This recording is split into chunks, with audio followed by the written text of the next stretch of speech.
Thank you, ladies and gentlemen. Please be seated. Well, there you have it, the national anthem and also the anthem for Canada. We did catch a little bit of that towards the end, I believe. And good evening. I'm Stephen John Puffer along with Paul Ordway, PTO's Pit Repair right here in Fairleigh, brand new location. Paul, how you doing? Great, Stephen John. We are in for a great night of racing here. We sure are. Of course, Paul has got a lot of history that he'll be telling us about in regards to Bear Ridge Speedway. He's been part of it ever since it was like knee-high to a grasshopper. He'll tell us more about that in just a few minutes. And anyway, Paul, this is first of maybe 4 more races that we'll be doing here this year, Bear Ridge. Yep, and here we are on a great night. Mother Nature did get us a little too much water on the track. That's why we're having a little late start. They've been doing some fine-tuning to the track here, and we should have a good card of racing going on tonight. All right, so we've got, starting off with the coupes, they say they're going to do 30 laps, the dirt stockers with 20 late models, the sportsman division there with 20, modifieds with 35 laps, scone, that's just the sprint cars in New England, that's why we call them scones, 25 laps, ridge runners with 20, and the late mods with 20. So we're not any 75 or 100 lappers tonight. They're all down to short.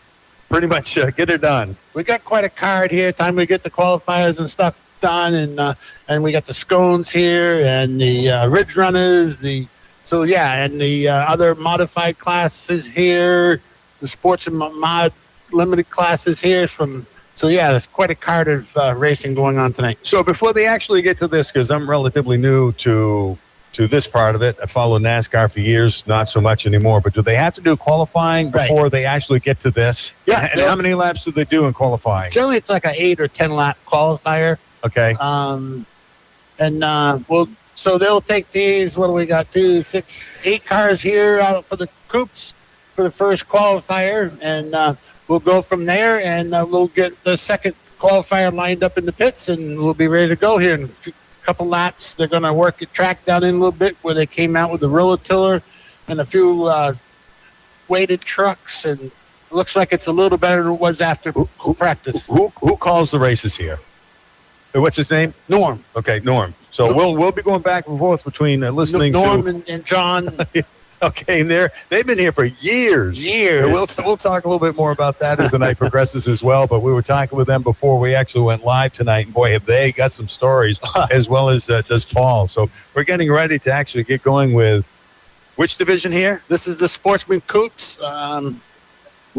Okay, and Butch. Wells River Chevrolet Sportsman Coupes. All right, and Butch is actually the owner, along with April, of Bear Ridge Speedway. Of course, his family has been here for many, many years. We'll talk a little bit more about that as the evening progresses. But he's just about ready to let the green flag fly. And, of course, they're on the back stretch, as we can see it right now, and they are antsy, and they are ready to go. They are going to get the green in turn 4. And they're getting a green flag when they come to the blue barrel, and we are under green at the ridge. Down they go into turn 1. Logan Martin on the brake, pushing in second. Here comes Bobby Shepard. Shepard with a nice move up the inside, as does the 96 car of Rob Williams. Williams with a nice move up on the inside. Logan Martin out in front. The young kid who came up from the Enduro division is now into the coupes. And he leads them by the stripe. 8 laps of distance here tonight for tonight's sponsoring by Bank and Trust out of Woodsville. All right, out of 3 and 4 they come. It is still Logan Martin out in front, and it's Bushy in second. Bobby Shepard looking to the inside. Bushy shuts the door as Shepard relegated back to third. Rob Williams in 4th. Then it's Cody. Then it's Alexis Bushy. The battle is at the back of the pack between McAlpine and the car number 3 of Travis King. King moves up on the inside. Logan Martin leads them down turns 3 and 4 by the stripe this time as Bushy rolls up to second. Then it's Shepard. The 96 to 9, Alexis Bushy. When they come by this time, 2 laps to go. Popsicle sticks in the air for Martin. He'll get the popsicle sticks. Then it's Bushy. Then it's Shepard. White flag this time. White flag brought to you by St. Johnsbury Chrysler Dodge Jeep and Ram out of St. Johnsbury, Vermont. White flag this time. Logan Martin with a commanding lead out in front. Martin will get the checkered flag as he comes to the stripe this time. A nice run for Martin. Followed by Bushy. Shepard, and the 96 car of Rob Williams. So what do you think of that? That was a great qualifier. It was good to see the 27 come out and do a good race. He started on the pole and he took off and had a good lead on the rest of the field. And here comes our second qualifier heading out onto the track now. All right, so when they qualify, how many out of each qualifier end up in the final race? They all go in the final race, and they generally, the winner goes to the back on the feature and starts from there. That's right. Okay, I remember that. It's kind of an inverted thing. Yep. Okay. So, yeah. So you're driving your tail off to go from the back to the front yes. if you're going to win. Correct. So that was good for him to be out front like that, get a good run. He could feel out the track, what groove is good for him. And then by feature time, we should have a lot of this ironed out and should be drying up. Okay. So they'll do 8 laps on this qualifier also for the second coupe qualifier out here now. We got 8 cars again in this one. And will there be 3 or just the 2? Just the 2, I believe. That will probably round up the coupes here for this qualifier. It obviously depends on how many cars show up that night. Correct. All right. So when we get rolling tonight with the coupes, it's going to be a 30-lap feature. That's a little bit later on this evening. We're here for the duration. We got the coupes, dirt stockers, late models, mods, spring cars in New England, ridge runners, and late mods. Yeah, we got late model sports and late mods. We'll talk about that a little bit later, too. So generally what they do here is higher handicap. The guys with higher points are being qualified together. He's jump out in front as Cooper Hodge looks down on the inside as Lucas Wheeler. Oh, he got a little squirrely there, and here comes Pushy up on the inside as well. By the stripe they come. It's Buckwell. Lucas Wheeler, Allie Pushy. Your top 4. Allie Bushy looking to the inside of Lucas Wheeler. It's the bottom of the racetrack. Lucas Wheeler getting a little bite up on the outside there in the 89 car. Todd Buckwell, your leader, followed by Cooper Hodge. Then it's Wheeler. Then it's Bushy. And the car number 8 of Chris Roberts. When they come by next time, the halfway indicator will be given. 4 laps down, 4 laps remain for the Wells River Chevrolet Sportsman Coupes as they make their way to the stripe. It's Buckwell, Hodge, Wheeler, and Bushy, your top 4. Down the backstretch they go, nose to tail. It's still Todd Buckwell with about a 5-car lead over the second-place car of Cooper Hodge. They go by the stripe this time. Nothing has changed. A little battle back in the pack. There is Michael Danforth trying to get underneath the 8-car. Danforth, the defending champion. Nice move by Danforth. Obstacle sticks are out. 2-lap indicator being shown to the 631 of Todd Buckwell. Cooper Hodge still holding down second.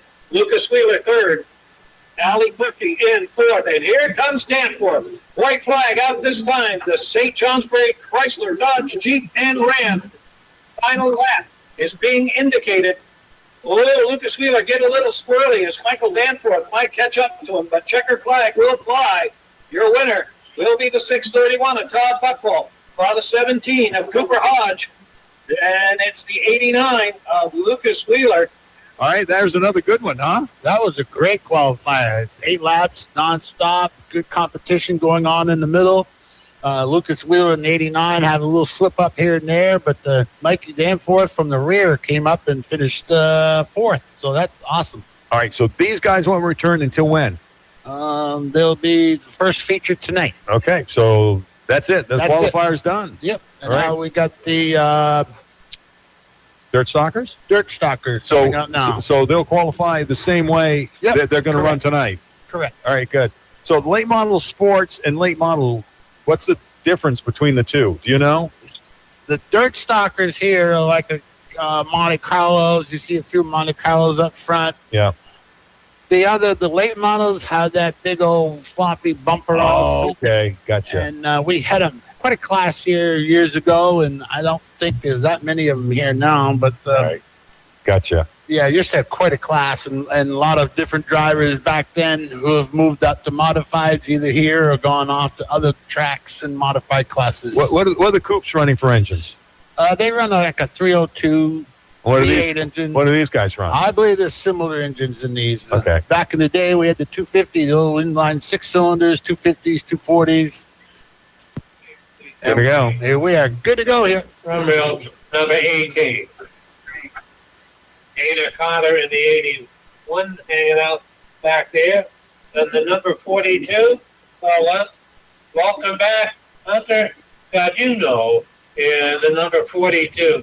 Meanwhile, with the competent team here, we have Ken Blake going to work at the race leader. Blake will lead him out of turn number 2. Is up the middle comes low is the rock bounces off the third. All right, we got a yellow flag. I didn't catch what happened over there, but I think a couple of cars got hooked and one actually got spun out. Yeah, a couple more racing for a spot and got a little loose, and the third one came along and kind of cleaned them all out, separated them a little bit. He's got a flat tire on the driver's side up front. Yeah, he's got a couple of flat tires, but looks, he took Yeah. a hard hit, plus getting spun around. It probably popped the bead on one of them there for sure. This track is holding up pretty good right now. We got a lot of rain last night, as everybody knows. But on another note, I can't talk, by the way.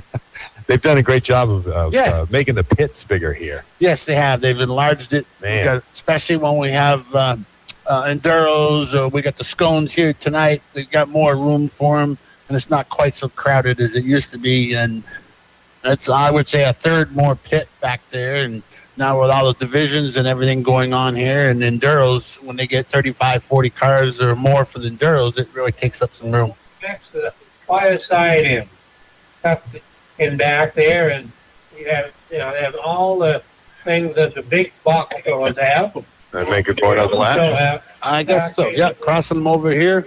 Okay, we're going to go back and forth between Paul and myself, Steve and John, to the track announcers, because they're here every week and they can do a heck of a lot better job than Paul and I will. So we'll fill in with a lot of other really great information, by the way, won't we? Top-notch stuff.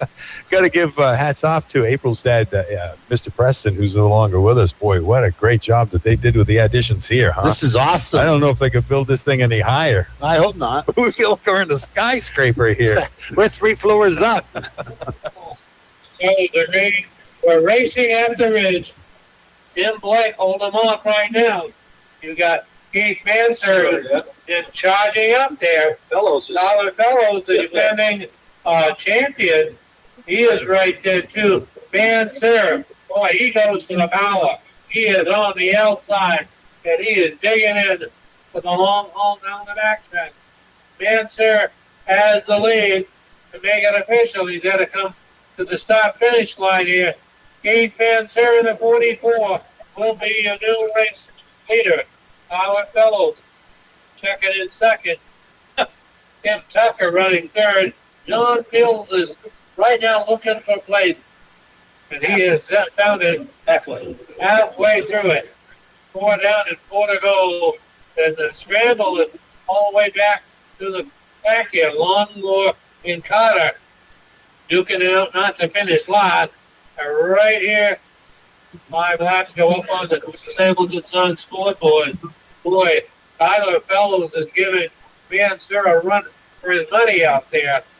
Manser and Fellows, Tim Tucker and John Fields, the top 4. Rounding off the top 5 is Mike Dan. And we got Mike McClay going from what you call it, the grocery getter, that station wagon, to Camaro. White flag, courtesy of St. J, Chrysler, Dodge, Jeep, Ram. And now the one that counts. And the checkered flag will go to Keith Manser, race fans, will take the win here. So they'll head into the pit area. Well, they had a little bit of a mishap there in the second lap, but they got it worked out. Pretty good race that time around. That was a good qualifier. Yep. So that's it for those guys then. That's it. We got some modifieds coming out. We have a great night of racing going on here at the Bar Harbor Bank and Trust night here at Bay Ridge Speedway. And we are now looking like some... Trying to figure out what class. Oh, so this is the late model sport division. This is the other modified division. Okay. Sportsman mods. That's 4x2 Supply Sportsman Mods Limited. These are cars that I was asking down in there, and they can't be over a certain age, and they have to run a 2-barrel carburetor and that kind of thing. So, Okay. yeah.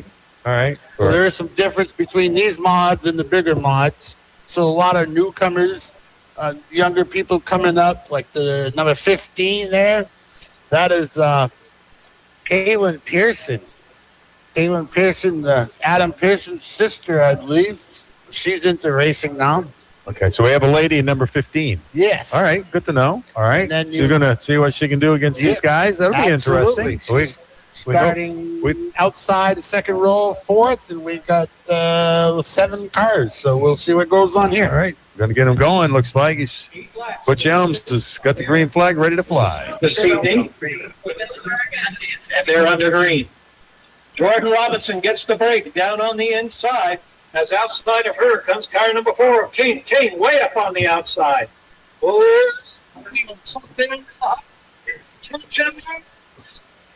King got a little taste of the Bear Ridge concrete down in 4. Picks it up and keeps on going.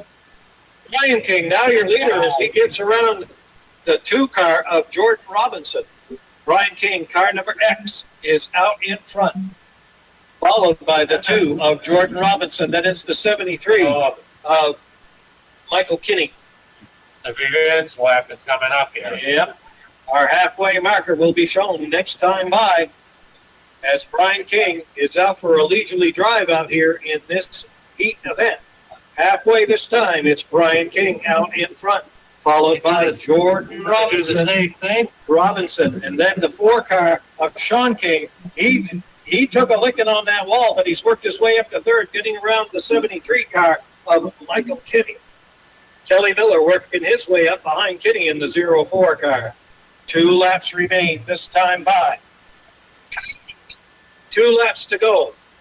King gets the popsicle sticks as he goes by the flag stand. Boy, Sean King, what a move on the outside. Gets around the young lady, Jordan Robinson, as Robinson relegated back to 3rd. He took some lemons and made lemonade out of it. The white flag from St. J. Chrysler Dodge Jeep Ram is being displayed here. 1 lap remaining here for the Limiteds. And the checkered flag will fly this time by your winner, Brian King, followed by a family member, Sean King.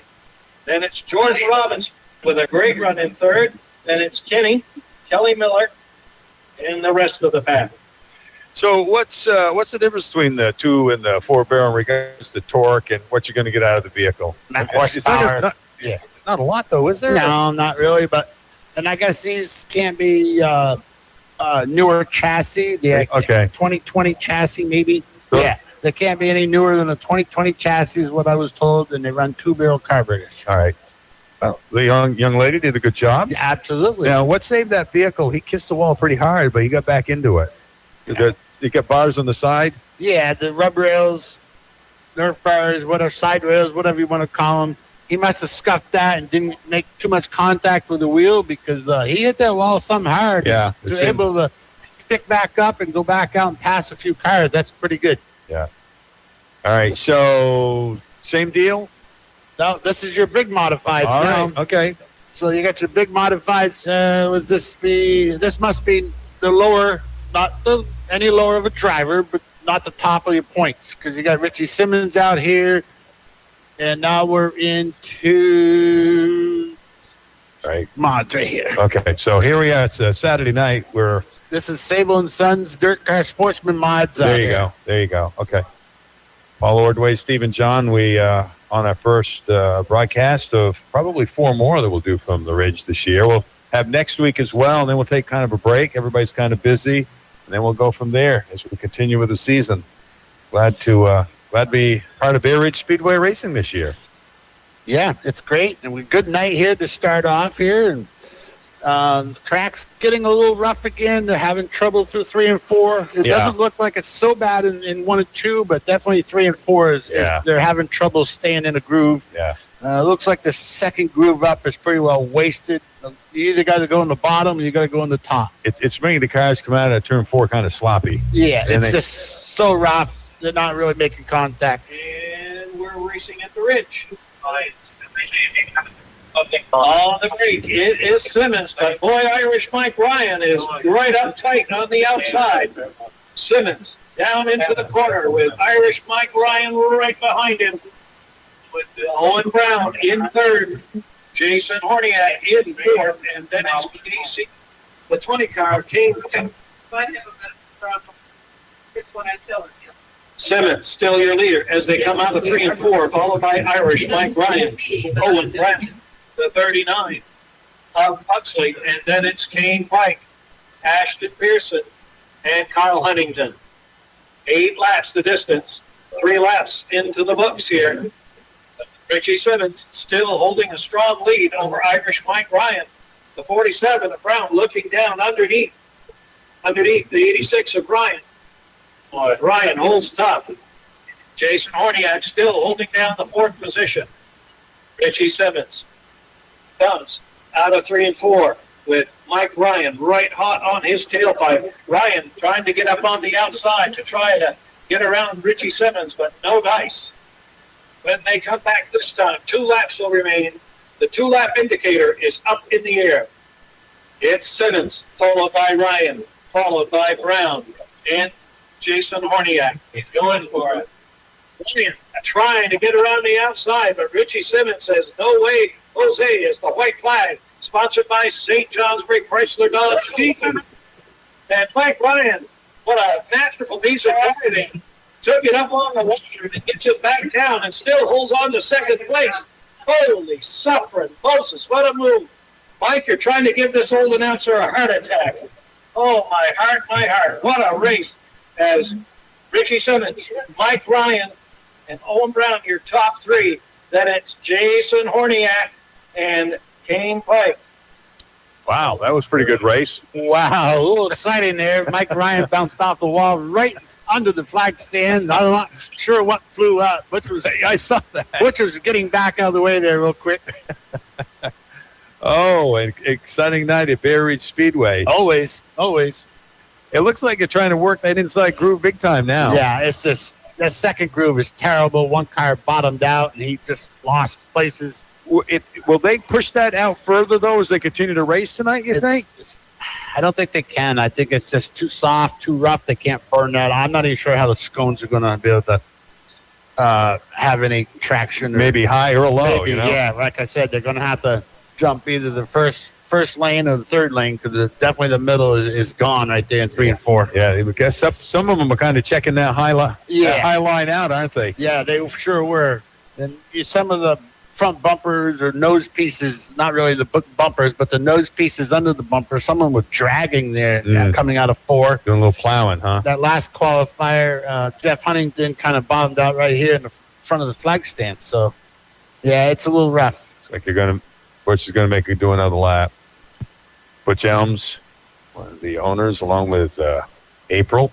And they do a great job here. They do. There's a lot to it behind the scenes that goes on that you don't realize, too. The days, the hours that they got here, I mean, they don't just show up at 5 o'clock or 4 o'clock and open the gates and say, let's go. They're here during the day, most of the day, probably even, well, not last night on this case, but yeah, it's good. We got the high handicap modifieds out now, and we're ready to go. Gentlemen, out of turns 3 and 4, and we are under green. Ooh, wee. Track is tricky tonight. Jason Gray got a little bobble there, but what a move by Gray on the outside in the 00 car. He's another one. Him and Mike Ryan have taken lemons and made lemonade out of it as Gray goes across the stripe. Lacey holds on to second as Jeremy Huntoon trying to reel in the 22 car of Lacey. In fourth is Buckwalt. Then it's Chafee. Robert Tucker way in the back trying to make something up on the outside, trying to get around the 29 of Oliver. Track very, very tacky tonight. Jason Gray will come to the strike this time in the 00 car. Goes across the strike. Oh, a little squirrely there coming out of 4, but gathers it back up. Halfway this time, 4 laps down. 4 laps remain. 4 laps down. 4 laps remain. Jason Gray out in front, followed by the 22 of Thomas Placey. Jeremy Huntoon running up in third. Max Dolliver in fourth, and Brian Chafee in fifth. The C.W. Gray and Son are out in front. The 00 defending track champion Jason Gray with a great run out here in front tonight.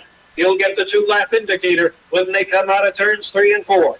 2 laps to go for the Thetford Express. The Muffin Man in second. Jeremy Hunt in third. Oh, Dolliver. Looks like something broke on the front. Not quite positive, but Dolliver taking it down pit road.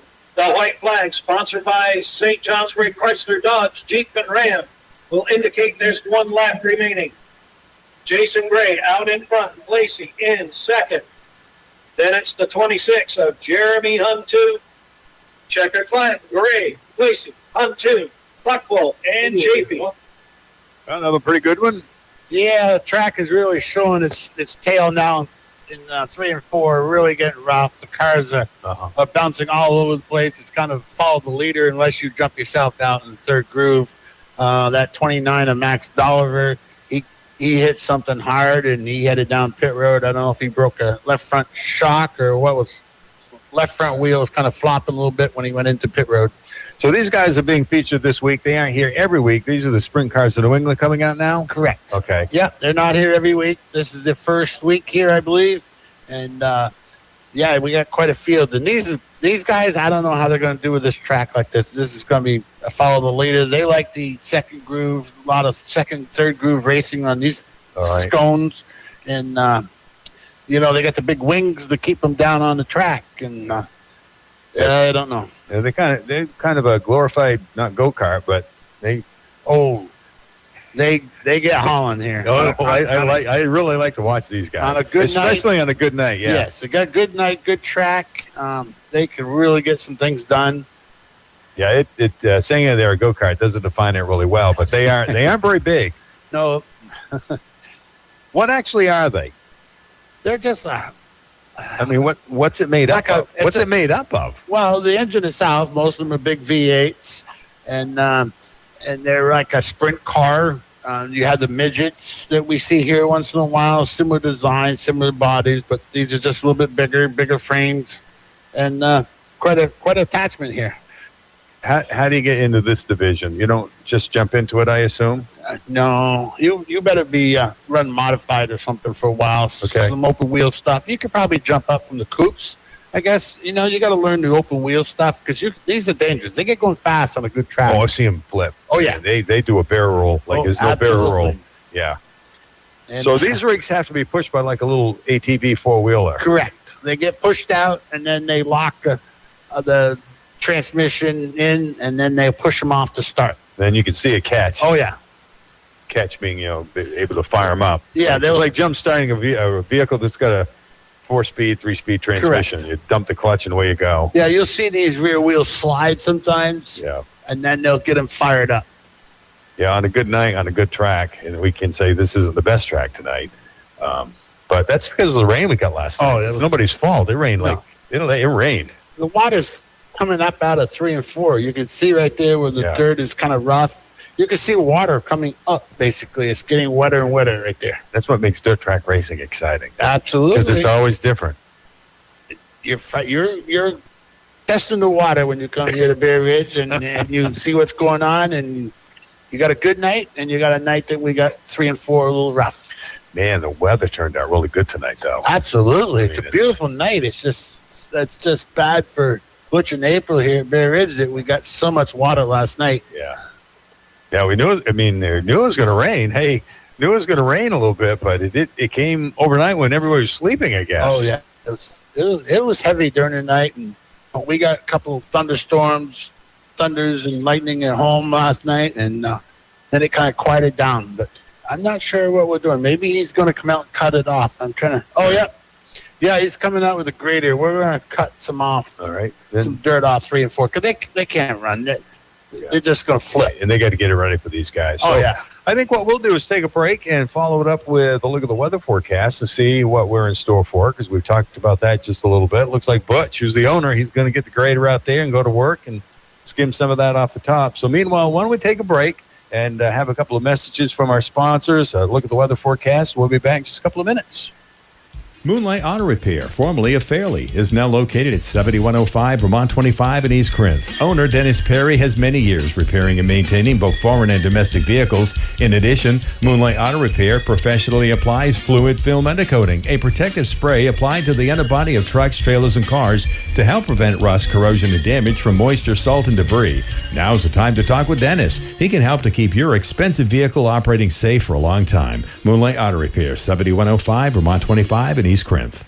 Peakline is a new, locally owned mobile equipment repair company serving central Vermont and New Hampshire.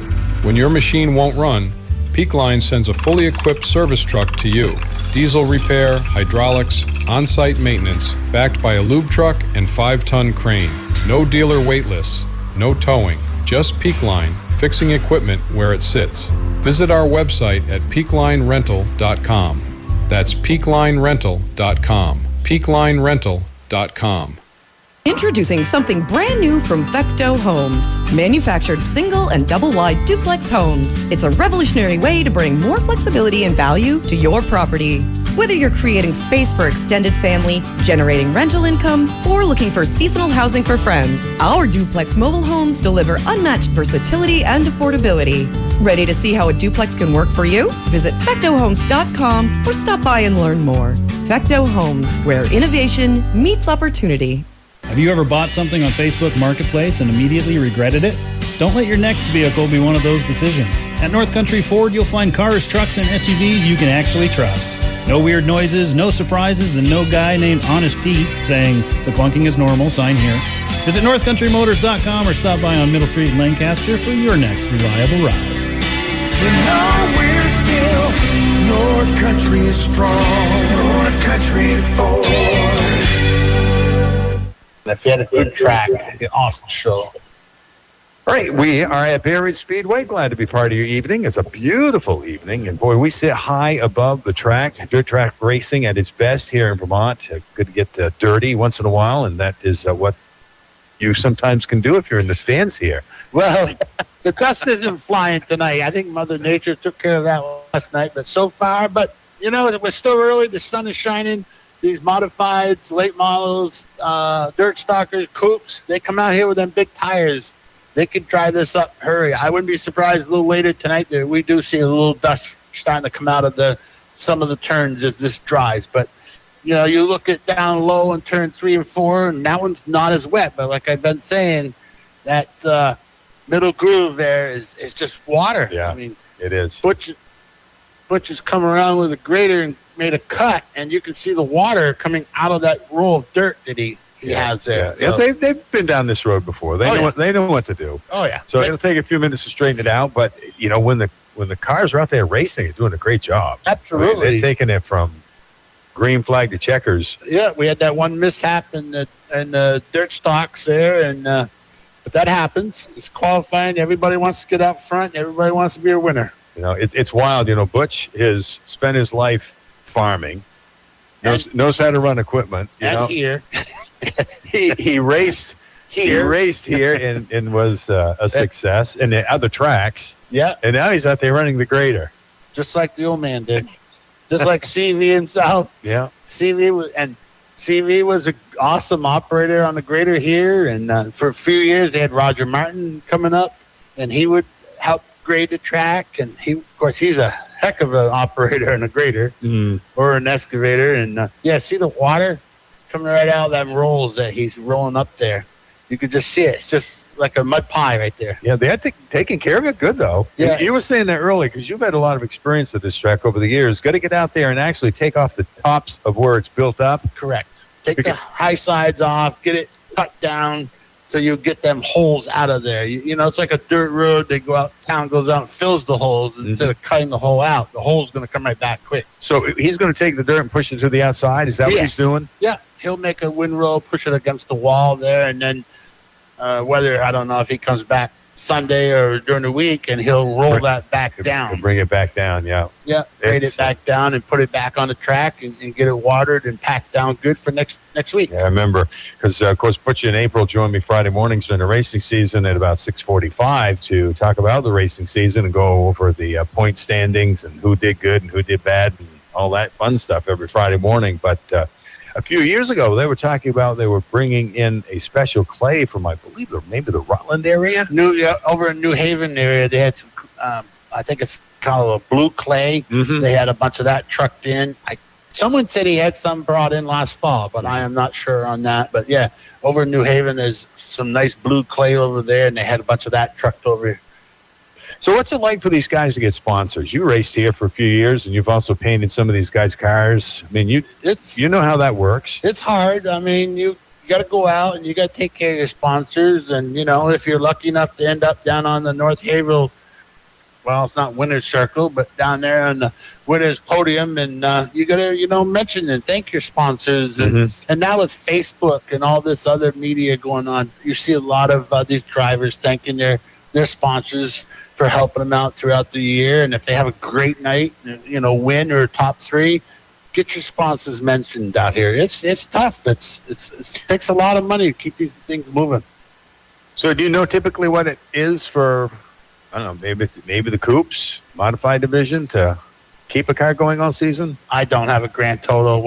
It's if you have bad luck and you break something, you break a front end or transmission brake or something like that, it all can add up quick. I would imagine the biggest expense must be tires. You gotta have good tires if you want to be competitive. You gotta have good tires. You gotta understand that they got these little stands that they put these tires on, and they don't groove them, but they take this little grinder thing and scuff off the rubber, flatten the rubber back down, shape it up, and give a nice bite to the tire. Interesting. And everybody has their own way of setting up the suspension, obviously. Absolutely. Everybody's got most teams have scales. They put them on a scale. You change your percentages left to right or whatever you need to do, for you and your driving. And, not everyone sets on the scale the same weights.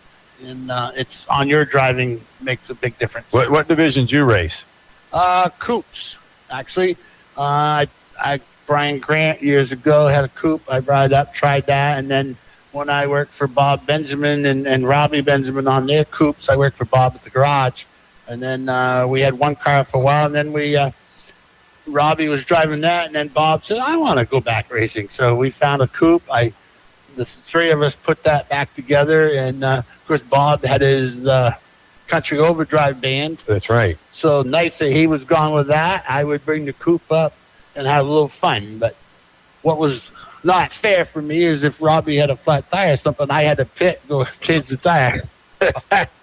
I guess there was a contract there. All right. Well, but we had fun. I didn't race every week, but I got out here and had fun with it. Yeah, as long as you had fun, didn't get hurt. Yeah. But these guys that are getting ready to peel around the track in just a few minutes, sometimes they do a barrel roll. Oh yeah. These have wings on top. So what's the benefit to those? Well, it's to control the air. You see the right wing hangs down, and the left wing hangs above the body, or above the roof, I should say. So when they go around the corner, the air is hitting that left wing and trying to keep the car down. Do they sometimes run topless? No, not these. The modifieds have. The modifieds do. Yeah. Because I know that sometimes Butch and April talk about that Friday mornings. Yeah, they do a topless night, and some different tracks do it. But yeah. Well, remind our listeners, this is WYKR Haverhill. You've got us tuned in, covering Bear Ridge Speedway Racing. Stephen John, along with Paul Ordway. You might recognize Paul's voice. He joins us Friday morning, shortly after 6:30, to give us an idea of what's going on with Fisher Plows and Fisher Sanders. And it's been a month since we've chatted. Anything going on? You're sponsoring races here tonight, so I might as well give you. You can say your own. Yeah. Right now we're it's good if people are interested. Trading trucks and you want a new plow or something, now's the time, really. We had a price increase this year. About the same time we had early order to go in. Generally, it doesn't do that. Generally, the price increase is going into the fall. I'm not sure what's going on. So they slammed us with a price increase. About the same time, we had to do our early order here back in end of April. And so our early order is out, and we're waiting for some of that to be trucked into us. And if you're looking for a new plow or a sander, give us a call, because our stuff will be coming. We'll get you set up. Awesome. Right there. Your new location's working out good. Yes, it's very good. Got great room for the parts. Shop's a little snug, but we're making do with it, and we got things set up so it's easy for me to take care of the customers and out front too. Mm-hmm. How much do these guys change their vehicles from this year, from last year, in regards to, being successful again? Like C.W. Gray, he was track champion last year, wasn't he? How much would he change his vehicle? Wouldn't have to change it much. Comes back with the same vehicle? Pretty much. Some get new cars, but I believe his is last year's car. Same with the coupe that he runs, that 111. And there's been some coupe drivers who moved up to modifieds this year, like Jason Horniak comes to mind. There's a few others that have moved up. And that's great. It's good for them. Years ago, it seemed like they would say that they tear down the engine to make sure these guys were running legal. They're doing crate motors now. Right. So they don't do that? A lot of them are sealed. Oh, really? They have a seal in there so you know if it's been apart or not. And years ago, they pull carburetors off. Back in the old day, sometimes they would, the old 6-cylinders, they'd have us pull a head off and they'd take a look, or what you had for clutch and different things like that. They don't do that so much now. Nah, it's pretty much controlled. There's some device I was watching last week when I was here, something to do with some device in the hood. I can't remember now what they told me it was, and they looked for that to show off a digital readout of what it is. And I don't understand it, and I didn't ask any further, but yeah. So there is some things that they can look for on the modifieds. Yeah, interesting for our listeners. I mean, even if you're not into racing, you can learn a lot because, of course, Paul's been here for years, and he spent a lot of time in the pits, also on the track, also helping get the track back into shape, haven't you? I mean, You've done about everything here, haven't you? I've even done the trash years ago, picked up the trash the next day. Well, I mean, you started young. I think Butch started young here, too, right? Yeah. Sliding under the fence somewhere to get in here to check it out, or I don't know. Yeah, Butch, he was racing here when I've been here. Brother Eastman, a bunch of those back in the day, and it's been great, and it's good to see where Bear Ridge has come. Yeah, turning out a lot of great stuff here on the track. I know that many weeks they've got well over 100 race cars here. Oh yeah. Just counting down some of them here, some of the divisions have got like 30 cars, and so yeah, it's quite a thing. And we are still here. Butch is still trying to maybe a couple more passes. He should have this windrow put out to the wall and out of the way here. So what's the size of this track? 1/8 of a mile? Quarter. It is a quarter mile. Yeah. All right. Quarter mile clay oval. All right. Interesting. Well, if you've never been to Bear Ridge Speedway, and we've talked with people that have not been to Bear Ridge, but then they do give it a try, they come back again. They do. And never been here before. Yeah. But when they do, they usually come back again. Oh yeah, they will. It's quite a show here. They really do put on quite a show.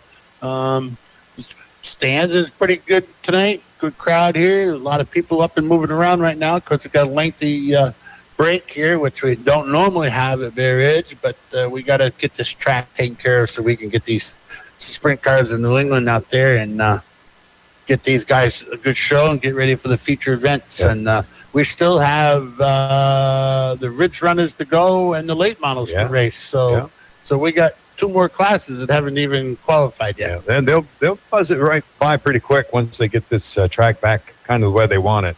Yeah. And as the night progresses, it might dry out a little bit more too. I don't know. We'll lose our sunshine, so I don't know what the night air will do to it. You can see some spots over in 2. Yep. Kind of light there. And so the sun is really beating on 1 and 2 pretty good. And that's why we have such a difference between each end, because 3 and 4 is almost shaded now. Boy, you're really peeling it up pretty good, though, isn't he? Yes. Look at and turn 1 there. Yeah. Meaning the dirt, that what they're doing with the grader, we say peeling the dirt up, pushing it off to the side. Trying to cut them off, and it's looking pretty decent. It's still really wet there in 4, but we'll see what they can do, and hopefully these scones can get out there and have a good qualifier. Yeah, interesting. This is dirt track racing at Bay Ridge Speedway. 59 years. That's pretty incredible. It is. And, from where they've come years ago, the pits were over in 1 and 2 years ago, and there was no space to enlarge it. And then they did the flip and put it over in 3 and 4. Mm-hmm. And years ago, we used to have a dirt banking all the way around. And now you get the concrete. For a while, it didn't have any banking, and now we've gone to the concrete Jersey barriers on each. Well, you can see how much it's grown up down there. Oh, yeah. With the trees. Because, years ago, the cars would wipe out and they disappear. Oh, yeah. And then the trucker would have to get on and then pull them out. And there was a longer intermission. Oh, yeah. Because they could go down, well, We'll find him in Bradford somewhere. 25, Route 25. Route 25. No, we're being funny now. But anyway, as we said earlier, it's family entertainment. The food is great here. The atmosphere is really great. And it's just on the outskirts of Bradford. What's a mile or so off from, what road is that? South Road. South Road onto Kidder Road. Road, and then out here to Bay Ridge. And it's been here for 59 years, and it's great. These cars have transponders. Correct. Yeah, they everything is done computers. They cross the finish line. All the cars are scored that way through a laptop over there in the scores tower. You've got a couple scores over there. You've got a guy who's talking to the drivers over there, letting the drivers know what's going on. So there's a lot happening up here. So who are the people in the booth? We've got people who've been here for years. You were talking with, is it Terry? Yeah. 37 years, I think she's been here. She's been here a long time. Terry, Wyman, I believe she goes by. Terry Wyman, been here a long time. Norm, the announcer. Yeah. He's been a long time. He's thinking about retiring. And, so, it's people are here and they've been around for a while. And Yeah, it's like any business. How do you replace some of those people? can't. I mean, anybody be replaced. Some people are just harder, they say. But you can tell he knows the drivers and knows the track when he's announcing. That's for sure. Yeah, and, Norm announces that the Legion down in Wentworth, too. So Yeah. he's got 2 groups of guys he's trying to learn and keep straight numbers to the driver, and it's quite a chore. So we talked about the transponders. They do the scoring and takes care of the lap count. But we also have somebody doing it manually. Correct. I believe Terry sits over and she writes it down manually on a sheet how they crossed over, and then if there's a question, they can always check with the computer and see how they finished. And of course, that's important because that's part of the point count at the end yes. of each race. And that's how it's determined at the end of the year, I guess, how many points you have accumulated. So we've got a little bit of an intermission going on right now. The graders have pulled up the blade, at least that one on the back stretch. It looks like maybe Butch is maybe making his final pass, possibly. Yeah, it looks like it. I don't think he'd have to make another one, but he's trying to get this over in turn 1, pushed up against the wall. Yeah. And they got the trucks out there, the heavy water tanker, and the other one with the Jersey barrier with the big old flat tires on it, trying to pack this thing down. I mean, there's a pond in the infield, so that tells you how much rain we got. Yeah, we were talking about sponsors earlier. The vehicles have sponsors, but for us to broadcast and do some of the races this year, we also have sponsors on the radio, so we certainly appreciate that. Of course, PTO's Repair is one of those. Kind of did his own advertisement there, lack of a better word, a couple of minutes ago. What better way to do it? Yeah, there you go. Got my money's worth. Yeah. And, of course, some changes you'd like in the plow industry that they listen to you, but they just won't do yet. Not yet, but we're heading back up in July. We'll have another conversation. Yeah. Listen to the people that know. Been doing this for a long time. It seems like I was in Barry Montpelier a few weeks ago, and it looked like maybe the state of Vermont had some new orange vehicles getting ready to put out there again. Yeah. Maybe you know more about that than me. No, not anymore. I mean, I get over there once in a while, and they had the auction here a few months ago on some stuff, and there were some new trucks sitting there then, and a lot of manufacturers are getting behind on getting bodies. We lost Tenco. That was a good manufacturer over in Barry, and state used to use those a lot, and so I don't even know where there's a Tenco dealership. So there's a couple left, and it's hard to get all the state trucks in. and then get some town trucks taken care of.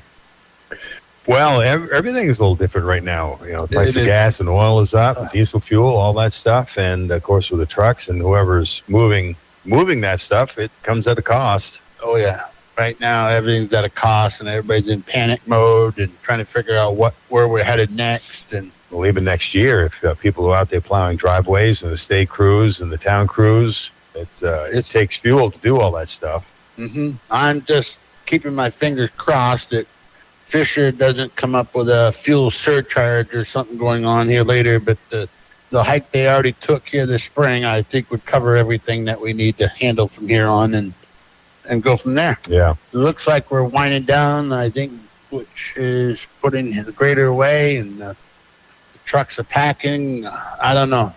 I hope turn 3 and 4 can, maybe these guys can burn it down and smooth it out a little bit, because these right rear tires are quite the tire here. So, Yeah, they got some big meats yeah, on looks the like back of they're those things. getting ready to push these off to start. One of the Scone officials is over there in turn 3 and 4 with a four-wheeler, and he's checking out the track. And you can just see the water coming up from them truck tires. For somebody out there who wants to get into racing, male or female, what division would they start in? I would start in like the Fast Fours, somewhere in there, or the Coupes. Depends what you got to get going. Or the Ridge Runners. Sorry, not Fast Fours here. Sorry, Ridge Runners. Little cars, not open wheel. Get a feeling of it, and then move up from there. And you got to have a support crew too. Oh, absolutely. I mean, there's stuff you got to show up more than a car. You got to have a vehicle to pull it. You got to have a car carrier. Most of them have enclosed trailers nowadays. Yeah. That way you can carry all your equipment in it. Yeah, absolutely. You need equipment. You need tires. You need jacks. You need spare parts. You need all your tools to make this happen. And it's a few people in the pits. Absolutely. And the commitment is 25-ish weeks. Oh, yeah. And it's 7 days a week. And if you got a bad night and you got to get things back together, it can take most of the week. So the pushers, the little ATV four-wheelers that they need to get these guys moving are pretty much done. We've got one car in the backstretch that has got issues. I think he didn't get it locked in. Looks like there he goes. Yeah. All right. It fired up now, and they'll take a few laps here with these guys and let them just see what they could do to flatten out 3 and 4 a little bit there.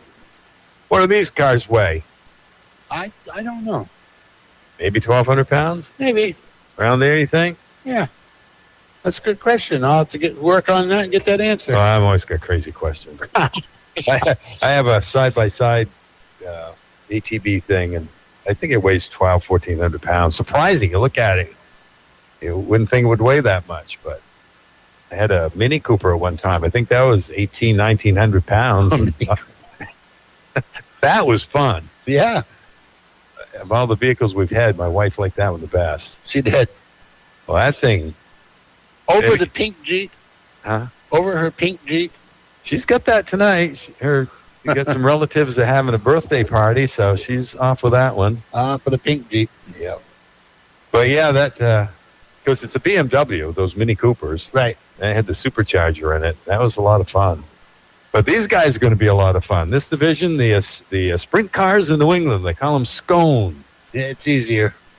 Yeah, sprint cars in New England's kind of a mouthful, isn't it? Yeah. Colorful cars, that's for sure. Oh, they are some bright cars. There's some bright colors this year. Yeah, so they are packing it down a little bit here. It looks like I was trying to see if Butch is giving them a signal or anything, but looks like we're going to give him a few more laps. Yeah, Butch is out of the grader and back on the flag stand. Maybe a little bit later we can talk about what all the different flags mean. We don't need to do that right now, but that'll give us something to talk about in a few minutes maybe. So we got eight scones out there for this qualifier. All right. They're trying to get it packed down a little bit here. And it doesn't look like we have any more of these guys coming. It's going to be the next division. Should be another qualifier of these. Oh, really? Yeah. Okay. He's going to get some hot laps here. See if they can smooth that out. I guess they're going to try and stay low as well, at least on 3 and 4. There's a couple of them up there trying to burn off the second groove. So, what's the engines in these? I don't know. I really don't. They sound like they're pretty tuned up and ready to go. Oh, yeah. That 61, where is he? Right there in turn 2. The 61, it's hard to read from here. That's Will Hall. And he builds engines for race cars and stuff, a lot of these. And some people have had him for the modifieds and stuff. He's quite an engine builder himself. So he comes out here and wheels one of these. Looks like It must be quite a feeling if you build engines and then to sit, driving it, to know actually what you've built and what it's doing for you. Absolutely. And what it's not doing for you. that too. It looks like one car headed for the pits. Maybe something's going on there, but we got 8 here ready to go. 2026. Take the lead down the back stretch. Will Hall around the outside at the 61 up for second. I think that'll be the whole strip guy. Scott will come into the chase right now. Bolton working underneath the 18 of McDowell. He can't find the room and turn the group. Scott in the low of the two there. Nice Bolton punches the one down the back stretch. Will Hall's in trouble. Number 61. Shooting it down. Will Hall, 61. Right. So what happened there? Wow, I'm not sure. Looks like he's out of power. He was going good down the backstretch. He went into 3, and then all of a sudden into 4, he was stopped. And They are working a higher groove, though, aren't they? yeah, they're trying to burn off that second groove. I don't know if he broke something in a bump because he headed down the backstretch really good up to speed, but when he got into 3, Oh, and this is the guy that builds engines, you said? yeah, he Jack's concerned. trying to see what's going on. All right.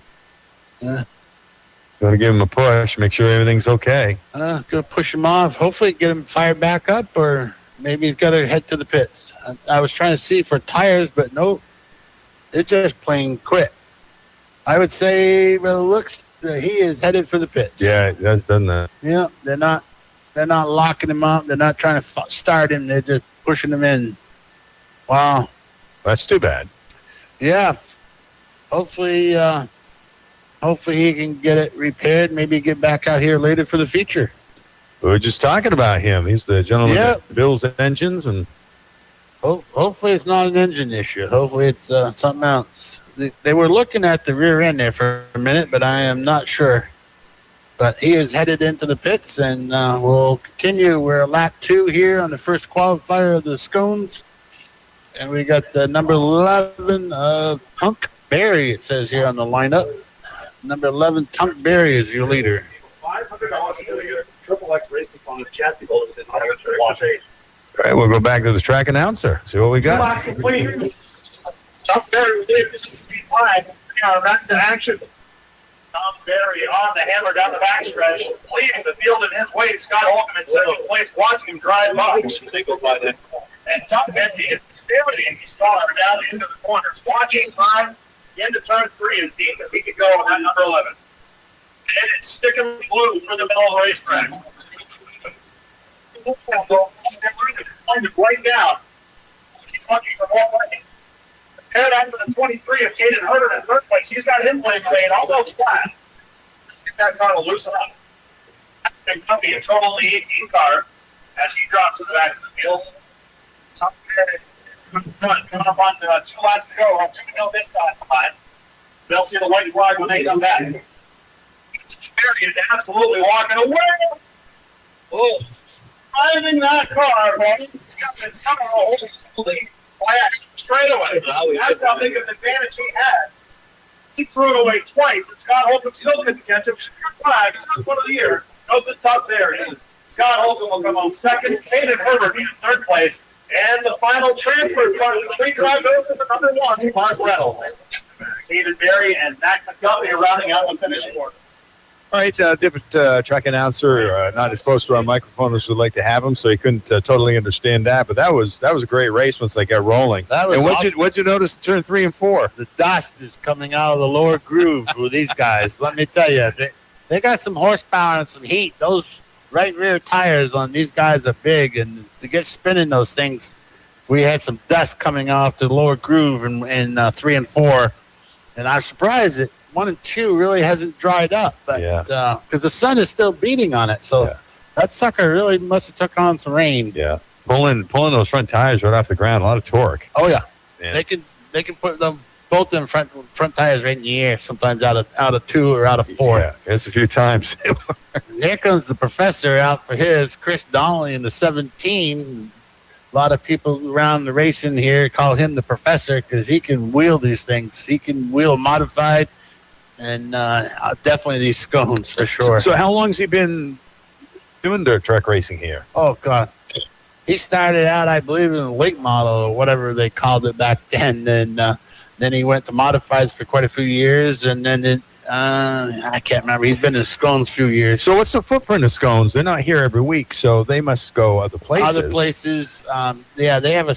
I think he gave me a schedule, but they do go all around. I think I asked Butch in April this last I week. think there's like 5-6 tracks that they go to. A couple of them in New York, and around, and it's these guys put on a show. Oh, they're awesome. I mean, they all put on a show. Yeah, and everybody has their likes. Yeah, right? Yeah, and Justin St. Louis is the head of it all here, and he does a great job with them. Gets them some nice tracks to run, and so we're getting some of these fired up here. The other thing is, if you are listening, you ever come to Bear Ridge, just take and look at the paint job of all the different vehicles that come out here. Oh, I mean, it's pretty incredible what they come up with and the great job that they do. They're pretty awesome to look at. Well, I was talking to Chris Donnelly down in the pits, and this is something back in the 90s, paint scheme in the 90s he did. And I've done some of his modifieds and stuff, and I did a black one with a little purple kind of faded down the whole side of the car, and that was quite the challenge, and it came out really good. They had to have a Jeep division. Okay. No comment? No. Why? We got enough right here. I think a Jeep division would be good. Hopped up Jeep Wranglers. That's okay. When April comes by, I'll mention that to her. I'll do it next Friday. Let's see if we can get her. We'll get her amped up over that one. You get her wound up enough to get her there before 7:00 in the morning. Oh boy. Well, it's worth asking. It is. I'm going to tune in. I'm going to give you that one to think about for a few minutes. Get clean comments from you. All right. The scones are lining up here for the second qualifier. We got 8 cars out here again for this one. And some nice bright orange and some yellows. Yeah. I don't care how dusty it gets. You're sure going to see those 3 right there for sure. For sure. Yeah. These are hot rods. That's for sure. Oh, yeah. Better be holding on when you hit the pedal.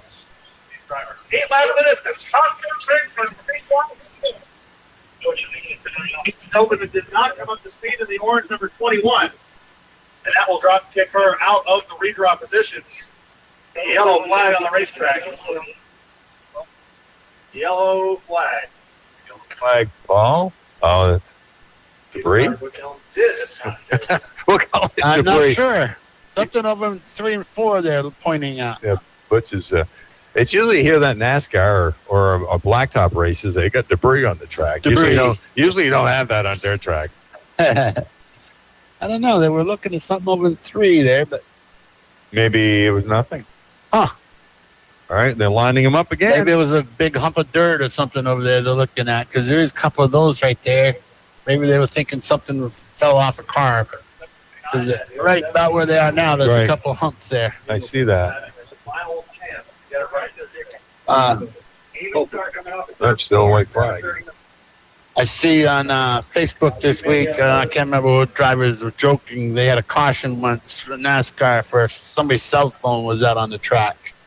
They didn't know what it was until they threw the caution, got over there and picked it up, and it was somebody's cell phone. Oh, really? Oops. Somebody didn't like something. Well, you'd be surprised if the drivers have their cell phones in their cars with them. Here we go. We're getting ready to go off turn 4. Here we go.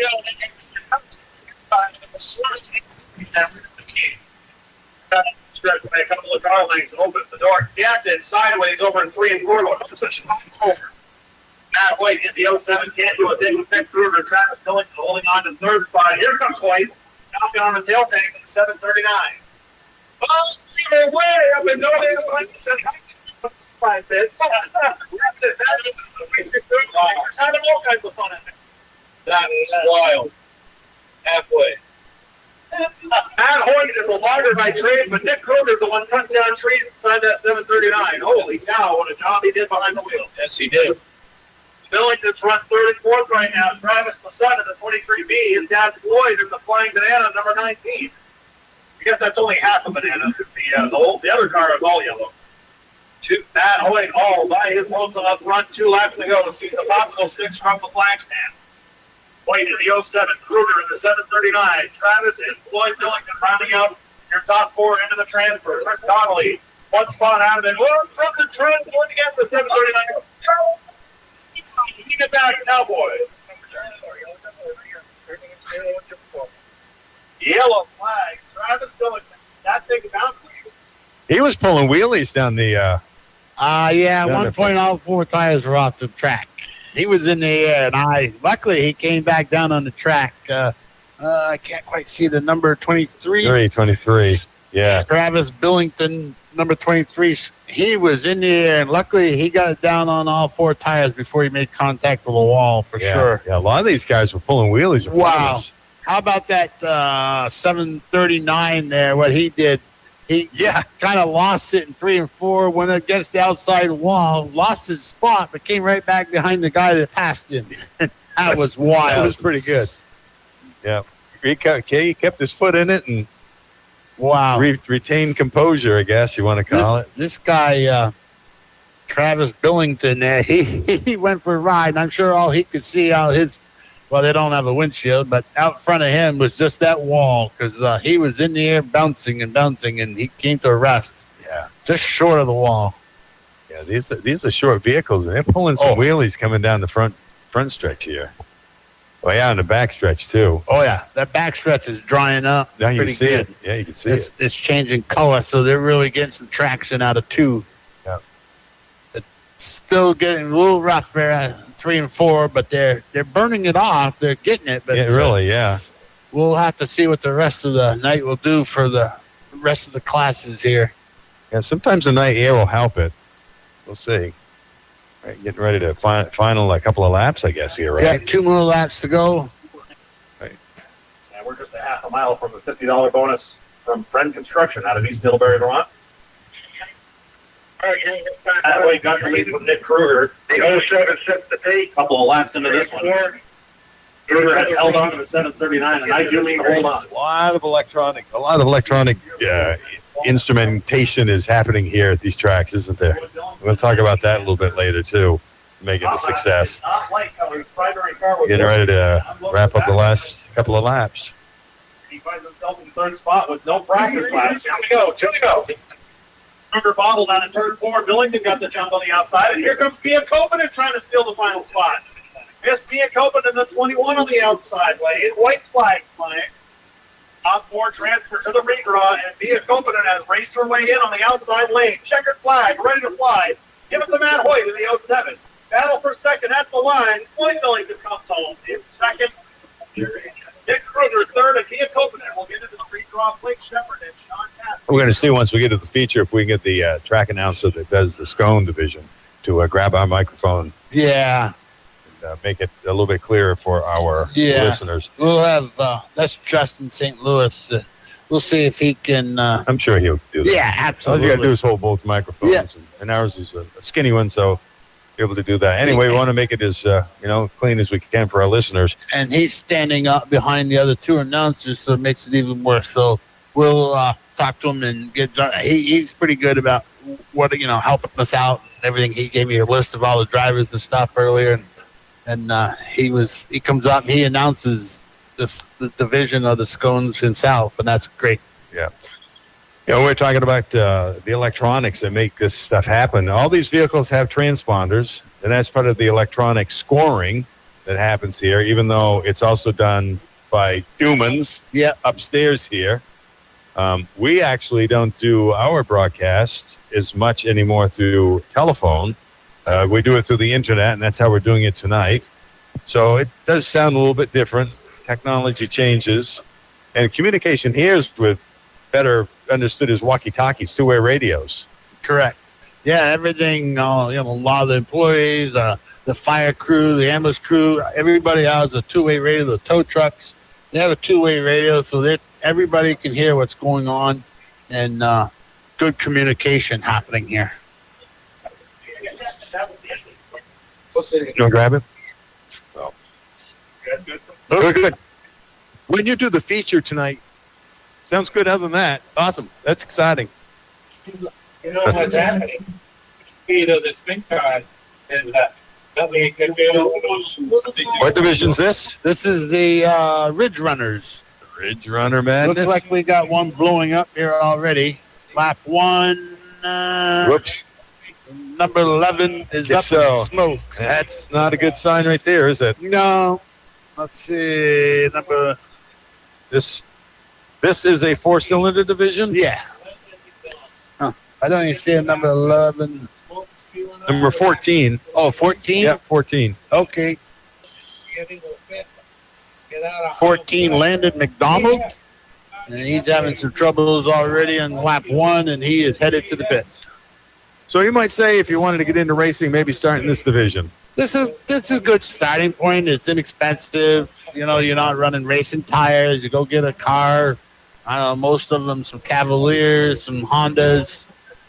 Trying to think some of these out here. Yeah. Go get, that's a Cavalier there.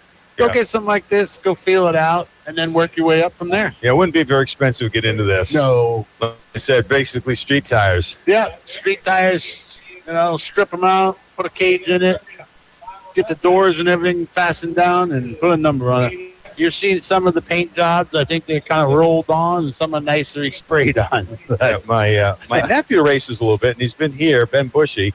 Oh, and, yeah. Maybe you know Ben. And he's done pretty well. He actually was invited to some special race, I don't know the name of it, back in February down in Florida. Oh. And he had might have been a Toyota Camry that he had. But anyway, it was a car similar to that, a little bit bigger than these cars that we're watching right now. And he ended up running in the top 10, but then he lost his brakes and still ended up, I think, in the teens somewhere. Oh, wow. So that's pretty good. Yeah. So here, Down to the white flag. white flag, we're going to go checker coming out of turn 4. Matthew Dupree, number 64 is your winner of this one. Is this the first qualifier, I think, or no? I can't see what's lined up down there. No, can't see. Track's looking pretty good right now, though. It's coming. Not bad. And those guys with skinny tires out there. I'm surprised they went as well as they did with those little tires. Whoops, he's got something going on his rear end. Oh, yeah. Doesn't look like a flat tire either. No. Uh-oh. Maybe it is. Oh. It's racing, right? It's racing. It's racing. That's a low budget car right there. Yeah. It looks like it's another round of qualifiers coming out. Okay. I couldn't quite tell where they're lined up, but it's looking that way. Not sure what we're waiting for. They're holding the first car. Zach. We're down. Oh, I didn't see the tow truck down here. Something on the front stretch here. They're picking up. Debris. Ooh. Yeah, he's got it. Looks like somebody's bumper. Get it out of there. Got CV Elm's truck down there. Another one of the pieces of equipment you need to make it a success at Buried Speedway. Tow trucks and push trucks and pretty good crowd tonight on a chilly Friday night. Saturday night. Gee. Yeah. What kind of weather have we had there in the month of May? We've had hot temperature, cold temperature, rain. Crazy. Did you see Mount Moose Lock? Mount Washington, 6-7 inches of snow up top. So it's crazy. Here we are at the end of May, and we're getting snow. We talked with Mark Breen yesterday, and he was saying the higher elevations are going to see some snow, which we did. Yeah. All right. Looks like second qualifier coming out. And these are Ridge Runners. These are Ridge Runners. Let's see. Yeah. See, I'm not sure I would call that number. I can't even. Number 5? 5, a Ridge Runner, really. But, he fits the qualifications, the motor and stuff, but the body is a Monte Carlo. He's isn't a it? big one Yeah. compared to the other guys out there. Yeah, it gets these little guys. So we got But he probably would have to have a 4-cylinder in it. probably, yeah. We got number 5, Tim Davis on the pole. And I really can't. 51 maybe. Going to have 10 cars out there. You're going to get rolling this time Barry around, I Flint think. Jr. maybe on the outside. And the 54, Katie Burrows and the 54. And they're going to be green. Racing at the ridge, and the green flag is flying on this. Tim Davis is your leader here. Boy, Katie Burrows right up alongside of Terry Flint Jr. And I think it's black to black paint, but Katie holds her own on the inside. Kevin LaForest staying right on the inside too with a 49. As the inside gets the break, Tim Davis will tow him into turn number 3.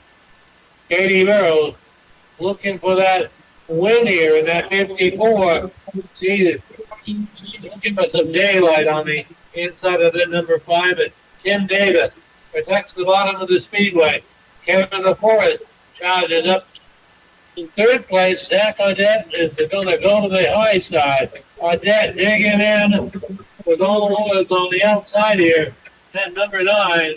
And Doug Boucher is following on the outside there. And Kevin LaForest, he's going to shoot up the inside. Katie Burrows moved over to the high side. Audette takes the lead. Turn 1, Katie Burrows alongside of Tim Davis as they rock him up here in turn number 4. Audette, second pitch is paying off as he leads in the number 9. Katie Burrows to the outside. Tim Davis holding him at bay right now is Kevin LaForest looking to get, I think he wanted to go to the outside, but Katie is there. And she is hanging top. Brian Sayers is in the hunt down there with the number 94. Boy, Zach Audette. Robert Audette. His brother Robert is having a problem at the 88. Right by, courtesy of St. J. Chrysler Dodge Jeep Ram. And here's the one they're looking for. That one with the white and black checkers. And it's coming to Zach Audette in the number 9. Will take a win. Kevin LaForest second. Brian says third. Riley Chafee and Katie Burrows.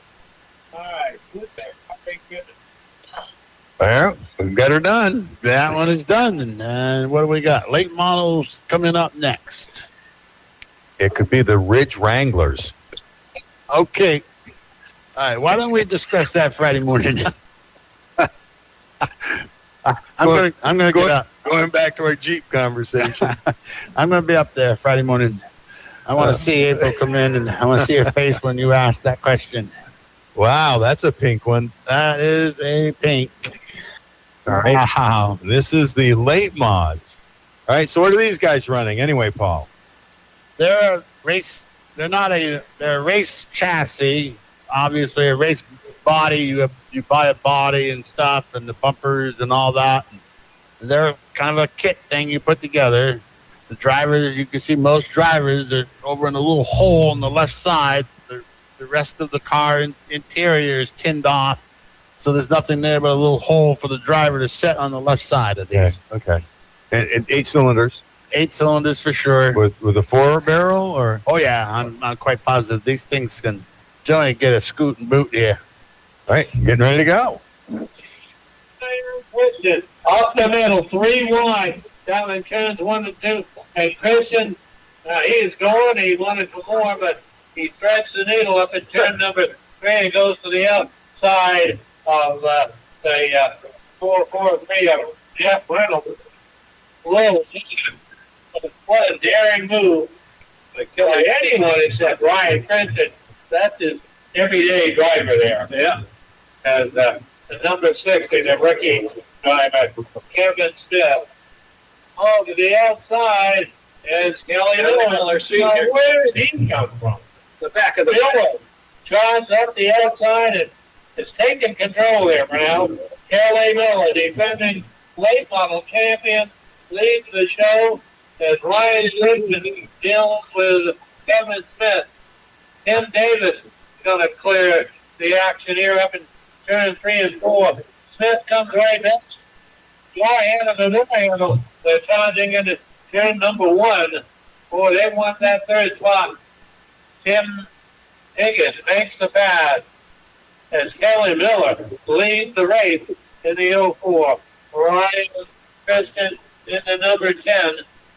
Well, Chad McAlpine had this car on his top here a week ago. He is headed into the pit area. Meanwhile, it's a Kelly Miller show here at Deer Ridge Speedway right now in the High Country Dispensary late model. Miller's going to deal with some lap traffic. The 8F Jason Potter and the 8F Miller is going to be looking at the 443 of Jeff Reynolds. And they'll take it all down the backstretch.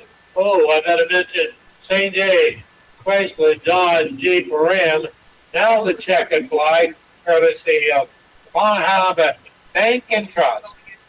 And a pretty good race. And like you said, you can hear it, you can see they got horsepower. Oh, yeah. They definitely get some horsepower. Some of them were really set up good. They would get some good bite out of 2 and out of 4. And I'm not sure what was happening with that 443 there, but you go down the backstretch, the whole car was just shaking up and down. So he's got some rear end problems or a shock problem definitely on the left rear there because it was hopping. They're going to leave the body somewhere, right? But the track's kind of coming around. It is coming down. It's really looking good now in 3 and 4. 1 and 2 is still holding on the best there, so that's great. Having that sun beating on it most of the afternoon really has helped. Yeah, I want to thank our sponsors making the broadcast from Deer Ridge Speedway success. Doing first of probably 4 more races. We'll take a little bit of break after next week. We'll be here for the Valley Floors night, and I believe it's also the Vermont Food Bank, where if you bring some non-perishable food, you get a discount or something. But we'll talk more about that as the evening progresses. And we have got qualifiers all done? All done. Let's see. What did they say? So, yeah, looks like I see some coops moving around down in the pits. Probably a little Butch isn't leaving the stand. So I guess we're going to get lined up with the coops and get on to our features. Do you know we have people listening to us in Germany, Brussels, South Africa, Canada, New York City, North Carolina, Thailand, Seattle, and other places right now? Wow. We're on the World Wide Web. We're special. We are. Stephen John, along with PTO Repair, Paul Ordway himself. PTO, that's pretty cool. It is, isn't it? PTO. What's the middle name? Timothy. Yeah, PTO. That's awesome. Power Takeoff. Some people call that, but PTO's been my nickname for many years. You know. A lot of people don't even know me by Paul sometimes. I go, hey, you're PTO. I hear you. Just like you. You know, who's Stephen John, right? I said that to somebody the other day. I don't know him. I said, you know Steve Puffer? It's Stephen John Puffer. Oh! No, I don't want to know him. Well, we're glad to be here, Barry Speedway. This is first of probably 4 more races we're going to try and get in this year. We will do next week. We plan on being here. And then it's going to be quite an interim. We won't be back down here until probably the first part of August. Paul's going to be at least one fair here in Vermont. Yeah, Tunbridge Fair. We'll be gearing up that in September. Done our stuff in this past week, secure our spot, and it'll be good. It's great down there to Tunbridge. Not that it's not good in North Haverhill, but it's just not working for us being that close to our home base, I guess. Yeah, that's close, yeah. And so we're taking a break from Haverhill. Maybe if Fisher come out with something new and exciting, we'll go back up to North Haverhill Fair and, show it off there and let people see it. But I will be at North Haverhill Fair for sure, checking it out. Of course, they had the Demolition Derby on Wednesday night. Yeah. And both of our grandsons are headed there, so I'll definitely be there for that. Okay. All right, we're going to take a break. And we've got important messages to pass along. We've got a lot of great sponsors that make our broadcast special from Bear Ridge Speedway on a Saturday night. Stephen John and Paul Ordway. Important messages from our sponsors. Maybe a look at the weather forecast and maybe a country music or two. And then we'll be back in just a few minutes, broadcasting live at Bear Ridge Speedway in Bradford. When you plan ahead, you know that your wishes will be fulfilled, as well as easing that burden for your loved ones. Ricker Funeral Home and Cremation Care of Woodsville has information on their website at rickerfh.com to help you create a unique memorial service that fits your budget, your needs, and your values. Ricker Funeral Home understands the importance of personal requests and family traditions. Their professional staff will assist you with all of the details to create a meaningful funeral or memorial service for your loved one. For additional information, call 603-747-2717. Your expensive vehicle takes a beating driven through daily harsh conditions that you didn't even realize. Scheduling regular inspections with 802 Automotive in East Corinth will help to catch issues early and prevent costly repairs. Tom, the crew will check the brakes, tires, fluid levels, belts, hoses, and lights to catch issues early to help prevent costly repairs. All of this to ensure that your vehicle operates safely and efficiently. To schedule your vehicle in, call 802 Automotive, located at 9614 Route 25 in East Corinth, 802-439-5802. C.W. Gray & Sons Auctioneers in East Thetford is a family-owned and operated business with over 60 years of auction experience. They specialize in construction and farm equipment auctions as well as consignment auctions. Gray's equipment list and Fairleigh Vermont commission rates for consignment auctions is online at cwgray.com. The next time you need an auction or would like to attend one, you can contact them by calling 785-2161 or email them at cwgray2161@gmail.com. From the Fairbanks Museum, the forecast for this evening: skies clearing with additional clouds moving in before dawn, calm and cool with lows from the upper 30s to nearing 40 degrees. On Sunday, rain showers arriving around midday with highs from the mid to upper 60s. And on Sunday night, scattered to numerous rain showers with lows in the 40s. I'm meteorologist Megan Duncan for WYKR. 17 Cooper Hodge, 96 Rob Williams. Outside of him, I think that's another pushy, but I can't quite make it. And then we got the 8 of Chris Roberts. Outside of Roberts, I believe is the number 1 of Adam Osgood. And then we got 44 Michael Danforth Jr., the 45, Damon Coate, and out in the back in the number 2, Devin Stearns. So they double them up here on the backstretch, getting ready. I'm not sure if Butch pointed yet. No, they're going again. They're going again. So they're going to try to pack down. Oh, they were waiting for a car. I guess we got one coming on. Who did I miss there? 66. That's a hard one to read. I don't see a 66. Well, what is he doing? Whoop. He misjudged the corner. He wasn't paying attention. Number 2, he's spun around here. We haven't even gone green. Devin Stearns kind of spun around. I think he stalled. Let's see. They're going to have to go around him. All right. What is that one? 17, 89, 66. Oh, okay. Alexandra Pushy. There we go. We also had some changes here she gave us. Oh, Will Hall and Chad McCall. Oh, yeah. Maybe it's Will Hall's going to drive somebody else's rig. Yeah, Ricky Sandville. Yeah, Sandville. Yeah, she came up. So this is the feature 30 laps with the coupes. Correct. Okay. That's what they told us. They're still trying to get the number 2 taken care of over here in turn 1. He kind of looped it there. That's Devin Stearns, a rookie. You want to see if they'll hold the mic? No, I'm fine. You want to see if they'll hold the mic? You going to see if they hold the mic? Oh, for the feature? Stone. Oh, just the scones? Okay. This one's okay? Yeah, because okay. he's standing back here. Looks like a stone. Just figured. All right. I think they're getting one to go. Sure you're. Are you cold? No, but you're sure sleep shirt. Fresh air. Okay. We got windows open here. It's actually a pretty comfortable night. It is. We got people in the stands with sweatshirts on, and other than that, the The crowd's having a great time enjoying refreshments. They're not worrying about the dust tonight, that's No, for sure. but the track is coming into it, isn't it? It's looking Absolutely. good. It is looking good. They're getting some bite. We'll see it here during this one. All right, they're going to go green here at the barrel. We are under green. On the break, it's Logan Martin, and here comes the car number 3 of Travis King. Travis King down on the inside. On the outside is the 69 of AJ Bushy. Bobby Shepard working his way up on the inside. The seasoned veteran. Oh, Bobby Shepard with a nice move right up to third place.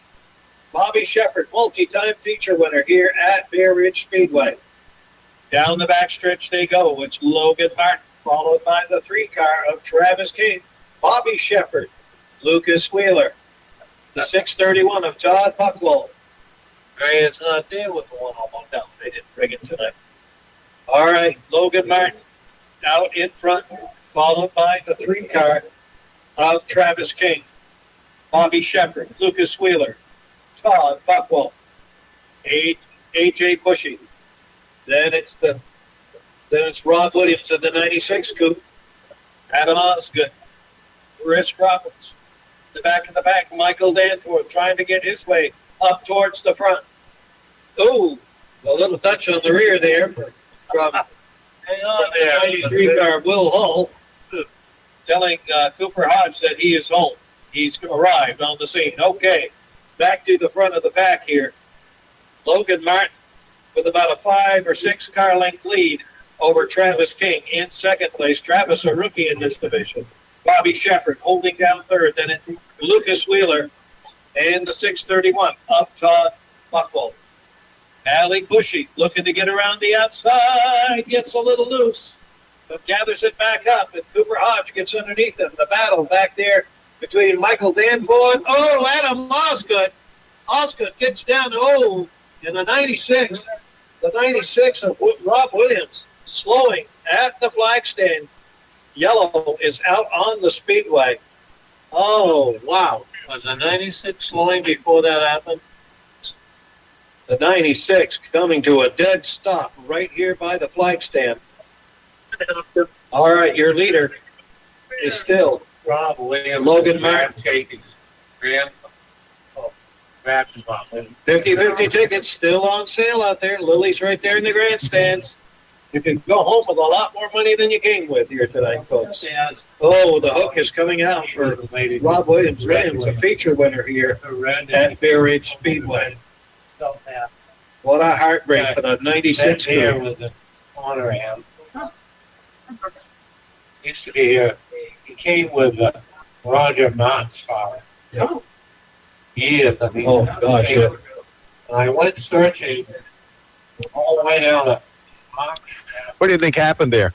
Probably blew a tire or broke something in the left rear because they are picking it up. Adam Osgood kind of bounced off the tire in the infield there and gave him the 96 of Williams quite a shot there. So from here, it's hard to say, but something on the Rear, he was something broken rear end. yeah, it looks because I would think if it was just a flat tire, he would drive himself in. So All right. we don't have a good advantage point from here because we're seeing the wrong side He's of things. right in front of us, right in front of the flag stand. Paul, we'll take a break. Hey, we've got some great people that are making the broadcast a possibility tonight from Bear Ridge Speedway on a Saturday. Paul Ordway and Stephen John.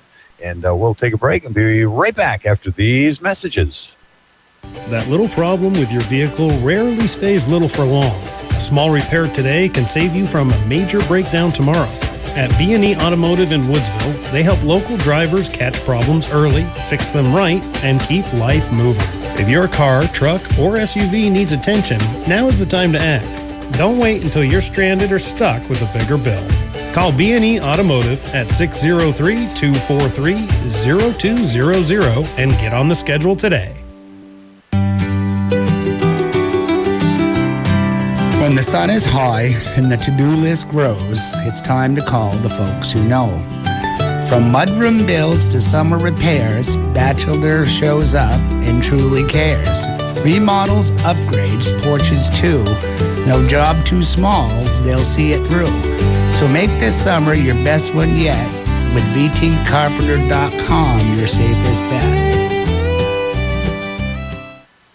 From home cleanouts to large renovation projects, Able Waste Management is here to help keep your project moving. Family owned and operated since 1997, Able Waste Management provides roll-off dumpster rentals statewide across Vermont. Their experienced team helps with spring cleaning, yard debris, and remodeling jobs of all sizes. Get dependable local service from a company Vermonters trust. Call 802-672-3569 or visit ablewastemanagement.com for more information today. That's ABLE Waste Management.com today. Oh, he comes Kane up on the inside, trying to get underneath the 28 of Bobby Shepard. Bobby Shepard knows how to drive this racetrack. He's taken a few circuits around here. The young man and the young kid going right at it here. Boy, oh boy, Bobby Shepard put his foot on the throttle and got back into second place. So they come out of 3 and 4 and still Logan Martin, Bobby Shepard, and King. Buckle. Oh, Lucas Wheeler slowed for a little bit and lost about 3 positions. Oh, something troubling on Lucas Wheeler's car as he slows going down the backstretch. Maybe headed down pit road. No, Lucas Wheeler still staying out there. He had a tire out. He had a tire going down. I think he has a tire going down. Oh, what a heartbreak for Lucas Wheeler. I think he's Yellow out on the speedway. he's got both flat tires on. Maybe not. All right. Lucas Wheeler slowing. I would imagine he'll probably be taking the 89 car down pit road, and he is. Logan Martin, your leader. Bobby Shepard in second. Car number 3, Travis King in third. Then it's Todd Buckwell. Michael Danforth Jr. Will Hall now up to 6th place here, the 93. Sorry about it. Yeah, little soft my son. Who?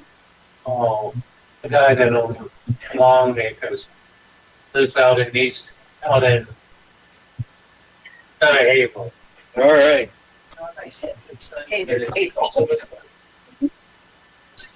12 laps complete There you go. as we're under yellow. Oh, yeah. We'll have a courtesy lap here for the 96 of Rod Williams. Hopefully it's just a flat tire that can be changed relatively quickly. I can send her an email on something else. Don't forget, next week, folks, we do it all over again. It's Ridge Runner Madness next week. It's the Vermont Food Bank benefit. If you bring 2 non-perishable items, you get $3 off a general admission ticket. So support the food bank. We do this in memory of our friend Cho Lee, who tragically died of a heart attack here a few years ago. Cho Lee was a walking museum of history of auto racing in this state, and very nice young man. Proud to call him a friend. We were all heartbroken when, but he had his heart attack. All right, we're giving him the crossover signal. Logan Martin will start out in front on a Delaware restart with Bobby Shepard and Travis King. All right. 12 laps complete. Well, And here comes. we're slowly getting there on this one, right? Oh yeah, this one's taking us a while. We're having trouble here. Kind of surprising. Looks like they put the number 1 of Adam Osgood to the back, for jumping into making a inside groove that wasn't there, and definitely did some damage to the Williams car, which is pointing toward the front, and we're going to get ready to go here at the barrel. They come down to out of 3 and 4. And what happened to Travis King, but he lost it there in the corner or something, and Buckwell and Danforth got underneath him. Here comes Michael Danforth. Danforth on the outside. And here comes the car number 93, Will Hall. Now, Will Hall is no stranger to victory lane here either, in a late model or a midget or anything else. Great job of driving here by Will Hall. Look at, he got a wheel off the ground. He knows how to drive that good. Your leader is still Logan Martin. Logan Martin with a rear view mirror full of Bobby Shepard. This time by halfway. The cross flags halfway. 15 laps down, 15 laps remaining. Here for the Wells River Chevrolet Sportsman Coupe. Logan Martin, Bobby Shepard, Todd Buckwell, your top 3. Then it's Will Hull in the 93. Oh, Hull hits a rut there And Michael Danforth Jr. looking to get underneath him. He gets a little high as Danforth gets underneath and moves him up to fourth place. Oh, my heart. Things can change here in a heartbeat here at the home of the Coops, Pear Ridge Speedway. They can't blame it on dust tonight, folks, if they lose a position. Slowing down is car number 2 out there. That's Chad McAlpine. McAlpine slowing, getting up high in the groove. Your leader is still Logan Martin, and Martin coming up on lap traffic, coming up on the 45 car of David Cody. And Bobby Shepard taking advantage as well. Oh, man, I'll tell you, it's not over. The old we'll have a red flag on shore here. Red. You could see that coming, Paul. Oh, yeah. That was just ruined when it went into turn 1. Oh, it was. Yeah. He got turned just enough, and he was upside down in the air, flipping, and he's landed, I believe, on the right-hand side. I'm not even sure what car it is. I'm not either. I think it was the gold car. Is that the 90? The car that's really dark colored. 96? Was that the Rob Williams got broke before. Yeah, Rob Williams, no. I can really. Well, hang on. They're going to flip him down there. Yeah, we're going to just make sure everything's cool here. After we get him upright on his 4 wheels, we'll take a break, but not yet. Just prepare our guys back at the radio station. We have a red flag here. The safety crew is down checking him out. A lot of times they leave the drivers in them and then flop them back down in their seat because it's safer than trying to get them out of these coops. Want to remind our listeners, this is WYKR Haverhill. It's a Saturday night at Bay Ridge Speedway. Stephen, John, and Paul Ordway, PTO's Repair, right there in Fairleigh. Brand new locations. We chat with Paul during the winter months, shortly after 6:30. Paul gets up bright and early to talk to you guys. Sometimes he doesn't look forward. He does. He does look forward. I'm picking on you. No, it's always great conversation. And, of course, Fisher Plows and Fisher Sanders been doing that a long time. 20 years. Man. We've been in business. I've worked on them prior to that, obviously, at my previous job. And we've been in business 20 years. 2005, we took over. And, we're on our 26th year this year in July. And that's great. We're still going at it, and we'll get a few more years in. That's good. All right, they're getting ready to upright that vehicle. When we come back, we'll be able to tell you who exactly it was, and it looks like everything is okay. They've got emergency vehicles out on the track in turn 2 of Bay Ridge Speedway. We'll take a break, and we'll be back in just a couple of minutes. Dale Leroux, president of Leroux Transmissions, spends a few moments with his iPhone. Siri, if I want the best place in northern New England to fix my transmissions, where should I go? The best place for transmission repair is still Leroux Brothers, just off Interstate 91 in Barton, Vermont. Siri, can Leroux fix just about anything I need repaired on my car? Yes. Leroux can fix just about anything you need repaired on your car. Siri, what is the best method of letting folks know Leroux Transmissions is a complete, total, comprehensive vehicle repair shop? The best way to inform others is to tell them, please see the definition of communication on the web. Siri, sometimes I think you may actually be programmed by one of my relatives. Do you mean relative to the conversation or your family? Thank you, Siri. Bye now. You are welcome, Dale. Wow, sometimes Siri just creeps me out. Leroux Automotive in Bucolic, Barton, Vermont. Get it fixed at Leroux. Call 1-800-420-4330 and visit us at LerouxBrothers.com. Holy schmoly, it's Matt LeCaire from the Autosaver Group, St. Johnsbury Chrysler Dodge Jeep Ram. There's always something exciting happening at St. Johnsbury Chrysler Dodge Jeep Ram, and there's never been a better time to stop in and see what's on the lot. We've got new Chrysler Dodge Jeep Ram models arriving regularly, plus a strong selection of dependable pre-owned vehicles for every driver. Whether you want capability, comfort, style, or power, our team is here to help you find the vehicle that's right for you. And with our service department ready to help with maintenance and repairs, we're here to help you before, during, and after the sale. St. Johnsbury Chrysler Dodge Jeep Ram, where Vermont comes to drive. I want to thank our crew back at the Route 302 broadcast studios, Gray Jacks and Joshua Smith, who are doing a great job keeping us on the air, doing it through the internet. We certainly appreciate our worldwide listeners. You can go to WYKR.com and get your app and be listening to us pretty much wherever you go, as long as you have service out there. And if you want to do it that way, 101.3 is a great way to do it. We also are at 105.1 and our daytimer AM 1100. Got that car back up on its four-wheelers, and it was a gold car I was talking about. Yeah, it might be that Damon Coat, or yeah, he's a rookie. The 45, I think. Yeah, he got spun a little bit, and then I think he hit one of the Inside the tires. barrier tire there. Yeah. Oh, he was in the air spinning. Yeah, he was in the air. Imagine, I mean, what, he got, a 4,000-pound car? Oh, yeah. Those guys are probably 4,000 at least, 4,500 maybe? Probably low fours, but yeah. Yeah. They did check him out. They did get him out of the car before they put it back down on its wheels. He did walk over to the ambulance. So the crew has now got it down on all fours. They're going to back up to it and hook on with the wrecker. Looks like they pulled the red flag. We're under yellow. Everybody should be rolling here and get things lined up again. This division's giving us a run for our money tonight. We still got 11 laps to go. Wow, we have, the qualifiers, they gave us a handful of excitement there, and here we are in the feature, 19 laps in, and we're red flag, now going to caution. Wow, things have cleared out. We've got a few high fair weather clouds out there, but other than that, pretty much clear skies. Beautiful night. Going to be a cool one, though, but... Yep, Saturday night at the Ridge, Bay Ridge Speedway, Paul Ordway, and I'm Stephen John. We're certainly glad that you could be with us this evening. And as we have said earlier in the broadcast, if anytime you can get to Bear Ridge just to see what racing is like, dirt track racing at its best here in Vermont, you should give it a try. Yep. So going to run down here, it looks like the 27 of Logan Martin is your leader. They got posted Bobby Shepard in the 28 as second. Third is, I don't even see a 31. Scoreboard might be, hang on. Oh, it might be the 631. I was just going to say, you're probably 631. Yeah.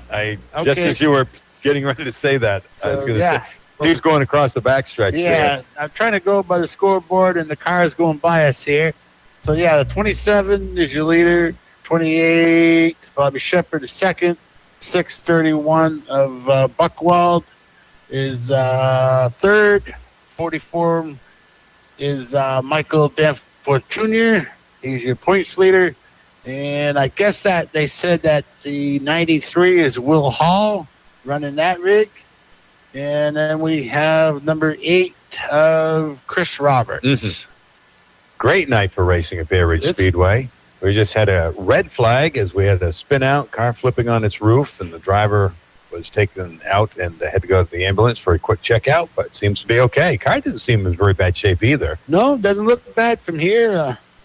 I'm sure it's shaking a little bit after that hit, but yeah, they'll get it checked out. I don't believe he'll make it back out for the finish of this, but we'll see. Well, that could tend to give up if these are running not fuel injected but carburation, kind of mess up gas flow and all that stuff when they end up upside down.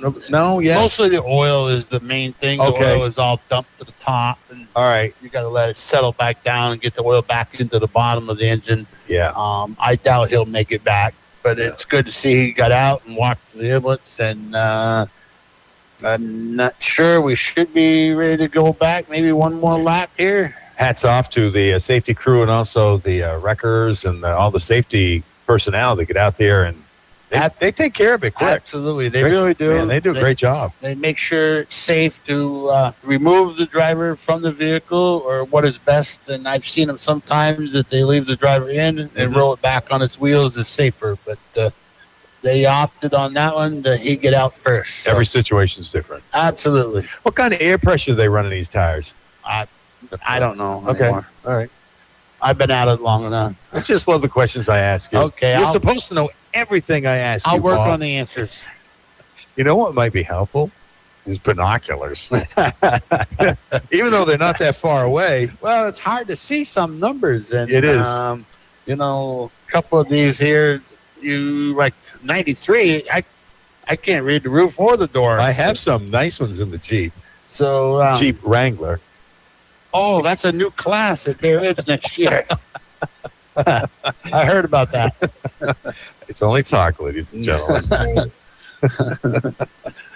I think they're going to rock and roll this time, don't you? It looks like, no, the yellow flag is still out. I'm not sure. Oh, they're waiting. They want this car to come out. That's why. Oh, yeah. I believe that's Lucas Wheeler coming out. He went in for another tire maybe or an adjustment.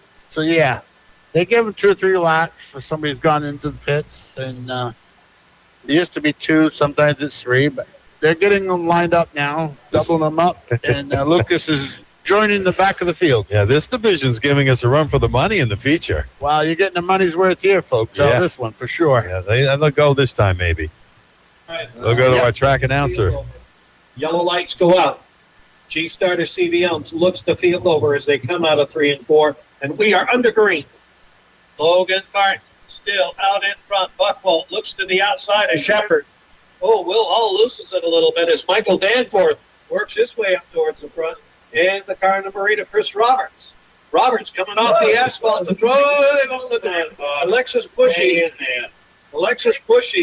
and Allie Bushy having a little AJ Bushy, I should say. AJ Bushy slowing down here on the front stretch. Yellow will come out. Well, maybe we'll get this one in. Maybe. We're working on it, ladies and gentlemen. We're up to lap 21, 9 out of 30. Well, we got 3 more hours to the curfew to get the last one started. So, yeah, we're still in there. So after this, we're going to enjoy the Dirt Stalkers. Yeah. All right. Then it's a 20-lap feature on that one. That's what they're telling us. And then we'll go to... Oh, I may have wrote... Oh, that's the Sportsman Mods, I believe, next. I think I wrote it wrong there. But okay. Yeah, that's okay. Because late models are way back there. Look, that number 9's got something hanging there. Yeah, he has lost his chrome strip off the side or something. Yeah, something. He's got some LED lights. Yeah. On his head support there. Lighting up the inside of the cockpit. Yeah. Some color schemes that are really interesting. That's the other thing. If you come to Bear Ridge Speedway, look at the color schemes. It's pretty cool. Absolutely. You got some white and red, the white, orange, and black. You got black and yellow and blue. And then you got black, white. I mean, all white car. And then you got some yellow cars. And you all kinds of colors here, for sure. They also sell souvenirs here. Of course, I know that April's talked about that might need a sweatshirt tonight. So if you come to Bear Ridge Speedway, you can also pick up some T-shirts, sweatshirts, hats, some other stuff as well. Great tasting food, by the way. Absolutely. The burgers. That's my weak fall. Weakness of burgers. I know Good it. burger. All right. Looks like they're giving the Pushy a couple of laps to get a tire change maybe. Looks like maybe the left rear went flat. Looks like Butch, who's running the flag stand, is looking up here to the booth to maybe find out where we're at. Because they have to have the cars lined up just right, too, right? Correct. The Dirt Stalkers are lined up in the infield waiting for this one to get finished. And two-way radios, boy, what a difference it's made. Oh, yeah. And I don't know if these guys talk to their pits in this regard, but we know NASCAR and some of the other big boys do. Correct. Then here they all have an earpiece. So they'll listen to the track official over here beside us, beside the announcers. He's telling them what to do, to line up, to do this. If they send a car to the rear for a reason, roughness or something, he tells so-and-so, number 8, go to the back or whatever. But now he's telling them to get lined up here and get ready for green. The restart zone is the blue barrel down here in turn 4. And we are ready to go. Get to the end of this race here, folks. All right, we're under green. Give it back. All right. Michael Danforth with a move up on the inside. Bobby Shepard relegated back to 4th, but Shepard now fighting back on the outside. Your leader is Logan Martin. Todd Buchwald in 2nd. Danforth in 3rd. Bobby Shepard 4th. Will Hall and Chris Roberts with a great run in 5th place. Yeah. Flags blinking by. 23 laps completed here for the Wells River Chevrolet Sportsman Coupe. 7 laps remain in this 30-lap main event tonight. Logan Martin comes to the flag stand, this time by. He'll click off another lap as the battle is 2nd, 3rd, 4th between Buckwell, Danforth, and Shepard. Anybody's race out here. I'm telling you, ladies and gentlemen, the old saying goes, it's not over till the fat lady sings. Well, she's singing right now, but not quite as good as she should be. Anyway, here it's a checker flag that makes the difference. Oh, Lucas Wheeler slowing again, going down into turn 1 here. Troubles with the 89 car. Lucas Wheeler having troubles on the 89 car. 5 laps remaining. 5 laps remaining here for the Coups. As Lucas Wheeler creeps down in the turn, we gotta go yellow. It's too dangerous. Yeah, he just not enough power to get it off the track over there in the third turn. Something happened here coming out of 3 and 4. He's slowed by the pit stand, and now he's over sitting high on turn 2, waiting for some help. This is a little different because this is open wheel racing. Correct. So they can sometimes. It doesn't take much. Pop a tire, break something, like that car that went for a ride over there in turn 2. Yeah. I mean, this is obviously some things broke, and then I'm not sure what's going on. If he's going to be pushed in, or they got to pick him up. Something from here doesn't look right with the left rear. But yeah, it does look like it's forward a little bit. But we'll see here. I guess they're gonna push him. Huh. Yeah, it looked like he'd lost power. Yeah, he really died off when he came out of 4 and down the front stretch here, and then he went up high to get out of the way, but couldn't make it back to turn 3 to get into the pit. So he's getting some help here from the tow truck, pushing him in. Maybe we can get back to green here. We got lap 24, 6 to go. It's taking an hour to do this lap. Wow. This division. Quite, but they've given us a run for our money tonight. Wicked. Yeah. I mean, we've had yellows, and we've even had a red. But like we said, it's open wheel racing, and that's that's totally different. And we got, the track still isn't the smoothest. We still got some rough spots here in 3 and 4, but it's a hell of a lot better than what we had earlier today. Yeah, that's for sure. And, they're burning through it good. The bottom lane has really come into it. So this is Saturday night racing at its best. Dirt track racing, Bay Ridge Speedway, celebrating 59 years of racing right here in Bradford. And they're lining them up. They want to get them going again, Paul. Yeah, 6 laps. Let's see if we can do this again without a red or a caution. Yeah. They are getting them lined up out of 2. They're heading down the back stretch. The caution light is out. Butch is pointing toward the restart barrel. We should be going green. Finish with 6 laps to go. We are under green. You got a good start. Logan Martin with a nice start right off the finish. Oh, Buckwell getting underneath there. Michael Danforth. And Danforth relegated back to 3rd. Will Hall now up to 4th place. Bobby Shepard in 5th. The Wizard of Oz, Matt Osgood and Rollins. Oh, they tangled and touched. Oh, and Allie Pushy as well. Oh, my heart, my heart. What a race for the Coups. 4 laps remaining as they come by the stripe.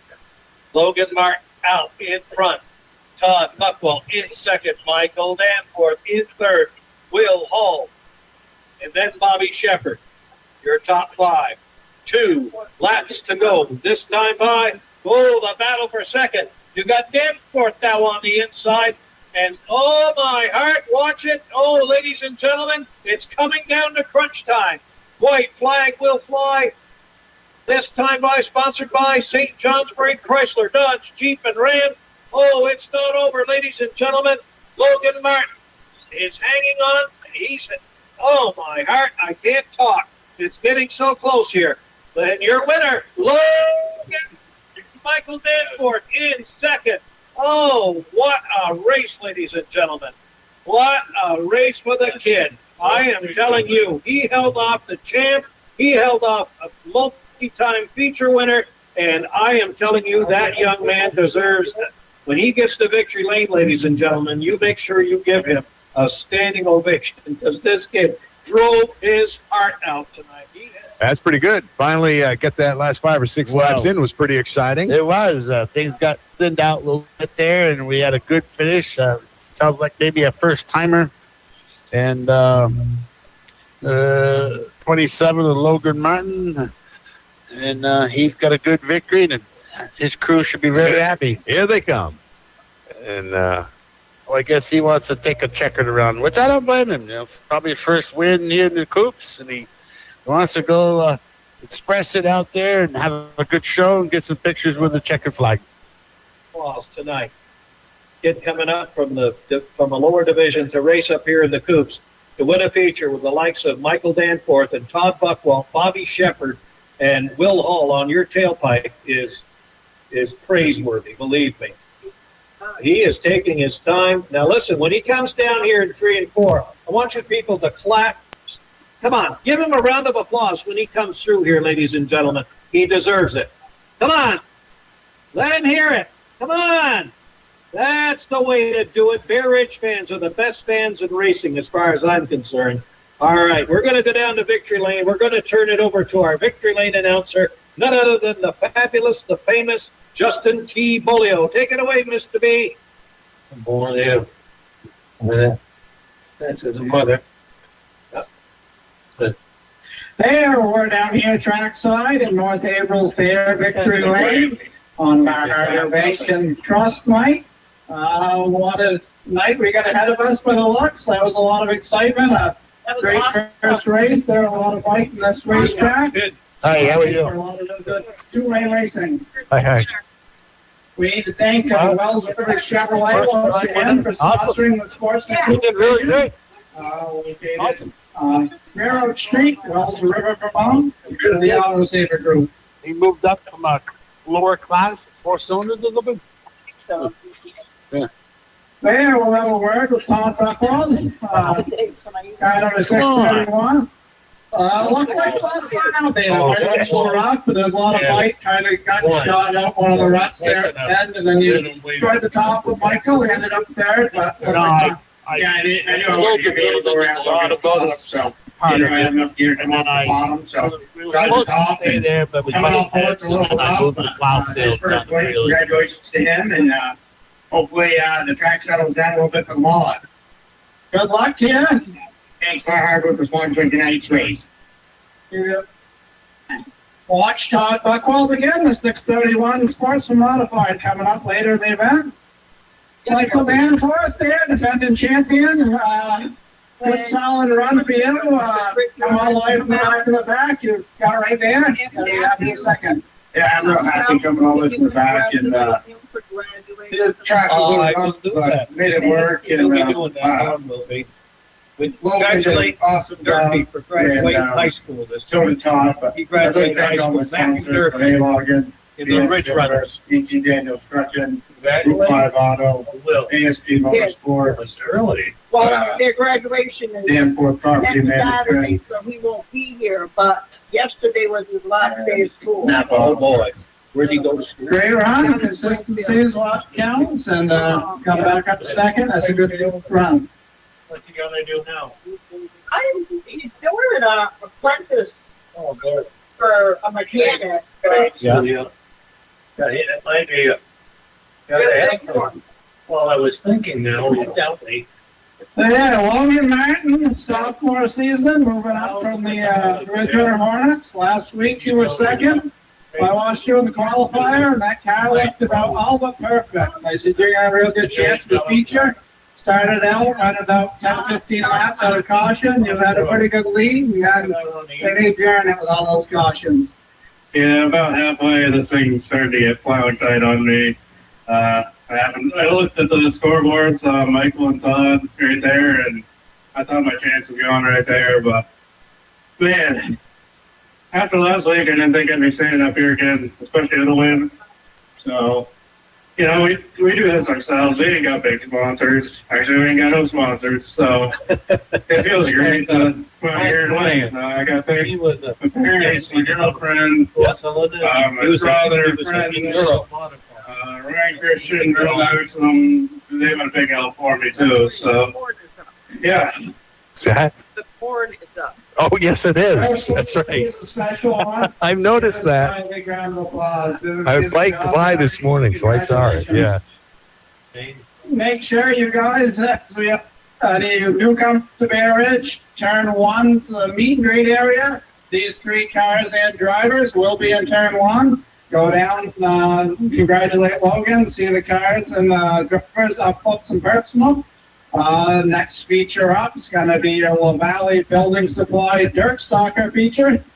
Last week's winner was John Fields, the car number 46.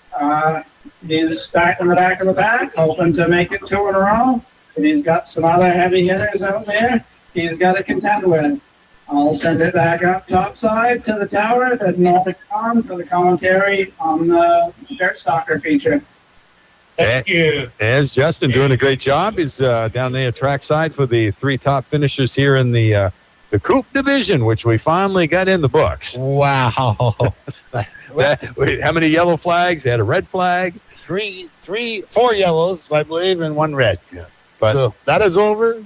We're getting ready for the La Valley Building Supply Dirt Stocks. So, Paul, the next one's going to be 20 laps, and then a 20 lap, and then the mod's going to do 35. Yeah, that's what they And- told me. Yeah, and then we've got the sprint cars in New England with 30. They Wrap up changed the that. last 2 races with 20. Yeah, we'll get into that. This one should go by quick. The scones. Oh, man, they really rock and roll, don't they? Yeah, as long as we don't have any red flags on that one, we should be good. Yeah. We are getting ready.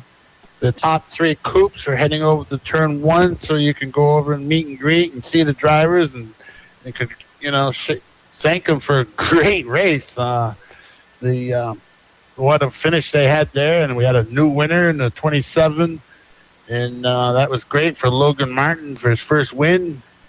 He finished 2nd last week, and so a good win this week was awesome. So it looks like starting on the Valley Building Supply Dirt Stalkers, I don't see it.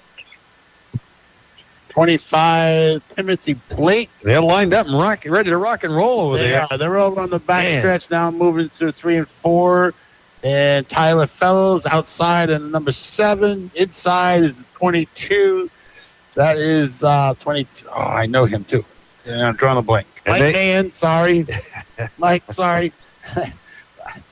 Drew a blank on that one. Outside of him is the 91 of Tim Tucker.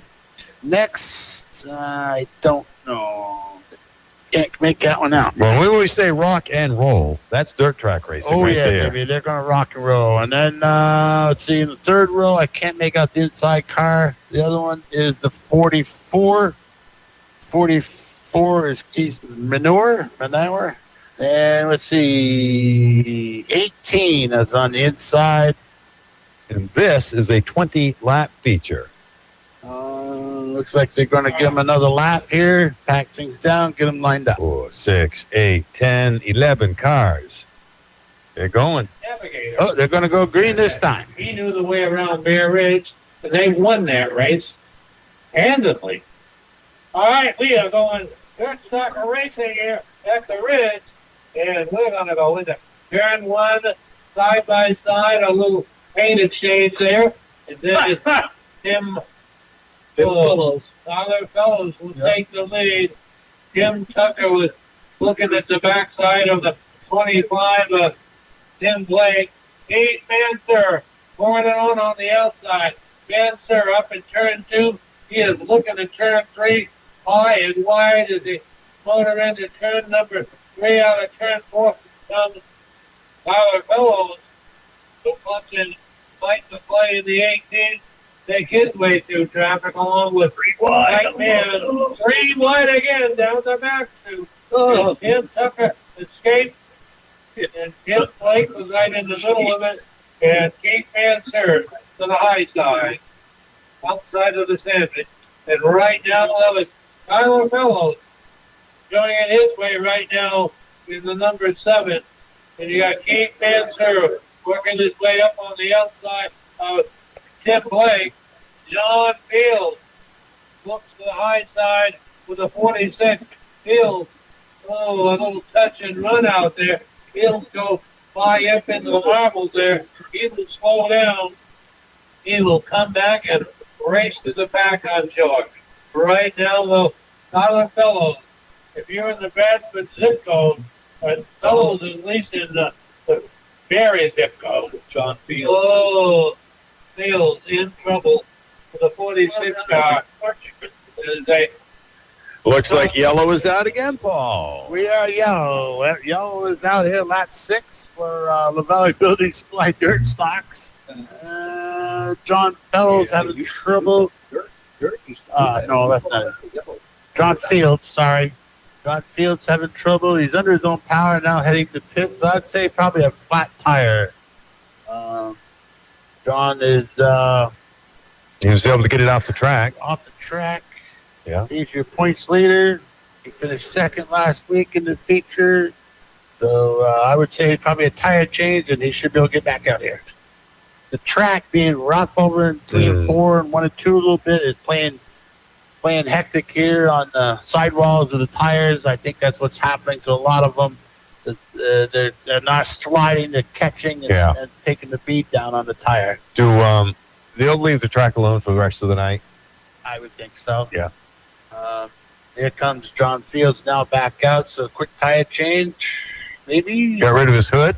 Yeah, maybe it was more than a tire. The hood's gone, so something was happening. It's an air-cooled engine. Not. It is not. I'm not sure. It's going to take more air, but... Yeah, so we are under caution again here for the Valley Building Supply Dirt Stockers. We got the 7 and Tyler Fellows on the pole. Man, the lights are on here at Bay Ridge Speedway. Absolutely. And he's going to put some new ones in this year. I heard the spring, some more lights up, and it's really nice and bright out. It is. It's really nice. Nice job.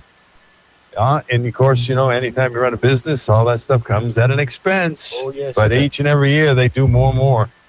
You got to keep up. You got to keep up every little thing you can do each year, and it's a big thing. We are ready. Yeah, Jason Fuller. Yep. Oh, the green flag is waving, and boy, Fellows, you never catch Tyler sleeping. Get a little rough out there. They're hooked together. Not now. My dad is not providing tow service here. Bob Longmore. Oh, the barrel got it. The Rock, the rookie in number 11, gets spun around up there, and caution comes out. Not in a. And he's the first. Is it the first? He's trying to do his own grooming down there, Paul. He's doing something. I don't think he realizes the barrel's caught between his front tire and the bumper by the looks. I think he crushed it enough that it's caught in there. They may have to pick the car up, get the barrel out from underneath it. And of course, he's heading toward the pond and turning 3 and 4, so that's not helping anything either. Yeah, we got so much rain last night. The track has come around in really good shape, actually. But as you said, in the infield, there's 2 or 3 places where you can refer to it kind of as a pond. Absolutely, and there's a good size one over there in 3 and 4. Probably goes 3/4 of the way around. Yeah, it might have been a different situation with the guy that ended up on his roof earlier if he ended up in one of these spots with his water. Yeah. Might have been a different situation, that's for sure. Yeah. But anyway, this is the 7th lap of 20 in the Dirt Stalkers. Let me tell you, if you're tuned into us tonight, you are getting a night full of racing. Between the cautions, the red flags, the barrel racing, you're getting it all here tonight for sure. Yep, so Saturday night, Stephen John and Paul Ordway, PTO's Repair right there in Fairleigh. We're trackside, and we hope to be here next Saturday as well. Then we're going to take quite a break. Then we'll have probably at least, we hope to have 3 more races as we wrap up the 59th year of Bay Ridge Speedway Racing. I hate to start talking about September, though. Yeah. They're still... I think he's stuck. They're probably going to have to turn around and push him out of the mud hole. Yeah. Oh, he found some traction. He's headed around. Working across there. You don't do too much spinning. We got a little bit of green out there still. I'm not sure. He's trying to go back over into the track of turn 3. Yep, I guess he's good to go. He's going to stay out on the track. I think they pointed 1 to go. They're going to try reset the barrel. You've watched NASCAR on different ones. They have the restart zone. Bay Ridge, we have the restart barrel. You get the turn 4 with the blue barrel. That is the green restart zone here. They'll get the green flag ready. We're going to go back racing. at the Ridge on Bar Harbor Bank and Trust Night. And they are racing under green here. Oh, The 25 car. Somebody lost their bumper. Oh, it's a James Bond trick. Let's see. Who has a blue bumper cover? We might not make curfew tonight. We're gonna have to do something here, but we got a bumper over in turn 2. It's a blue bumper, but I haven't seen anybody missing one yet. You know, I really think you're right, because the track isn't absolutely the way that I know Butch and the gang would like to have it, but the weather did play havoc with it last night, and some of the tires may be coming off the rim, and now we're losing pieces off from the vehicles. Yeah, because there is some bumpy spots. Oh yeah, it's not perfect, and he made the call to race, like he said. It was nice and sunny most of the afternoon, early morning, and he would have to call it before then, and he decided, let's get him in here and make the best of it, and let's not lose another night of racing. No, for the most part, it's okay. Yeah. It is a little rough in some spots, but Mother Nature came in last night, dumped a lot of rain on us, and I think the track is actually in pretty good shape from our vantage point. From what we saw before we got started tonight to what we're doing now, it's really come a long ways. Yeah, give them a lot of credit for that one. Absolutely. Get out there with a couple of graders and some big fat tires, and it's been good racing. 1 and 2 is great. It's just right here coming out of 4. From our vantage point, is what it looks like is the roughest. But watching them go down in 1 and 2, they got a couple of good lanes, and so you got to pick your spots. Try to pass down in 1 and 2 and down the backstretch, and get single file back into 4. It could be a picture-perfect racetrack, and everybody sets their vehicle up differently, the race cars differently, and some are going to like the night and some aren't. Even if it's the best night of racing. Yeah, not everybody's going to be happy with everything. So they're going to make them take another lap. Butch Elms, the owner, here, along with April, owners of Bear Ridge Speedway, going to make them take one more lap. But we got 1, 2, 3, 4, 5, 6, 7, 8, 9 cars still out there. That one's got some stuff hanging too, number 18. He's a little off on the passenger side. Yeah, he's missed part of his front fender. Right front fender is hanging in the wind.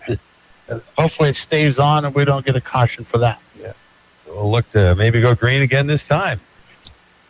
Yep, he is pointing. We are heading lots down. We've got 13 to go. We're green. Right on it tonight. Okay, having a good run here in this good starter. Case man, sir, always on here. Height the play comes back. He is 4th on the grid right now. Then the 81 Dana Carter, Mike Dan in the 22. Longmore in the ADB 42. Halfway. All right. 10 down and 10 to go for the early. The Valley Building. The Valley Building so far. Ooh. Okay, we got that sorted out. Yeah, race cars all the way around the Speedway here. And Tyler Fellows doesn't want to look in his rear mirror. He's got the head of it right behind him. And it's still fine as Fellows to set up a real strong run here. And, he does not want to be denied win here, but he might. Tim Tucker, he is looking for his first dirt stock win. And I'm sure that's out of his mind right now. He just wants to win it. And they're going to come up on Mike LaRock in the 11th. They will get by him. Not sure what Tim was planning there. He got trapped in lap traffic. Passing flag is out and comes at 5 to go. Down to the stripe. It is still Tyler Fellows race to win. He is your leader. Tim Tucker. Veteran on the dirt. And he is right now trying to negotiate a pass on the number 7 car. Ninth the play, trying to get through lap traffic here. Watch the Right man right behind it. All right, it's time. 2 laps to go. 2 laps to go for either fellow. And Tim Tucker, there's nose to tail out of turn number 2. And the white flag will be waving here. The St. J. Chrysler Dodge Jeep Ram white flag. And not 3 cars ready to charge to the line. The checkered flag. Oh, and Tucker is nose to tail. Tyler Fellows, Tim Tucker, Keith Mansur, Mike the play in the 18. Done by 4. Mike Van 5th in the number 22. And another one is going to be in the books. That one is done. A few rough edges to get there, but Yeah, we made it. not a bad Cars. race. No, they were doing good racing. A little banging going on. That Tyler Fellows won that one in the number 7. 2 cars that look really similar. They do. Missing the second place car. Where'd he go? 44 was third place. And they don't have. Oh, here he comes. There he comes. He's making his own hot lap. Sponsor, the next event up they will have coming up is Father's Day weekend for oxen pulling and tractor pulling, both Saturday and Sunday event. You can get all the details for that at noaprilfair.com. Also, I want to give a shout out tonight at WYKR Radio here, putting the races on the radio. Hopefully some of you folks at home are enjoying that. And it gives an opportunity, if you can't make it here, to listen on the radio, but invite you guys to check out Speedway.com. Pick a night and come down here before the summer's over for some great racing excitement. We're going to thank La Valley Building Supplies for sponsoring the Dirt Stalkers with 13 locations throughout Vermont and New Hampshire. Yep. 13 stores they got. There they go. Unfortunately, a third place finisher, Keith Mansur in the 44D. Good solid run. You kind of got a good shot on the start on the top and then got washed a little high and kind of settled into third and seemed like you rode there pretty much the rest of the race. Yeah, the car was pretty decent. Pretty happy with the finish after the last couple of weeks. Just got to thank B&E Hyundai 11. Field will have a good night tonight. Batchelder Street Construction, Speedway, Sloan and Day Spa, CDJR Services, Robbie, my brother, Travis, Raven, Matt, Dominic, all the guys that help out in the bits, Gage, everybody that comes up and helps out here at the track as well. Great job. Car always looks real sharp. He is so unbeautiful in his clean and passed away. Right There, Tim Tucker, second place last week, second place this week. Your former modified driver. Looked like you might have had something for the 7. You were right there at the end. Your car seemed to be coming on. Yeah, it seemed to be a little bit better at the end. I think 7 was too fast. 44 was fast, but yeah. The track obviously was rough. It was tough. We had to miss the holds, but it was a lot of fun. Thank everybody coming out. Thank my dad, my sister, my brother-in-law. Appreciate it. Can tell you back here again? Also, don't know. We're at a track.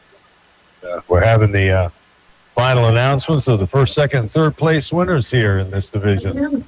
If I understand right, this is the first one you've got before mid-season. Yeah, last year my first win was mid-season championship, so it's nice to finally get one that's before that. Car was awesome. I don't even know how I finished it. I did snap the right front shock mount right off, so that's pretty why the last couple laps were quite a bit of a handful. I got to thank everybody behind me, our Harbor Bacon Trust for sponsoring, Fine Point Electric, Jake's Handyman Service, Dole Mill Speedway, Zeppelin Trucking. This win was pretty big. My buddy just lost his dad recently, so this one goes to him. Congratulations. Great run for the La Valley Building Supply Dirt Stackers. Next up will be the Sportsman Modified Limited Division. These guys were off last week. They're back here tonight to put on a show. The last winner here was the 4 of Sean King. He contacted the wall pretty hard for qualifier, but hopefully he's got that car double back in. Good to go for the feature. I'll send it back up to the tower. Man, it's a great job down there at Victory Lane. Justin Bulio doing a great job giving us a rundown and going through the top 3 finishers. He does an awesome job in Victory Lane. He does his homework. He gets down there. He knows who he's talking to, and he really does a great job talking to these drivers and making sure that they cover their crew and all their sponsors. Paul Ordway, Stephen John, trackside here, Berry Speedway, WYKR Haverhill. We're going to take a break here momentarily. We have some great sponsors bringing you the live broadcast right before we get into the next featured race at Berry Speedway. We're going to come back right after these important messages at Berry Speedway. We can all deal with a little bit of noise, but if your brakes squeal louder than your kids in the back seat, it's probably time to call Oliverian Automotive. They'll fix the noise, the grind, and anything making it annoyingly unsafe. Well, except the kids. That way you can stop for snack breaks instead of breakdowns. Book on your phone at oliverianauto.com or call 603-989-3277 today. Oliverian Automotive. They treat every vehicle like their family is in it. Your expensive vehicle takes a beating driven through daily harsh conditions that you didn't even realize. Scheduling regular inspections with 802 Automotive in East Corinth will help to catch issues early and prevent costly repairs. Tom, the crew will check the brakes, tires, fluid levels, belts, hoses, and lights to catch issues early to help prevent costly repairs. All of this to ensure that your vehicle operates safely and efficiently. To schedule your vehicle in, call 802 Automotive, located at 9614 Route 25 in East Corinth, 802-439-5802.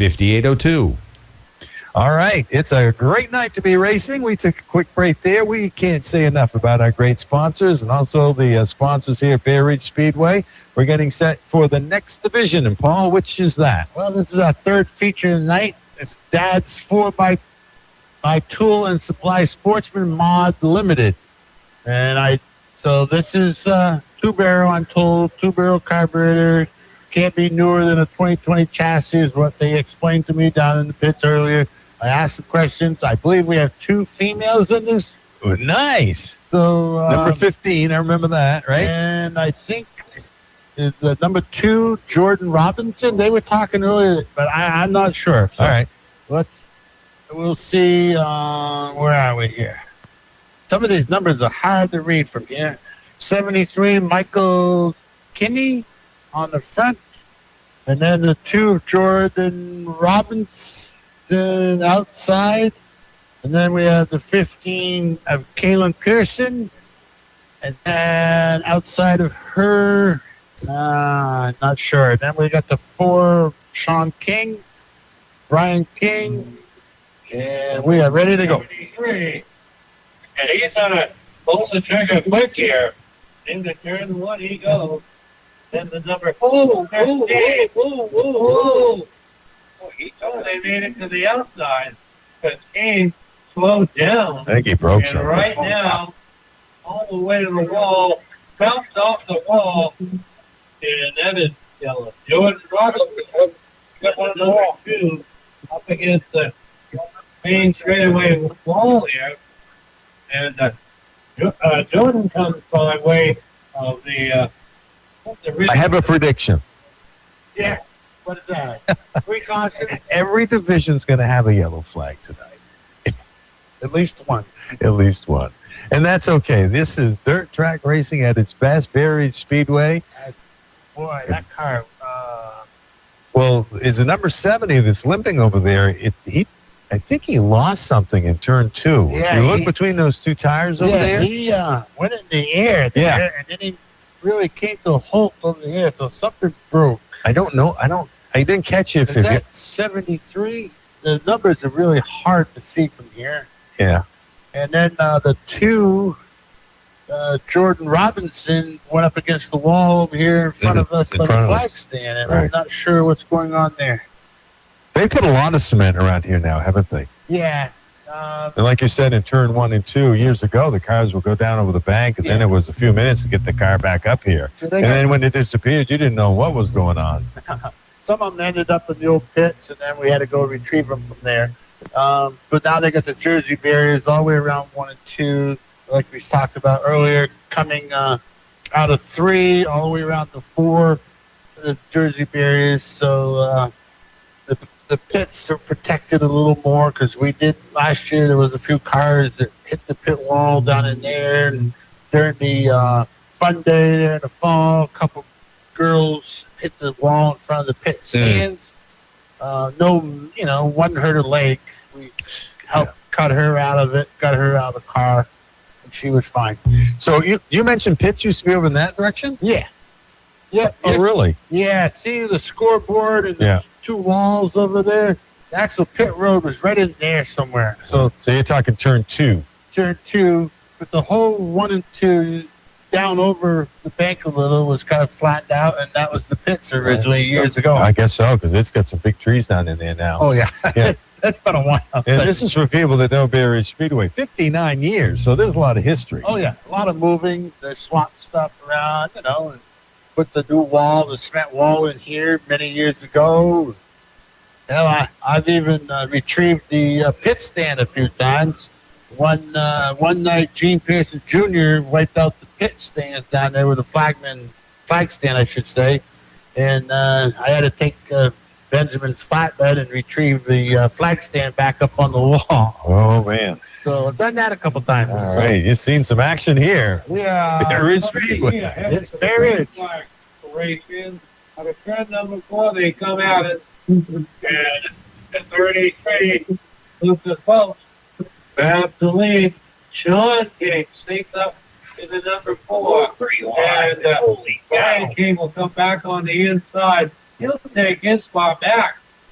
And here comes Kelly Miller, charging up his pack here in the L4. Then the 74 of Keegan Tabor on a mission. Out of turn number 4, it's Brian King, your new leader. Then it's the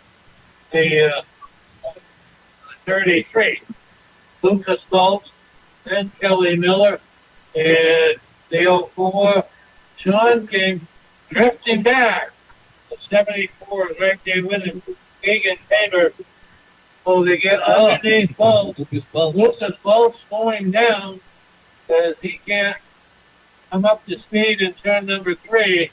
Meanwhile, charging by us, Brian King in the X-Car. Then it's Kelly Miller in the 04. Sean King in the 4. Then the 74. Keegan Tabor. And Jordan Robinson coming right back at it. Then we have the 15, Kaylin Pearson. She's running a strong race. Oh, Lucas Fultz in the 33. Head down pit road. And watch number 6. Brian King, he got in a hurry here, and he's driving off into the sunset with that number, that NRX. In the 04, Kelly Miller, Sean King in the 4, then the 74, and he's going to take a shot at it here, and that is Keegan Tabor in the 74 as they run just behind Kelly Miller Sr. Jordan Robinson comes by. Then it's the 15 Kaylin Pearson. Wow. 10 laps to go up on the board here when King comes by. Halfway home to that checkered flag as they cross the sticks out there on the flag stand. They have caught up with Kelly Miller. They have reeled him in. And look out. Sean King, a little bump and run there. Let him know Kelly he's there. Miller he can handle it. He's been in situations like this before. In the 74, Keegan Tabor. Boy, 2, 3, and 4 in that order, because here comes number 1. King, Brian King, trying to work his way to Kaylin Pearson as she is going down a lap. All right, 11 laps up on the board. we're gonna make it 12 here as Brian King trips the lap counter in that X machine. Kelly Miller hanging strong in second place. And Sean King, he will give it a run for his money. Yes, he will. And Keegan Tabor, sort of new to this book, new to this modified. He's been in Arrows before. That's not a bad place to start. It's pretty much their new route. King put 15 laps up on the board as they, boy, this cluster for 2, 3, and 4 spots. Kelly Miller, he feels the presence of Sean King, I'm sure. And Keegan Tabor in the 74, 16 laps on the board, and Brian King is going to make it 17 here. We're going to get 2 laps to go for Brian King in the X. That's not right. So this time by, King gets the white flag the same day. Chrysler Dodge Jeep and Ram. White flag is out. Check the flag goes to Brian King. And here they come.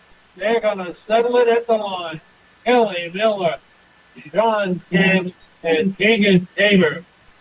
What a good run for the modified limited, courtesy of Dad's Boy by Tool and Supply. Another good run. That was pretty good once they got it ironed out. Total of 6 cars finishing it out, Paul. Yeah, and 1 caution. We did 20 laps. I think we did well. And we talked earlier about, you asked me about what's a good group to start in, but out of the 8 cars that's in this class, you realize 4 of them are rookies. Really? So that's pretty good. Yeah. And they gave us a good show. Yeah, it's a nice looking cars, too. Absolutely. Great show. That was an awesome show. Brian King kind of walked away with it, but, we'll go down to Justin. Certainly will. Locations in Fairview, Wells River, Vermont, and St. Johnsbury, Vermont. Once again, tonight's sponsor, Bar Harbor Bank and Trust. Most of the locals familiar with the Woodsville Guarantee Savings Bank. They've brought those guys out to expand their territory. Now they have 60 locations throughout northern New England. Victory. Oh, Wait for Sean King to climb out of the 4K and special. That is. Takes a few minutes to get those guys out of the cockpit. Oh, yeah. Hey, Sean King. Well, tonight went better than I thought it was going to for you. I saw you hit the wall there at the qualifier. That just looked good. But you kept right on going, so hopefully the car's okay from that. Yeah, the wall put quite the setup in it, and it was soft. I liked it. And the rear end was leaking quite a bit of fluid, but yeah, the feature definitely kicking up. I know I did. Yeah, the shock's a little rough. Yeah, it looked like there wasn't a lot on the top. I tell you, wanted to be out there, but especially coming off turn 4 is pretty rough. Yeah, I wanted. Yeah, car had it right. On Amazon Prime, North. You can't watch it. It's on Amazon Prime. I am not going to pay for these streaming services. There's like 17 of them, and it nickels and dimes you every month. You want Amazon Prime, or if you want. So it looks like, Paul, they're going to bring out the grader again. Looks like Butch is in the cockpit of that this time. Yeah, looks like we're going to do some more cutting over in 3 and 4. We did talk about the last few features we've had here that's getting a little rough coming out of 4. They're trying to wear it off, but it just can't do it. No. So what actually is going on inside the race cars? They got 3-point hitches. Oh, they got. What's the deal? 5-point seat belts. They're sitting in a nice aluminum seat with cushions, headrests, most of them. I mean, they're down in there, and it does take a minute to unstrap and climb out of these things. Mm-hmm. I have trouble getting in one, so you can imagine some of these guys trying to get in and out. Fire suits, fire suppression, any of that stuff? Fire suits. I think they have to have a fire extinguisher in there. There's no suppression system, just an extinguisher that's reachable just in case something they can grab hold of. There's always been the rules. I guess if you're going to test me, I'm going to need to follow up on some of this stuff. It's okay. Okay. So our next division is what? Next division should be modifieds. We just did so the mods are going to go 35, mods. It looks like. Yeah, so we should have the modifieds up next. In the modifieds, a little bit more horsepower running, like a 4-barrel carburetor versus a 2, and a little bit more torque. That might be why he's cutting these off, too. Plus, also, he cuts these high spots off. It's going to help out for the scones in the next feature, too. Yeah. Because these modifieds will flatten that off, burn that down, and then the scones will have a better track. So we're going to be about halfway there when the mods take to the track. Yeah. We're 3 features down, 4 to go. We'll get the mods out here for 35-lap feature event, and we should be in good shape. All right. We've been talking a lot. I think maybe we could take a break. We have a couple of messages from our great sponsors in making the race broadcast a possibility tonight on 101.3 WYKR FM. So we can do that. Messages, maybe look at the weather forecast as we wrap up the weekend, and maybe some country songs that relate to racing. Let's do that. Okay. All right. So we'll be back in just a few minutes. Buried Speedway. If you've got a skid steer, excavator, or tractor down in the field, Peakline can fix it. Peakline provides mobile heavy equipment and diesel repair right at your site. With service trucks, a 5-ton crane, and a lube truck, Peakline brings the shop to you. We're an independent service provider for CAT and other major equipment brands. That's Peakline. Visit our website at peaklinerental.com. That's peaklinerental.com. peaklinerental.com. C.W. Gray & Sons Auctioneers in East Thetford is a family-owned and operated business with over 60 years of auction experience. They specialize in construction and farm equipment auctions as well as consignment auctions. Gray's equipment list and Fairleigh, Vermont commission rates for consignment auctions is online at cwgray.com. The next time you need an auction or would like to attend one, you can contact them by calling 785-2161 or email them at cwgray2161@gmail.com. Shopping locally at PTO's Auto Repair in Bradford not only helps the business that you're patronizing, but it also contributes to the success of our entire small local communities. If you work in the Bradford area and want a hassle-free vehicle appointment, PTO's Auto Repair will come to your place of appointment, pick up your vehicle, do the work, then return it to you. Give them a call at 802-222-4774 to schedule an appointment. At PTO's Auto Repair in Bradford, you will get the one-on-one auto repair experience you deserve. A family-owned and operated business since the early 1900s, Ricker Funeral Home and Cremation Care, Woodsville, is dedicated to the communities served in the upper Connecticut River Valley of New Hampshire and Vermont.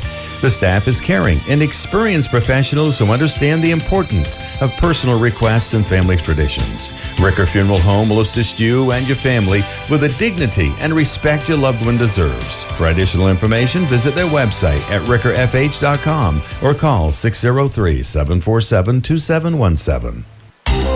From the Fairbanks Museum, the forecast for this evening: skies clearing with additional clouds moving in before dawn, calm and cool with lows from the upper 30s to nearing 40 degrees.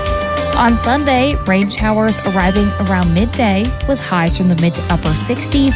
And on Sunday night, scattered to numerous rain showers with lows in the 40s.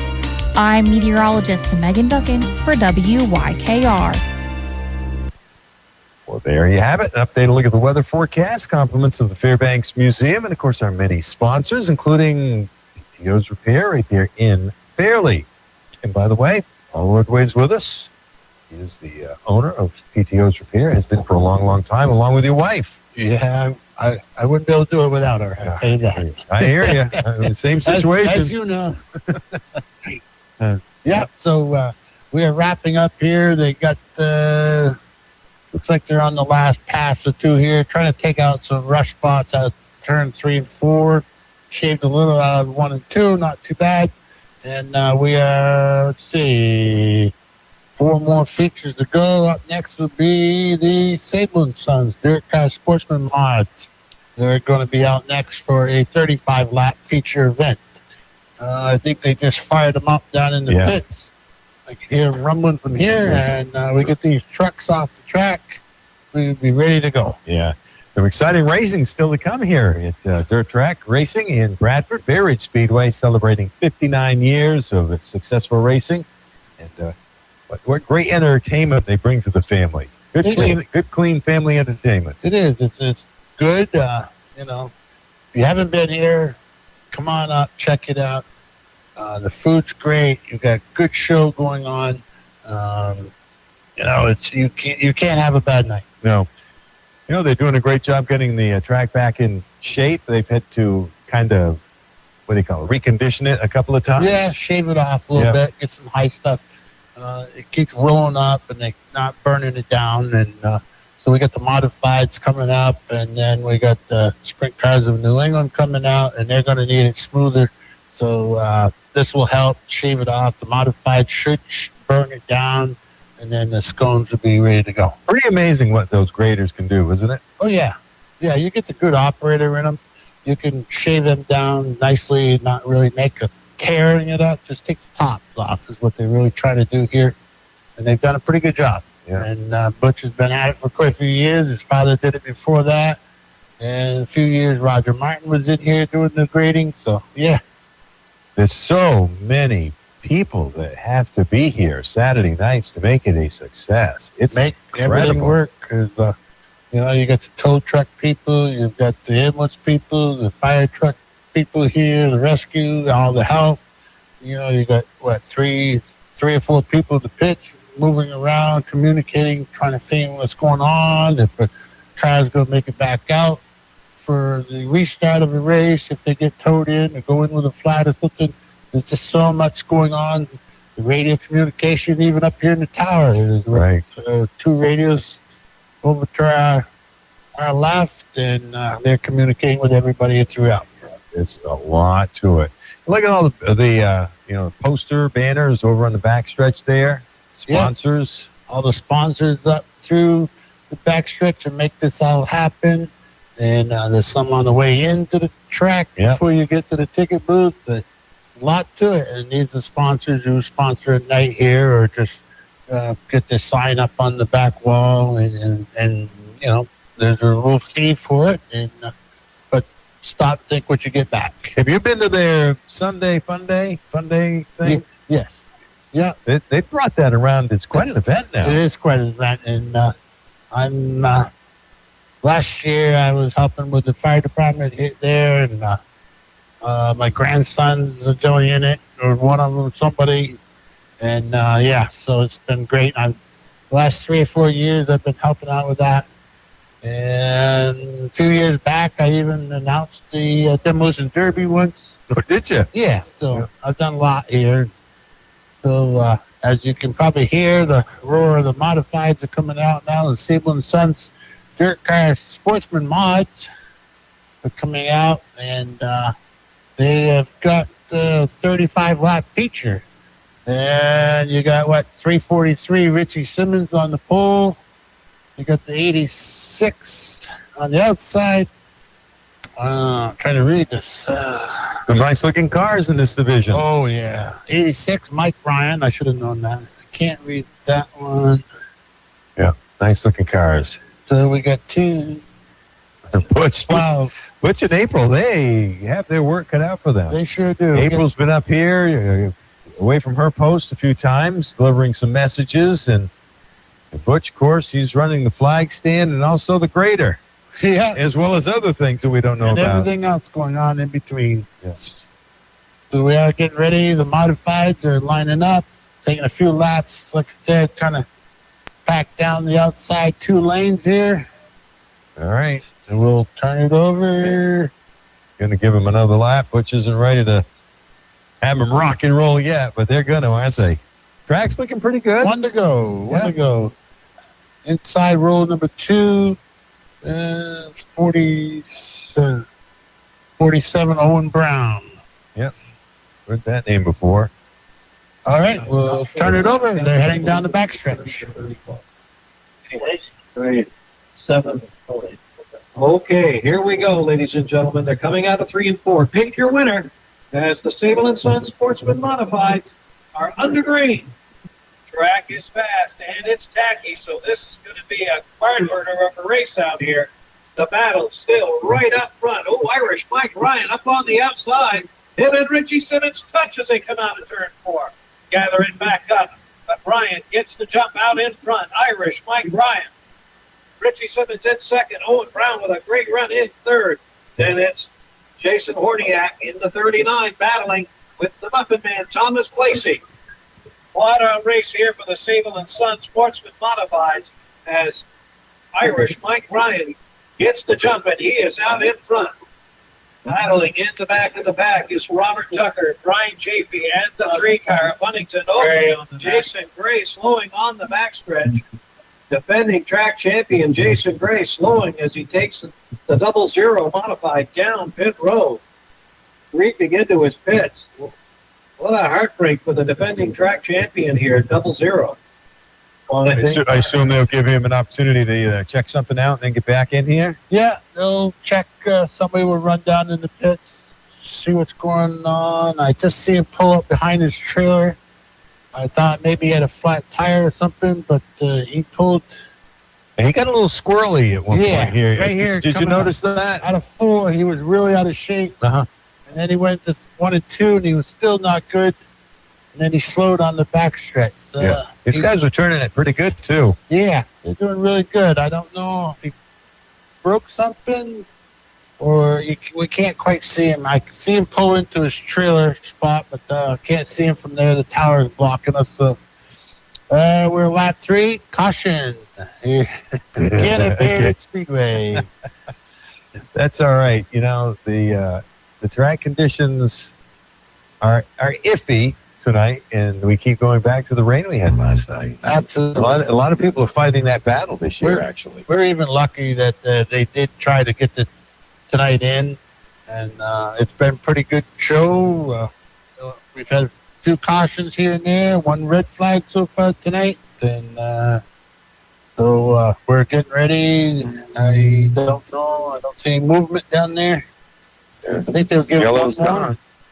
They're going to rock it. They're going to go green. Going green. Must be broke. All right, we're coming out of turns 3 and 4, and we are under green.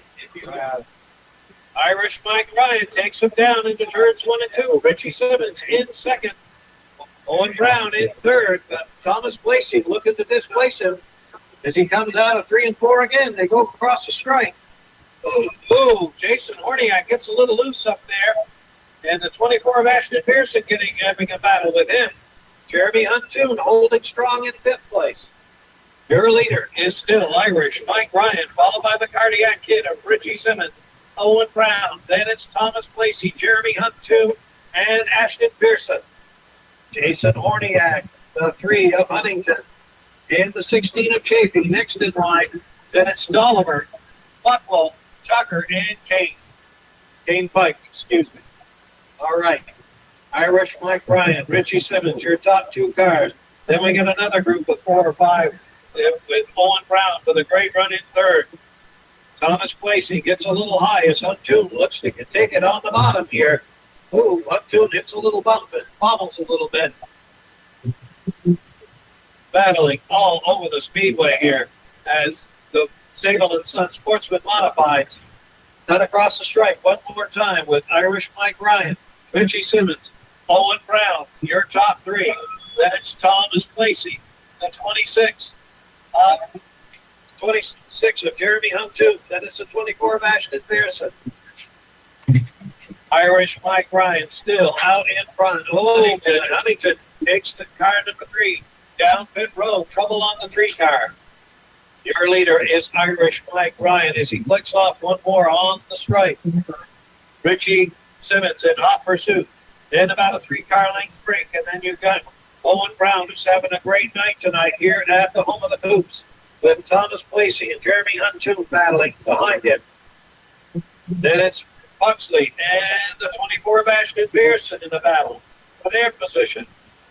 Irish Mike Ryan comes by the flag stand one more time. 13 laps complete in this main event for the Sable and Sons Sportsman Modifieds feature event. Irish Mike Ryan goes by the stripe. Richie Simmons in second. Brown. Oh, the battle is for fourth place. As Tom Lacey gets a little high, and Jeremy Huntoon working his way down to the underneath. A nice move by the 26 modified. Huntoon now up to fourth place, and he's got his sights set on Owen Brown. Jeremy Huntoon, one of the top dogs here at the Ridge. Owen Brown has been hard to beat this year. He's had some great runs out here in this division. Irish Mike Ryan is trying to check out, find his own zip code out there. Richie Simmons in his as well for the top two cars. Owen Brown pulls down third spot, but Jeremy Huntoon is in hot pursuit. And so is the 22 of Thomas Lacey and the 24 of Ashton Pearson. Halfway this 35 lap main event for the Sable & Son Sportsman Modifieds. Oh, Robert Tucker taking it down pit road in the 42 car. What a heartbreak for the 42 car. Irish Mike Ryan out in his own zip code. Richie Simmons trying to reel him in. But the battle is for second, third, fourth, and fifth, and sixth. You've got Brown, you've got Huntoon, then you've got Lacey, Ashton Pearson, and the 39 of Jason Horniak. 20 laps gone in the books. 15 to go. 15 laps remaining in this feature. Irish Mike Ryan out in front. Richie Simmons holding on dearly to second place. But the battle, there's a battle for third. Huntoon, they touch and they run as they go down in the corner. As Brown gets a little squirrely. Jeremy Huntoon now up to third place. The 26 car with a move up the inside. What a move by Jeremy Huntoon. We have too many Jeremys and Justins and Jasons out here tonight. It's an announcer's nightmare. Oh, Irish Mike Ryan coming up on slower traffic as he's getting around the 20 car of Kane Pike. Giving the passing flag to the 20 car. As they go down in the corner, it's still Irish Mike Ryan with 24 laps in the books. Richie Simmons in second. When they come by the stripe this time, 10 laps remaining. 10 laps remaining in this Sable & Son Sportsman Modified feature. Irish Mike Ryan out in front. Richie Simmons in second. Jeremy Huntoon in third. Then it's the 47 of Owen Brown, and then the 22 of Thomas Lacey.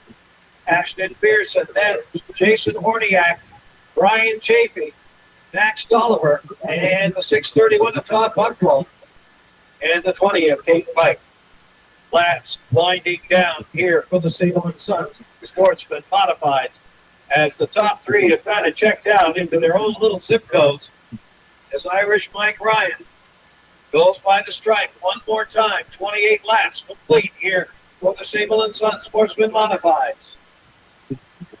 Irish Mike Ryan, the 86 car, sponsored by Wrights, is going by the flag stand one more time. Richie Simmons in second place, the Cardiac Kid. Jeremy Huntoon still in third. Fourth place is the 47 of Owen Brown with a great run here tonight. Thomas Lacey in fifth. Lacey looking to the inside of Brown. 5 laps remaining. 5 laps remaining for the Sable & Son Sportsman Modifieds. Irish Mike Ryan, the laps winding down. Can he hold her together for 4 more laps as he tries to hold off Richie Simmons and the 26 of Jeremy Huntoon? 32 laps complete. Ryan, Simmons, Huntoon, your top three. When they come by next time, the popsicle sticks will be in the air. 2 laps to go for Irish Mike Ryan. Ryan gets the 2-lap indicator. As he's coming up on slower traffic. White flag will fly this time, sponsored by St. Johnsbury Chrysler Dodge Jeep Ram. White flag. All right, as they come out of turns 3 and 4, checkered flag will fly. Irish Mike Ryan, your winner, followed by Richie Simmons. Jeremy Huntoon with a great finish in third. Wow, what a race for Irish Mike Ryan. There you go. Wow, we got through that one. 1 caution, 35 laps. That's pretty good. And the track came to him pretty good, didn't it? It sure did. They were starting to show a little dust here coming out of 4 and out of 2 a little bit. Yeah. But yeah, what a race. Mike Ryan, good finish. Richie Simmons got second, and Jeremy Hunter in third.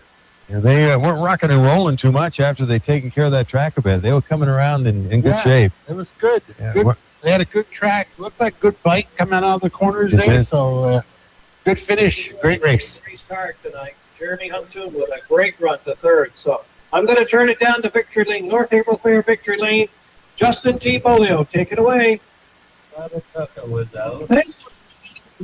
the top three finishers. An exciting finish to that Sportsman Modified feature. A lot of fast speed beats machines. We got the Pink Cycle and Sons. Great River Junction is sponsoring the division. Once again, a nice sponsor, Harbor Bank and Trust. Way back. Location here, being Westville, New Hampshire, also Woodsville, New Hampshire. I didn't have their rain diet on. That's good. These guys get a little notoriety here. Yep, it is. Because if the same guy wins everything, it's not fun. Fans don't like it. There. Very fast race. I like doing every week. Came into the event and third in points. It was a great start to this season. No, it's good for them. Good for everybody. Then some of these, I'm trying to. Next week, we're having the Ridge Runner Madness. Will be the nice guys. Have the feeling of. And if you mark, the 20th is the next Enduro. You got a video last week. Very exciting Enduro. Tim Martin coming out on top. At the end, in the lead. Jeremy Huntoon, a very, very fast race car tonight. Started ninth, drove your way up to third. It's probably would have liked to handle like some cautions because you definitely, I think, we're making progress on the leaders, but just ran out of time. Yeah, the car's getting better and better. Just figuring this thing out. It's a new partner this year. I thank Butch and April, obviously, for the opportunity. So they had our Harbor and I sponsored tonight. Ask Jeremy. I call it in. Easier. When Hey, that's the way, Jeremy. Great start to the season. it is being put, what he did, he dived in there. Yeah. And he showed Owen Brown out of the way. Yeah, he did. So, that race, that's what. Richie Simmons and 343 tribute to 911 car. Good. Will we go green to checkers or not? It's not. Could have used a little more gear. Car tightened up pretty good, but that's not an old fat guy's track right there. I understand. Oh, like, get it on 5 more laps. No, we could have used about 30 less. Great run. Congratulations on your second place finish. Yeah, he is. A good man. Richie. Mike Ryan. There, I started on the outside pole, rocking it right off to the front, and never looked back. It looked like a fun track and a lot of fun to drive. Yeah, I got really blessed with a good starting spot. You know, the track was pretty rough.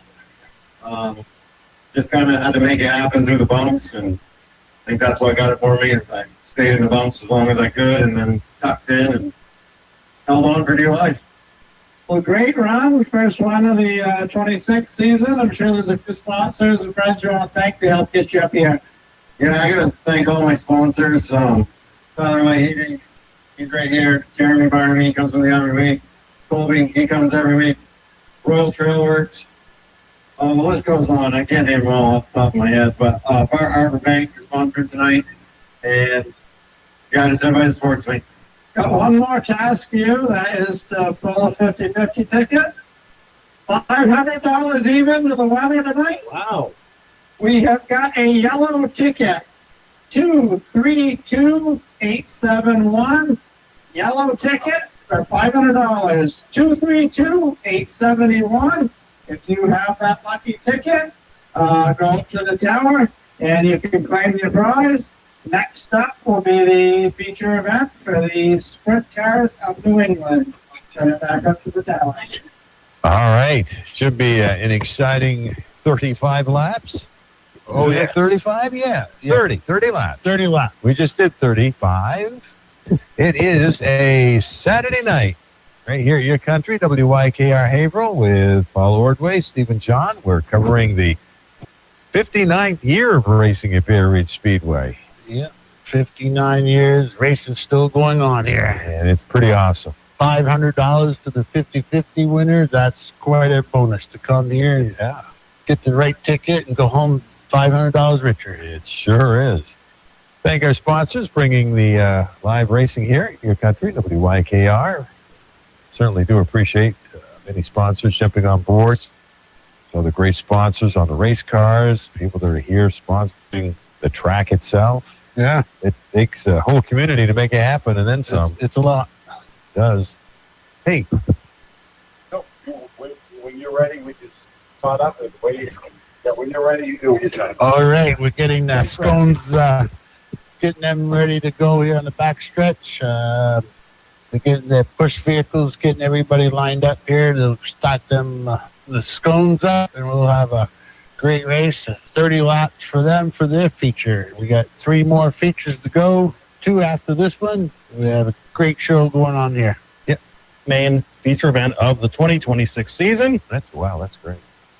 So we'll be back here at Bear Ridge on Saturday, June 27th, about a month from now. And by the way, that is scheduled to be the debut for our new wingless division. So we'll have the wing cars and the wingless cars. And I got to be honest with you, I don't know if we're going to have 3 or 300. It's been a weird project, but we're having fun with it. And we've had a lot of interest from people as far away as New Jersey and Southern New York. But we'll see if they show up.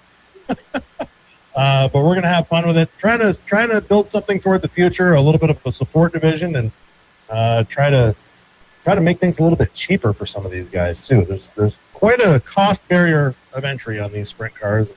Some of these teams are spending big money out there, and it can be a little bit cost prohibitive. The wingless car would be a good entry point, and if you're thinking about trying out a sprint car, might be a pretty good way to start out. So we'll see what that brings on June 27th, the next time that we're here with the wing cars and our brand new Scone wingless series. In a couple of weeks, on Friday night, June 12th, we'll be at the Albany-Saratoga Speedway in Malta, New York. So head on over to Malta, check us out, and then come back here on Saturday night. I want to race these cars.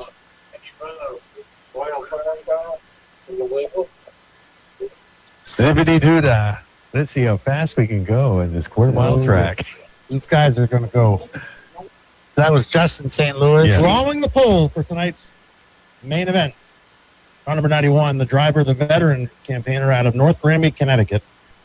And the Lucky's Trailer Sales Hagerty Classic Car Insurance, number 91. That is Scott Holcomb, multi-time feature winner here at Bear Ridge with the wing sprint cars and with the midget division. Got a win here 2 years ago. That was his last victory. On the outside of the front row, what a night he's had. Floyd Billington showed up with the Flying Banana, the all-yellow car with a 305 cubic inch power plant. Didn't like it in hot laps. Rolled this old backup out of the trailer. And he told me, the 305, that chassis is my new one. It's a 2005.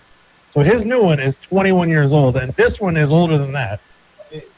But I got to tell you, take a look at the left front wheel. Well, not this one, but when he comes around the backstretch, the left front wheel, it's got that yellow rim on it. He only runs that a couple of times a year, but every single time that he does, he finishes second. So that's his lucky charm. Floyd Billington, he's got that left front yellow rim on that 19 car. It's an ugly thing up close, but it goes fast. Drawing the number 3 spot, car number 11. Had a great qualifying effort in the Burns Automotive. Mike Morton Excavation, number 11, from North Conway, New Hampshire, former champion Uncle Tunkle, Tunk Berry. And that is a home-built GM LS motor that came out of a pickup truck. Matt Burns and Tunk Berry built that to go ice racing over on the Lake Circuit in New Hampshire. And they put it in the sprint car a couple of years ago, and it has been bulletproof. Tunk Berry will roll off in post position number 3. Starting in 4th tonight, car number 21, young driver out of Ludlow, Vermont, in the 802 Auto Body M2 bearings. Number 21, that is Miss Mia Kopanen starting 4th. She nearly won a feature here a year ago. Another one of the Kitty Corps, the 2-time and defending Bear Ridge Speedway track champion in the Jeremy Hiltz Excavating. Number 23, new colors, new sponsorship on that car this year for young Caden Herbert out of New Hampton. He'll start in 5th spot, and starting 6th, the 2024 Scone Tour champion Matt Hoyt in the HT Mechanical number 07. Starting in 7th spot, a great run in qualifying for Mark Reynolds out of Hudson Falls, New York, in the Septic Drainer Caputo Racing, number 1. And to his right elbow, the former Rookie of the Year in the Green Machine, the Granite State Blacktoppers Classic Interiors, number 12 for Caden Berry out of Goffstown, New Hampshire. Starting in 9th spot tonight, rookie driver in the 181. Well, he was scheduled to start 9th. I don't know. He might have elected to go to the rear, but that will be Blake Shepard in the white number 181 out of Newton, New Hampshire. And scheduled to start in 10th spot, sophomore campaigner out of Salisbury, New Hampshire in the Generations Racing, number 18, Mac McDuffie. A couple of quick hot laps to warm up these engines, warm up the brakes. Maybe run the track surface in just a little bit. Starting at 11th spot tonight, the driver out of Bethel, Vermont. He's the auto mechanic teacher at the Hartford High School. Car number 81 for Sean Cassidy, multi-time winner at the Canaan Speedway in modifieds and late models. Starting in 12th tonight, the 8-time Scone Tour champion, the 13-time Bear Ridge Speedway track champion, the Professor Chris Donnelly in the Tux Repair, number 17 from Piermont, New Hampshire.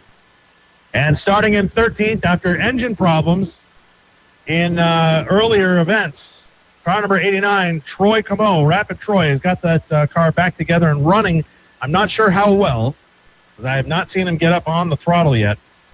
But the Horsch Equipment Apple Knockers General Store number 89 is out there, and we'll see what he's able to do in the main event. Starting 14th, car number 23B, last year's runner-up in the point standings, Travis Billington out of South Glens Falls, New York. And 2 cars not able to make the call tonight for the main event, the 739 of Nick Kruger and the 61 of Will Hull. Traditionally, folks, we would do our reverse wave-off lap, but given Mother Nature's influence on this facility tonight, a little bit too muddy down there, and we don't want to risk screwing the whole thing up down on the backstretch. So just pretend. Bunch of sponsors that we want to thank really quickly for supporting the Sprint Cars and New England Tour in 2026. 802 Print in Vergennes, Vermont, Chartier and Trucking, Stephentown, New York, EWB Performance in Andover, New Hampshire, Fire Tower Farms, Maintenance and More in Stephentown, New York, HT Mechanical, Campton, New Hampshire, Paul Motorsports in Orange, Vermont, Conrad Customs in Freedom, New Hampshire, LeCare's Power Sports in East Montpelier, Vermont, Mammy's Country Kitchen way up in Unity, Maine, Septic Drainer out of Bedford, New Hampshire, and TDI Repair Shop in Swanton, Vermont. Again, we're going to be back here at Bear Ridge Speedway Saturday, June 27th, with our wing cars and the debut of our wingless division. But right now, all eyes on the flag stand. Chief starter, C.V. Elms III, looking over Scott Holcomb in the 91, Floyd Billington in the 19, 2 of the great wing sprint car veterans of the Northeast, and we're green for 30 laps. Holcomb down and away down the back chute with the early lead. Caden Berry with a nice 3-wide move on the backstretch. The 12 car dispatching of Mark Reynolds and fighting with the former champion, Matt Hoyt. Hoyt around the outside of Caden Herbert. Herbert through the infield, lifts the front tires off the ground, and Berry will pick up another spot. Scott Holcomb, your leader, lap number 2. The 91 car up front, Floyd Billington in the 19, runs in second. Tonk Berry in the 11 car. Gaining. Oh, Scott Holcomb in big trouble, bikes the car over in turn number 3, up on 2 wheels, bouncing around, and nearly got that car upside down, somehow brings it back down to the racetrack and retains the lead. Scott Holcomb, take a breath and take a bow. What a piece of driving. The top 4 now has considerably tightened. Holcomb, Billington, Berry, and Matt Hoyt working the outside lane in the 07.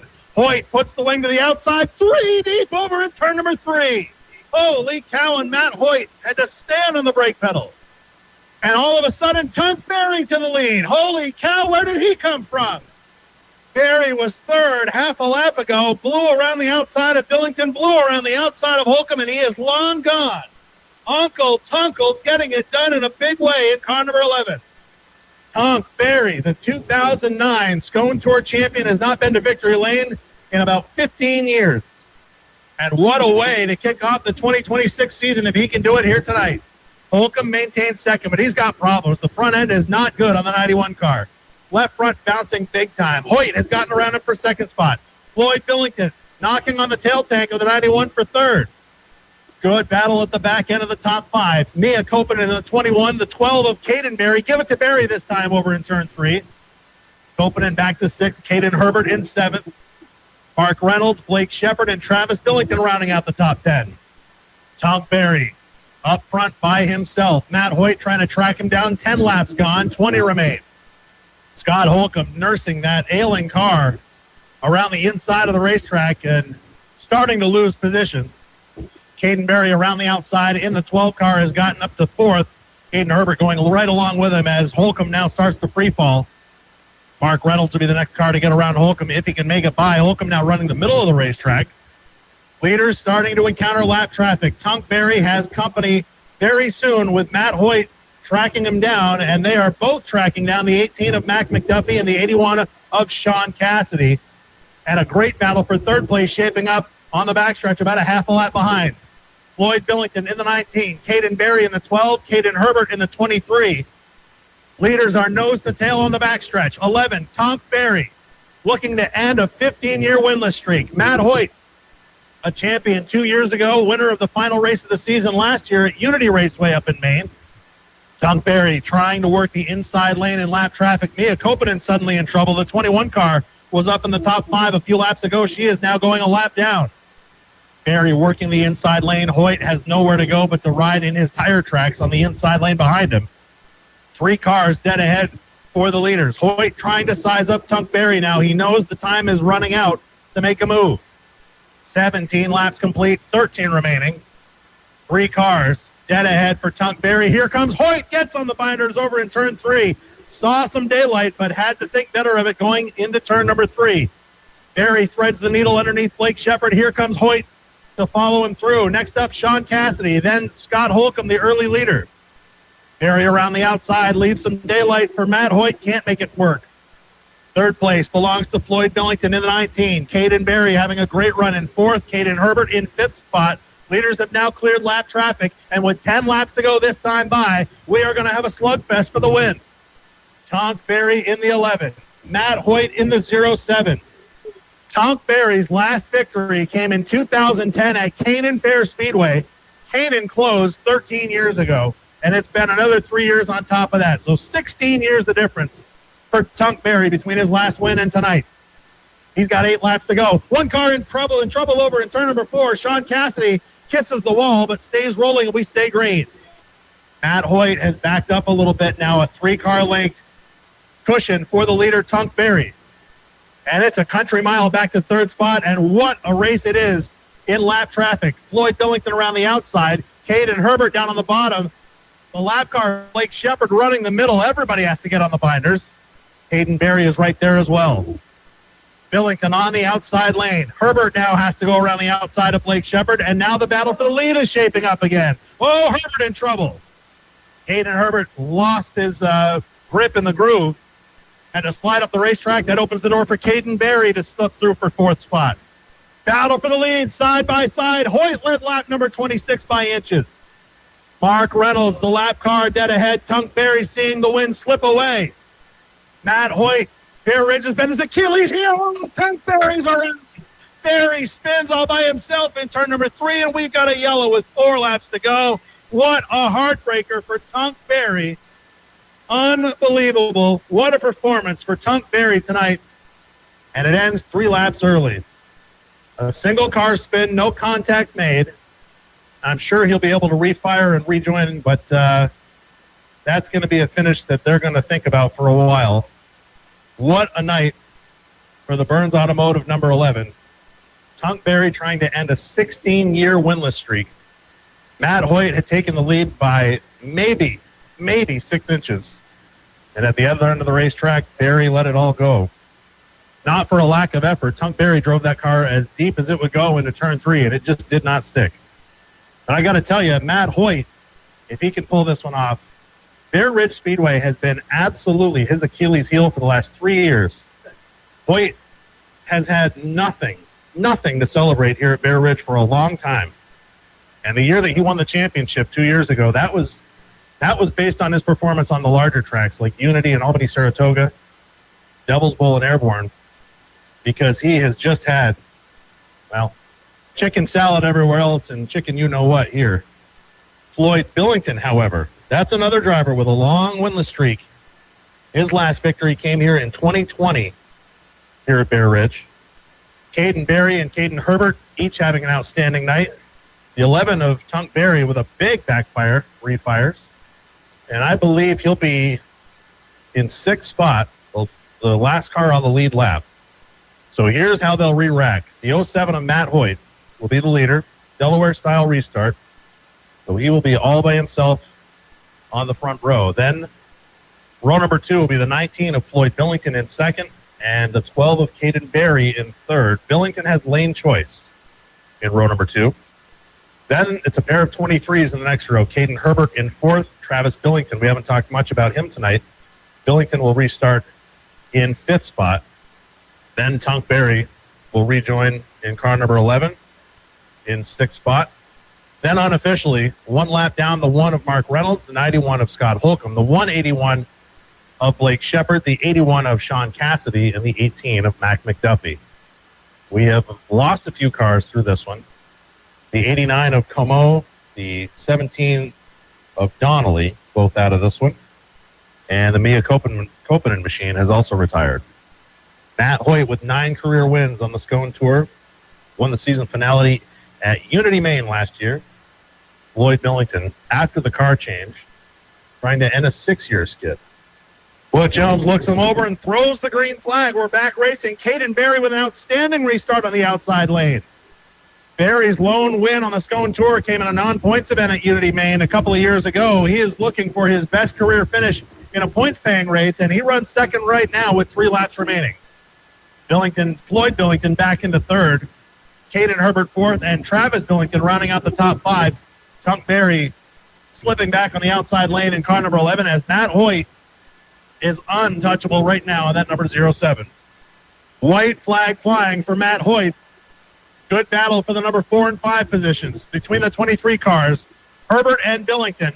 Ladies and gentlemen, first win in a long, long time here at Bear Ridge Speedway. Matt Hoyt opens the Scone Tour season with a victory. Caden Berry, a career best second in a points-paying race. Floyd Billington will round out the podium in third. Caden Herbert in fourth. Travis Billington fifth. And the final car on the lead lap, Tunk Berry. What a heartbreaker he had. Bear Ridge, folks, how about a big round of applause for Tunk Berry in car number 11? That's the best he's looked in a long time. But we've got a very happy young man in Victory Lane. From the front page of the New Hampshire Union Leader earlier this week to Victory Lane at Bear Ridge Speedway tonight. Matt Hoyt, car number 07. We'll get a word with him in Victory Lane in just a little bit. That was a good run. Wow, that was a race, man. I wish you could see it. It was quite a race. Jesus, tough luck on Tunk Berry. He had that sucker in the bag. 16 years? He had one. Yeah. And here we are, 3 to go. And he was leaving the pack. Oh, man. Yeah, I mean, he came out like a slingshot. Just lost the handling or something went on because he was, even after the restart, he was falling back a little. He kept pushing into turn 1. He couldn't steer. Oh, wow, what a heartbreaker. Broken shock? Something maybe. But it didn't act like that. No, it's just something weird happened and it spun around the turn 3, and after that he just couldn't go forward again. But wow, what a great night for the 07 Matt Hoyt. What did they say, 6 years since his win? Yeah. So that's great. And up through the number 12, Caden Berry, and then the 19 of Floyd Billington. And something about his left front tire being yellow was his good luck charm. Yeah, he did all right, I'd say. Here, boys, so the sprint cars in New England. What's coming out after that? Ridge runners and then the late models. We got Justin Beaulieu, who's the track announcer from the infield after we get the final 3 top finishes. A night of racing at Bay Ridge Speedway, celebrating 59 years. Got Stephen John, Paul Ordway, PTO's Repair right there in Fairleigh. We're trackside, our first broadcast of probably 4 more that we'll be doing this year. We hope to be here next weekend. You saw the white dance, but he's some kind of happy. It's been a long time. I don't know how he's doing. Who's that? Ricky Sandville. I haven't heard. Here comes the. Oh, yeah. Don't forget, I gotta remember. Congratulations to. Oh, we can. Yeah.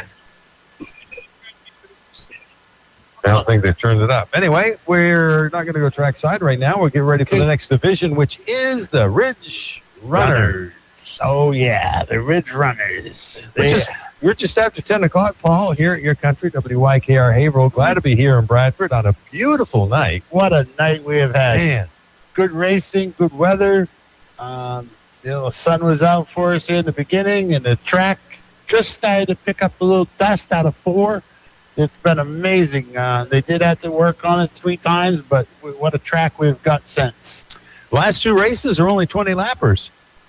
We've done some laps here tonight. Let's see, what's that?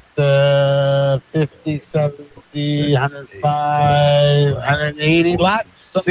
17 cars showing right now, Paul. All right. And let's see, Woodsville Power Equipment Bobcat Ridge Runners. I can't tell you who's on. I can't read the numbers from here. But they got quite a crew out there waiting for them to finish up on the North Haverhill Fair Victory Lane with the scones. There's some pretty happy people down there, and then we'll get on to the Ridge Runner 20-lap feature event. So as they were telling us earlier, we had Justin St. Louis, who was telling us some of the things in regards to the sprint cars in New England. He's kind of the track announcer when they do show up, and they'll be here in about a month.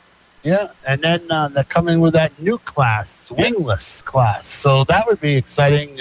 If you haven't seen the scones, boy, try to show up for that one. And you'll see both the scones with the wings and the wingless. That's quite a show. Justin St. Louis took us over 2 years ago, and he's done really well taking over and leading the scones throughout their New England racing. Yeah, I like that division. I don't know, there's something about it. Maybe it's the tightness of it. They're always hooked up, and they're pretty friendly to each other. I don't want to say friendly.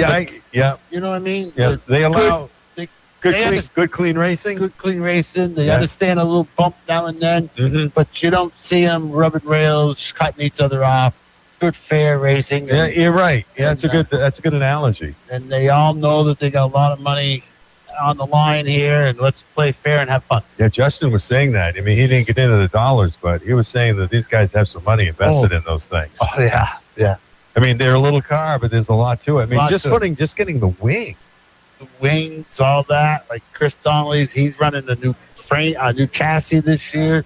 So stop and think what that is all about. So yeah, what he is saying in regards to the wing, putting one of those things on top is probably plenty of money in itself. Oh yeah. Yeah. And periodically, we've got Paul and myself talking with some of the other members that are up here in the broadcast booth.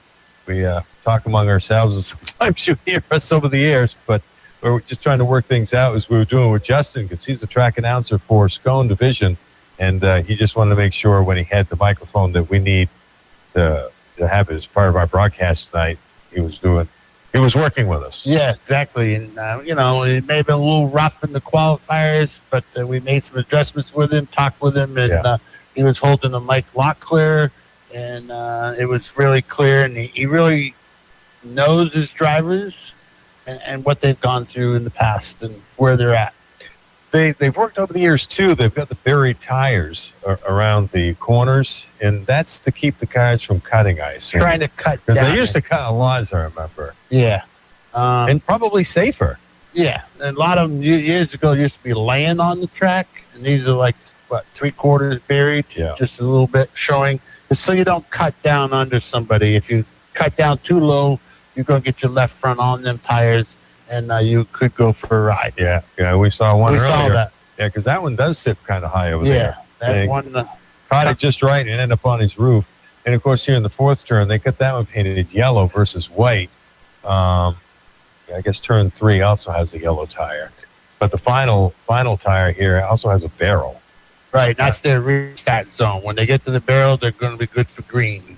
So when you get to that yellow tire, that blue barrel at the end, that's a good sign that you're going to get the green or you're going to get the caution. Okay. So, and I was assuming, too, that maybe some racers want to kind of cut that corner to take the lead on that final piece, and you can't do it. That barrel's sitting there.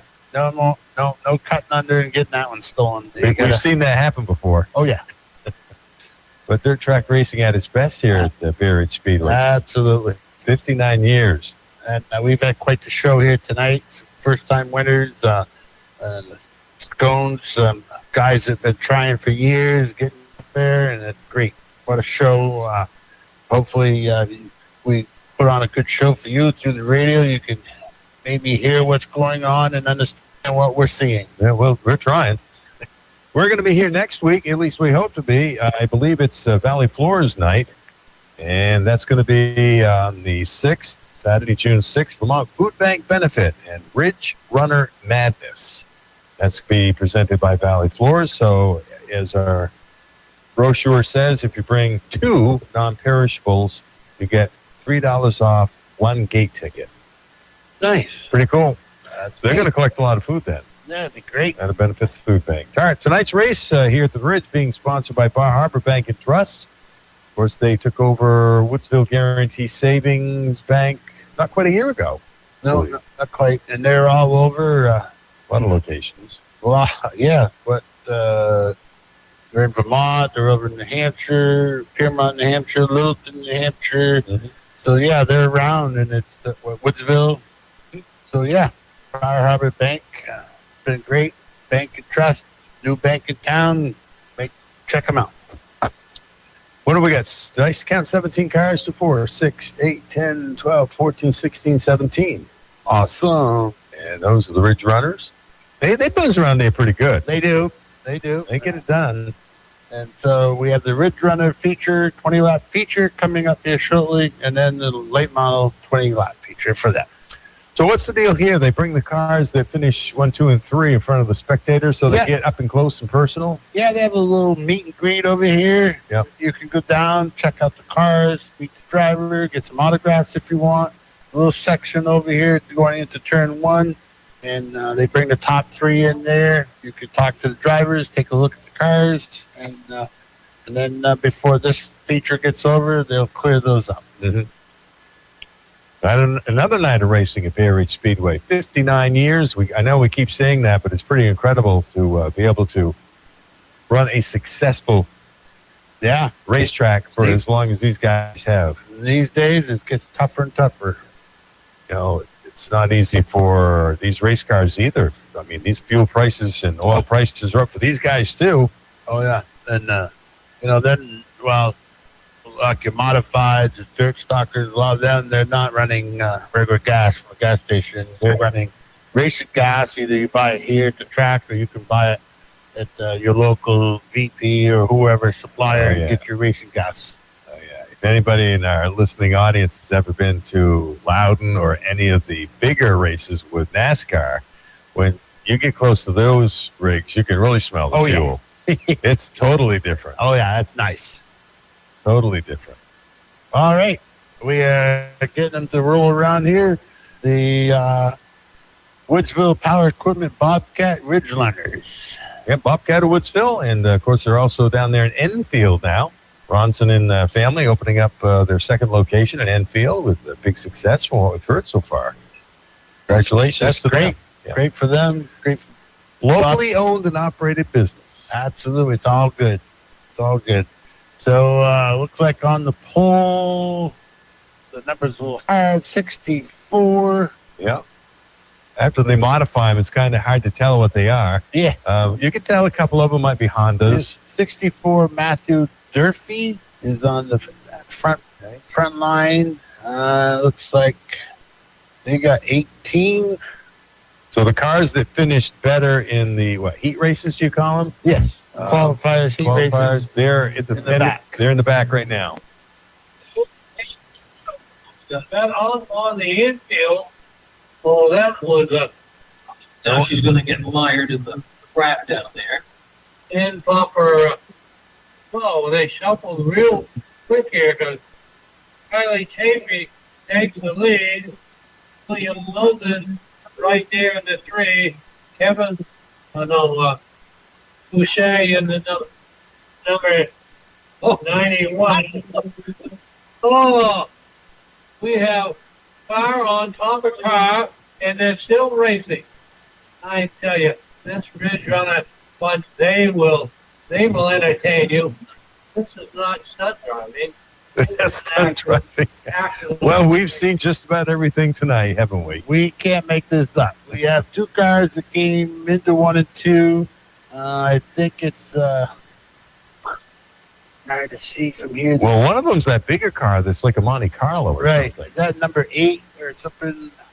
Hard to tell. They're way in the back stretch. Yeah, and they can't make out the number. The two white cars, one's got the right front, looks like up into the driver's door of the second one. So he's kind of hung there. We'll see. Interesting. Safety crew is headed out there. Both tow trucks, the fire. That's a good idea. Get the safety crew out there. We don't know what's going on. Right. And of course, it's up on the driver's side. Right at the driver's door. Hopefully, the bumper or something didn't hit him. Good idea. They'll probably have to pick up that white car and get the other one rolled up from underneath it there. We're going to take a break then. All right. We're broadcasting live. 59 years of racing here at Bay Ridge Speedway in Bradford. Saturday night with Paul Ordway and Stephen John. We'll be back in just a few minutes, folks. Holy schmoly, it's Matt LeClaire from the Autosaver Group, St. Johnsbury Chrysler Dodge Jeep Ram. There's always something exciting happening at St. Johnsbury Chrysler Dodge Jeep Ram, and there's never been a better time to stop in and see what's on the lot. We've got new Chrysler Dodge Jeep Ram models arriving regularly, plus a strong selection of dependable pre-owned vehicles for every driver. Whether you want capability, comfort, style, or power, our team is here to help you find the vehicle that's right for you. And with our service department ready to help with maintenance and repairs, we're here to help you before, during, and after the sale. St. Johnsbury Chrysler Dodge Jeep Ram, where Vermont comes to drive. Spring is here. Oh, what a delight. Batchelder Carpentry will build it just right. A deck for the stars or a porch for the sun, we craft perfect spaces for everyone. So cheer and chuckle, let's start the fun. Visit vtcarpenter.com. Our work's never done. Spring projects are here. Let's give them a run. PTOs want you to know we are your local factory authorized Fisher Plow dealer. We sell, install, and service all Fisher plows and sanders. We have over 20 years of experience in factory training. Make PTOs Repair your first stop for all your Fisher Plow needs. PTOs Repair, 2320 Route 5 Faley, or at ptosrepair.com. I'm PTO, and I wanted you to know. It's a Saturday night in Bradford, and boy, the activity has been hot and it has been furious, and we have seen just about everything tonight. Just about everything. Cars flipped over, cars on top of cars. Here we are. Spin outs, graders, racing, packing trucks, and we're on a second red flag of the evening, folks. This has been quite the night of racing here at Bay Ridge. Yeah. Well, this will give you how it's done behind the scenes, so to speak, if you're viewing racing at the Bay Ridge Speedway, because as Paul just said, they pulled out the stops tonight. Wow. Everything is out there. As long as we can finish the night off without a fire, we're doing great. We've had everything easy. We got plenty of water. If it's on fire, drive it into a pond. All right. They got the white car picked up. Got him off the other car over on turn 3.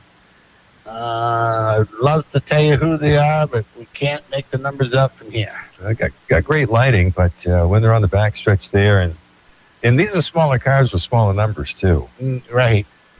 The blue car number 42 certainly stands out over there. Oh, it sure does. That one, you can tell who that one is. I think they're checking the drivers, make sure they're okay. Yeah. A couple of the track crews checking the driver of that car.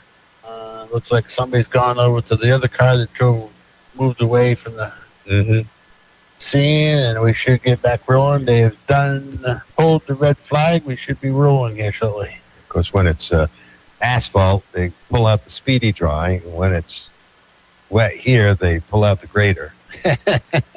It is amazing to me the amount of equipment that they need.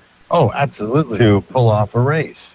Yeah. Both cars that are involved in that are going to drive themselves back into the pits to the attention of their crew. And they're driving away, so I can't see why they couldn't get back here. Debris that they picked up on that one. A couple of pieces that fell off when they got the cars separated. And it looks like we'll give them a couple of laps to get things under control again and get back to racing. So we only got one in the lap, one lap in the books there. So it's a 20-lapper, right? So we got 19 to go. 19 to go. We get things straightened out here. They'll work together, and we'll get this through. Here comes one of the cars back out of the pits. He's coming. What's the blue car doing? I'm not sure. Need a push? Maybe he saw what happened and I don't know. Time to call it a night. Fair amount of blue cars, aren't there? wicked. This class has, 8 blue A cars? lot of blue. Light blue, a little darker blue. Yeah, there's a lot of blue ones. Wow. Variations of blue. That's one that's silver bullet. 66 there. Yeah, need the silver bullet. We got Got all right, here comes, I'm not sure what's going on with the blue car, but here comes the 2 that were involved in the wreck. Well, that one is a hard number to see. Was it 18 maybe? 18. That's his different. Number 5. Okay, number 18 and 5. I think it's an 5 is Tim Davis, so he was the one under. And the other car, no. Oh, 18, Parker Perry, maybe. He's a rookie. If that's the number, it's still pretty hard to see when they come down in the front stretch. It is. Yeah, it is. So they'll both out here. I'm not sure what's going on with the blue car over in turn 4. Looks like one of the track officials is down talking to him. And he's rolling off. He said, totally get going. Get going. Here we got to go racing. 8X. Right? So the ones that spun out go to the back of the pack, I assume. Correct. Yes, they do. They cause the caution. They go back to the pack. Back of the pack and start over. That must be a new car because I don't see any 8s. And we're wrapping it up with... Oh, 8X. Josh Field. Sorry, I couldn't make that one out. So we wrap up tonight with... The late models, it says. The late models are like kind of a kit car-like looking vehicle. Is that, Yeah. is that what you referred to as earlier? Yeah. Okay. Kit. Yeah. All right. They're back rolling. Looks like they're doubling up on the back stretch here, getting ready. Let's see if Butch is ready to point them off here. Yep, they're going to go. Bring her to the green. 96 is your leader. Doug Shea putting a move on the 3 of Moses. You got Kevin LaForest coming through, and 94 Ryan Sayers. You got 66 making a move out there. It's Kyle Morris. Kyle Morris, and then here comes Zach Leggett. He passes the 13 of Josh Moses. Oh, Kyle Morris making some moves out there, and coming with him is Zach Leggett. Doug Lachey is taking the lead here. We're looking at Riley Chafee right behind him. Kevin LaForest. You got the 94 Ryan Sayers. Oh, Kyle Morris is on a charge here. They go to the one side of the 8X light field. And, the 91 is your leader coming by us here. And it's Riley Chafee. He's got his hand. You got Kevin LaForest charging. Well, I thought Kevin was going to take a shot to the outside. He tucks in, and he'll run third. On the scoreboard right now is Ryan Sayers. We'll get into the party here. And here comes Zach Leggett in the number 9. He made a pass on Kyle Morris, and he is charging to the front. Kyle Morris is caught up in lap traffic. The number 66, the 8X, Josh Whitefield. Ooh, a close, exciting racing on the backstretch as Wiley Chafee running second gets by the Dan Thibodeau. Ooh, the 8X bouncing over the barrel, knocked the barrel over. Uh-oh. Shame. It's a shame to hit that barrel. Okay, halfway through this one, Doug Boucher checked out on the field. Riley Chafee to follow along with Kevin LaForest as he battled with Zach Leggett and Ryan Sayers. All right. Katie Earl trying to make up. Oh, turn two. Oh, so we got Terry Flint Jr. in the 51. We got the 42 of Jacob Paul Lawson. Oh, the number 7, Patrick Jones. Oh, pooping. And the 13 of Josh Logan up against the tire. I don't know if he was in that little skirmish or not. Oh, now we have put them all back together. So Doug Boucher will have some close company. On the backstretch, we got some debris.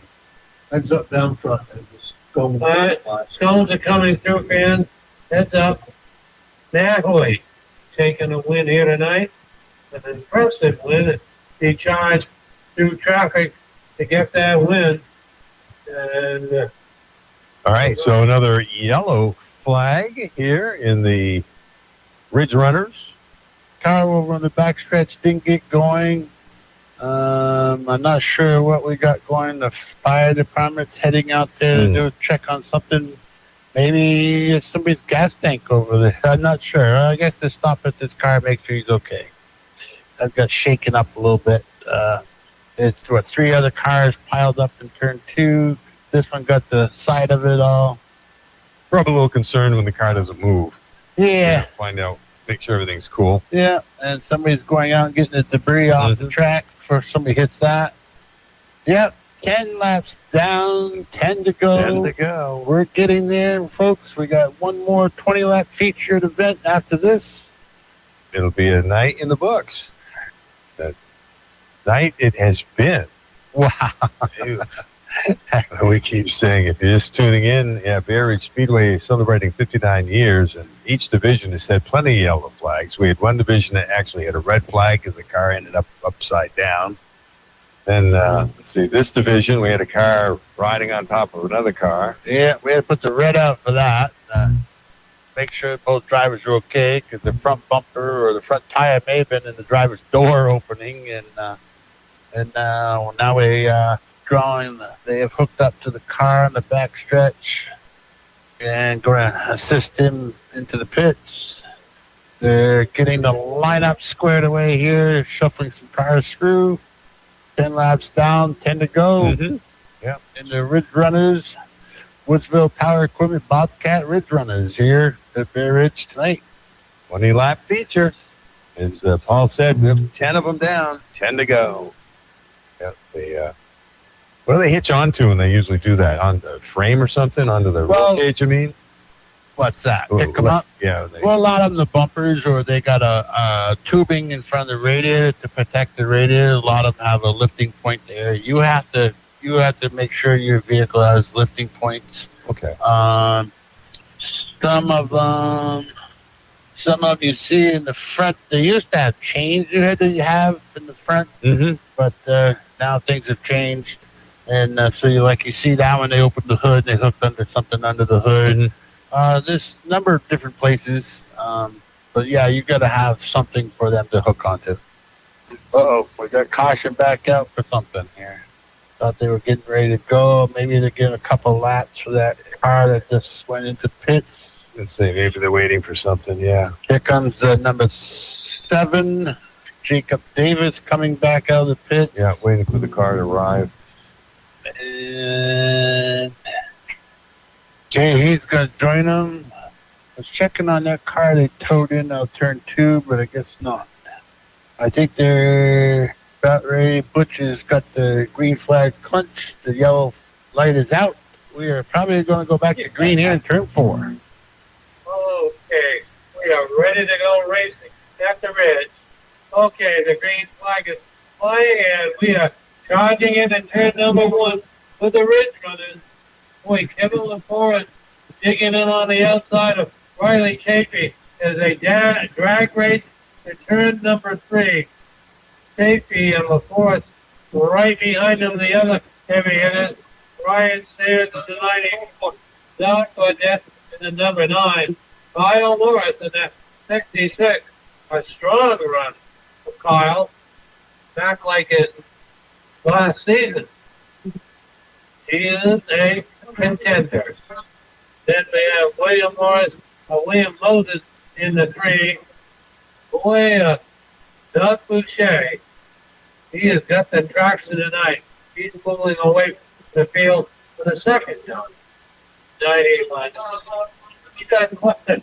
Oh boy, Riley Chafee is being harassed on the speedway. Zach Odette and Ryan Sayers.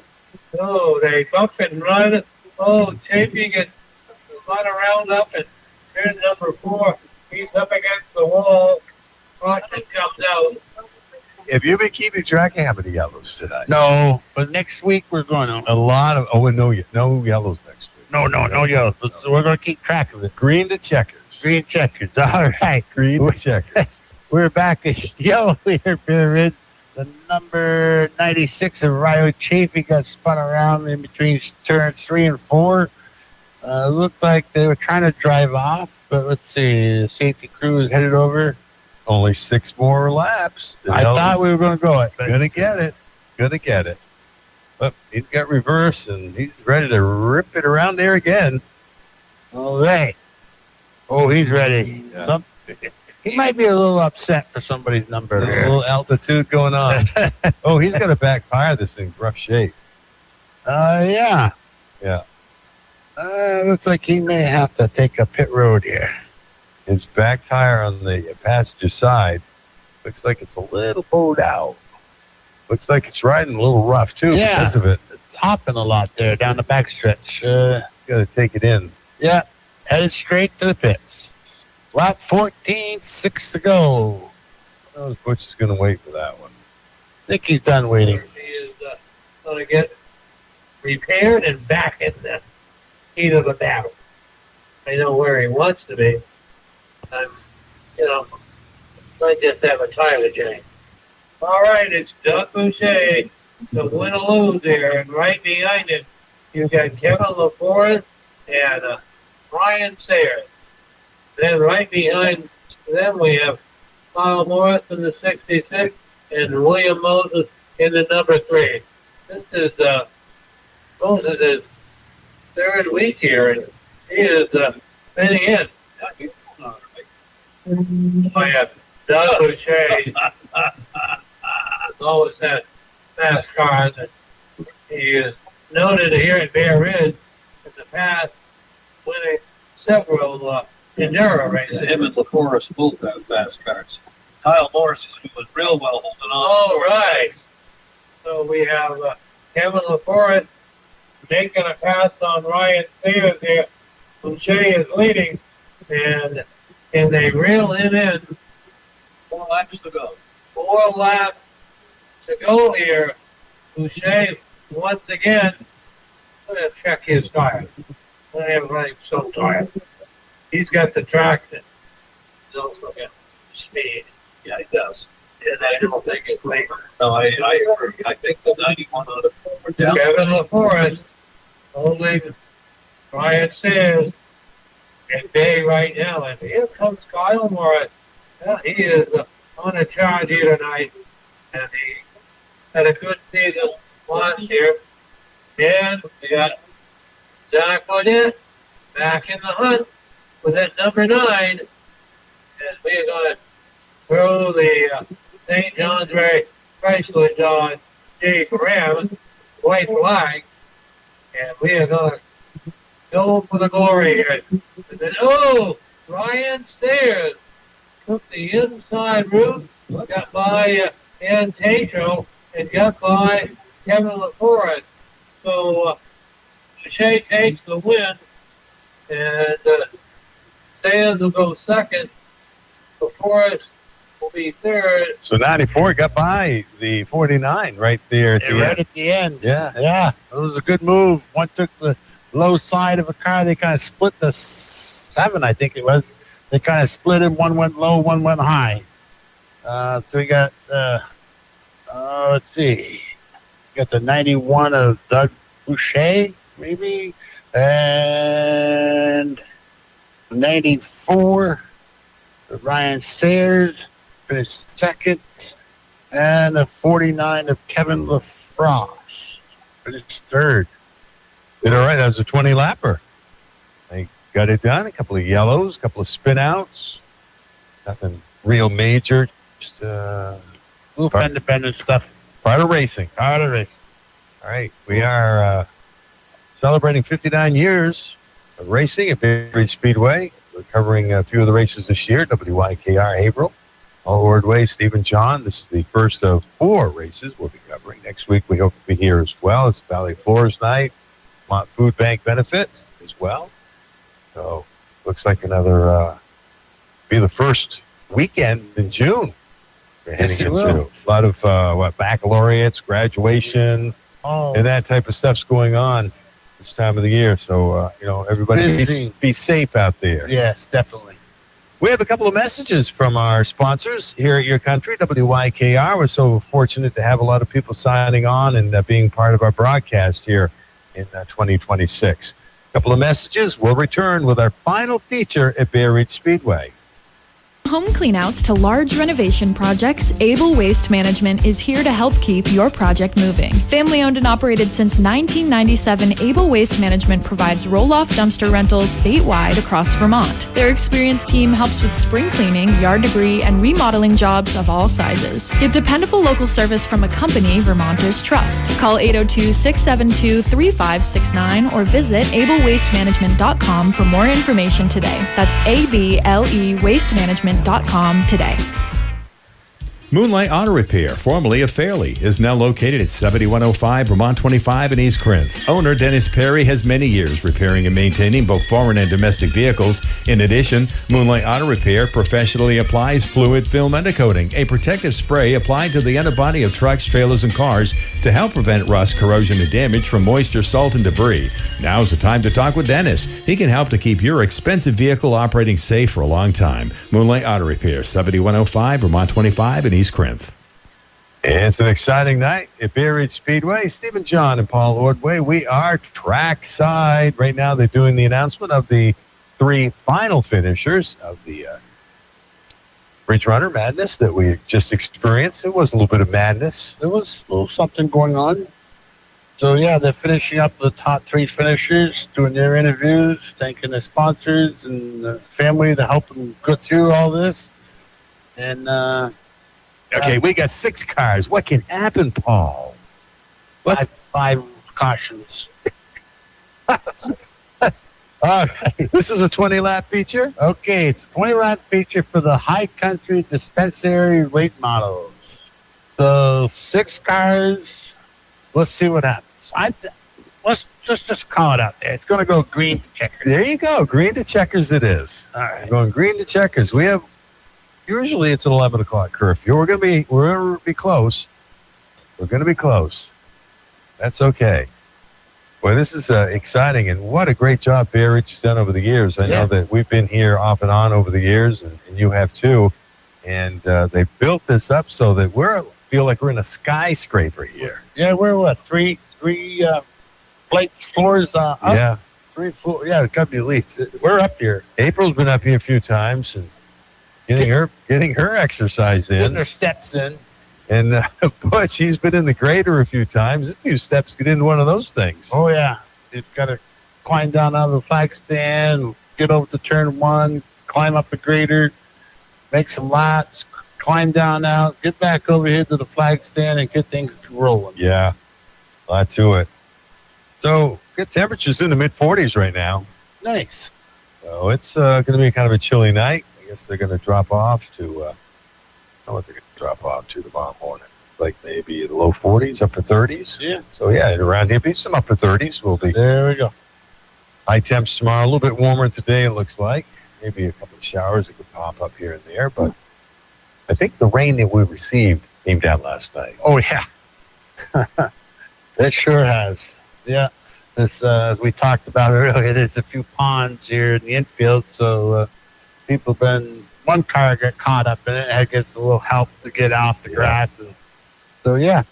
So the top 3 of that finish is heading over to turn 1 so the fans can come up close and see everybody, see the drivers, and maybe get some autographs. And we're waiting for those to clear the track, and we should get this high country dispensary late models. They're starting to roll out turn 3. So 6 cars. Let's see what we can get here. Our listeners want more information in regards to what's happening at Bay Ridge Speedway. They have a nice, beautiful website. Check it out online. And April does a great job of getting the updated race report, usually posted sometime on Sunday, the day after the race. So if you need to see how things finished up, all you have to do is go to their website. Getting ready to get this one in the books, aren't they? They are. They're 6 cars. They're getting them doubled up. We'll send them over. Out there. We don't have him listed, but anyway. But there's an 8X car out there, believe me. Anyway, that's probably last. Yeah, that's yeah. Anyway, but we're going green next time. 15 laps of distance here for the High Country Dispensary late models. 15 laps or 5 hours? Yeah, whichever comes first, or Tuesday. Oh, the 8X is Josh Field. No, excuse me. No, that's not Josh Field. Excuse me. Looking at the wrong distance here. Jason Porter. All right, on the green. Oh, wow. 3 wide going right by the flag stand. As Tim Higgins decides to take, he's going to take matters into his own hands as he goes flying now. Holy cow. He just shot right by the 443 like he was glued to the racetrack. And on the race, go right. That's it. Well, now we got a kerfuffle already down there in turn 1. Yeah, turn 1. We've got a couple cars that are together. 443. Yep, I think Jeff Ruggles is one of them. And then you got I think Ryan Christian and the 6 car or the 8 car. I can't. No, it's the 8 car. I would say 443 actually, 44, 443, whatever the case may be. He racked up the front of his car pretty good. He hit that tire that we've been talking about. And I don't know if he's in commission for the rest of the night. He took it hard, Paul. Something's going on. Tow truck's headed over to turn 1. He's kind of blocking the bottom lane and part of the second groove. They're going to take a look, see what they got to do. If he's hung up, broke something. He definitely didn't move once he landed there. Well, I can say we do the Bay Ridge Speedway race report each and every Friday morning, 6:40, 6:45. Butch and April show up, sponsored by your friends at Wells River Chevrolet, which is part of the Autosaver Group. It's going to be interesting to see what April and Butch have to say this Friday. Yeah. Okay. Tune in for that one. That might be a good one. You're gonna give us a call? We'll get you in part of the mix too, Paul. Okay. Oh man, that guy hit that tire and it stopped and things buckled. He's gonna have to probably do a little bit damage repair this week for next week's race. I think so on that one, but we'll see. We started with 6. We're down with 4 on the track. Well, 4.5. They're 10 into 1. One's gone into the pit, so. Let's see what happens here with the 443. And this happened in turn 1. It's really nothing that, right, in regards to the track, they should mess them up. That's the best part of the track. It is. From what we can see from our vantage from point. Here, we're just about on top of turn 1 ourselves. Yeah, we got great vantage point here. Great job that they've done at Bay Ridge Speedway. Great vantage point for us as broadcasters and also the track announcers and the people that do a lot of scoring here. A long way in 59 years, Bay Ridge Speedway. I'm Stephen John along with Paul Wardway. This is our first of 4 more races that we'll probably be covering. We hope to cover 4 more. We're pushing 11 o'clock, and you're listening to WYKR April. We also celebrate and broadcast at 105.1. And our AM 1100, which is called a daytimer. So it goes on the air when the sun comes up, and it goes off the air when the sun goes down. Wow. They call it a daytimer. Nice. Meanwhile, the FM stations go 24 hours a day. We also are online, so you can listen to us wherever you go, as long as you have service. So we have people listening to us in other countries. We certainly appreciate you listening to us. On the World Wide Web, things have changed a lot over the years, haven't they? Wow. Crazy. Yeah, that car is in rough shape. Not sure what's going on here. They're having trouble finding a place to hook on. So is this considered red, even though we got yellow blinking? Nah. This Well, is they did stop them, but I think it's It's just to give them room to work down there. And, almost a red flag. Yeah. Because the cars are stopped, and there is some serious damage to that car. I saw him hit that tire. He stopped. It stopped. These have like a lower slung front end. Correct. They hang a little bit closer to the ground, so when you do hit something like that, damage can be done. 2 tow trucks out there with hooks. Yeah, they're trying to. I've actually seen them with a hook on the front and a hook on the back, and they have the vehicle suspended, so the one record's going forward, the other record's going backwards. Yeah, that's quite a thing. I've seen that happen. I don't go to a lot of races here, but I was at one of the races once, and I actually saw that. We haven't seen that yet tonight. Not tonight. That's okay.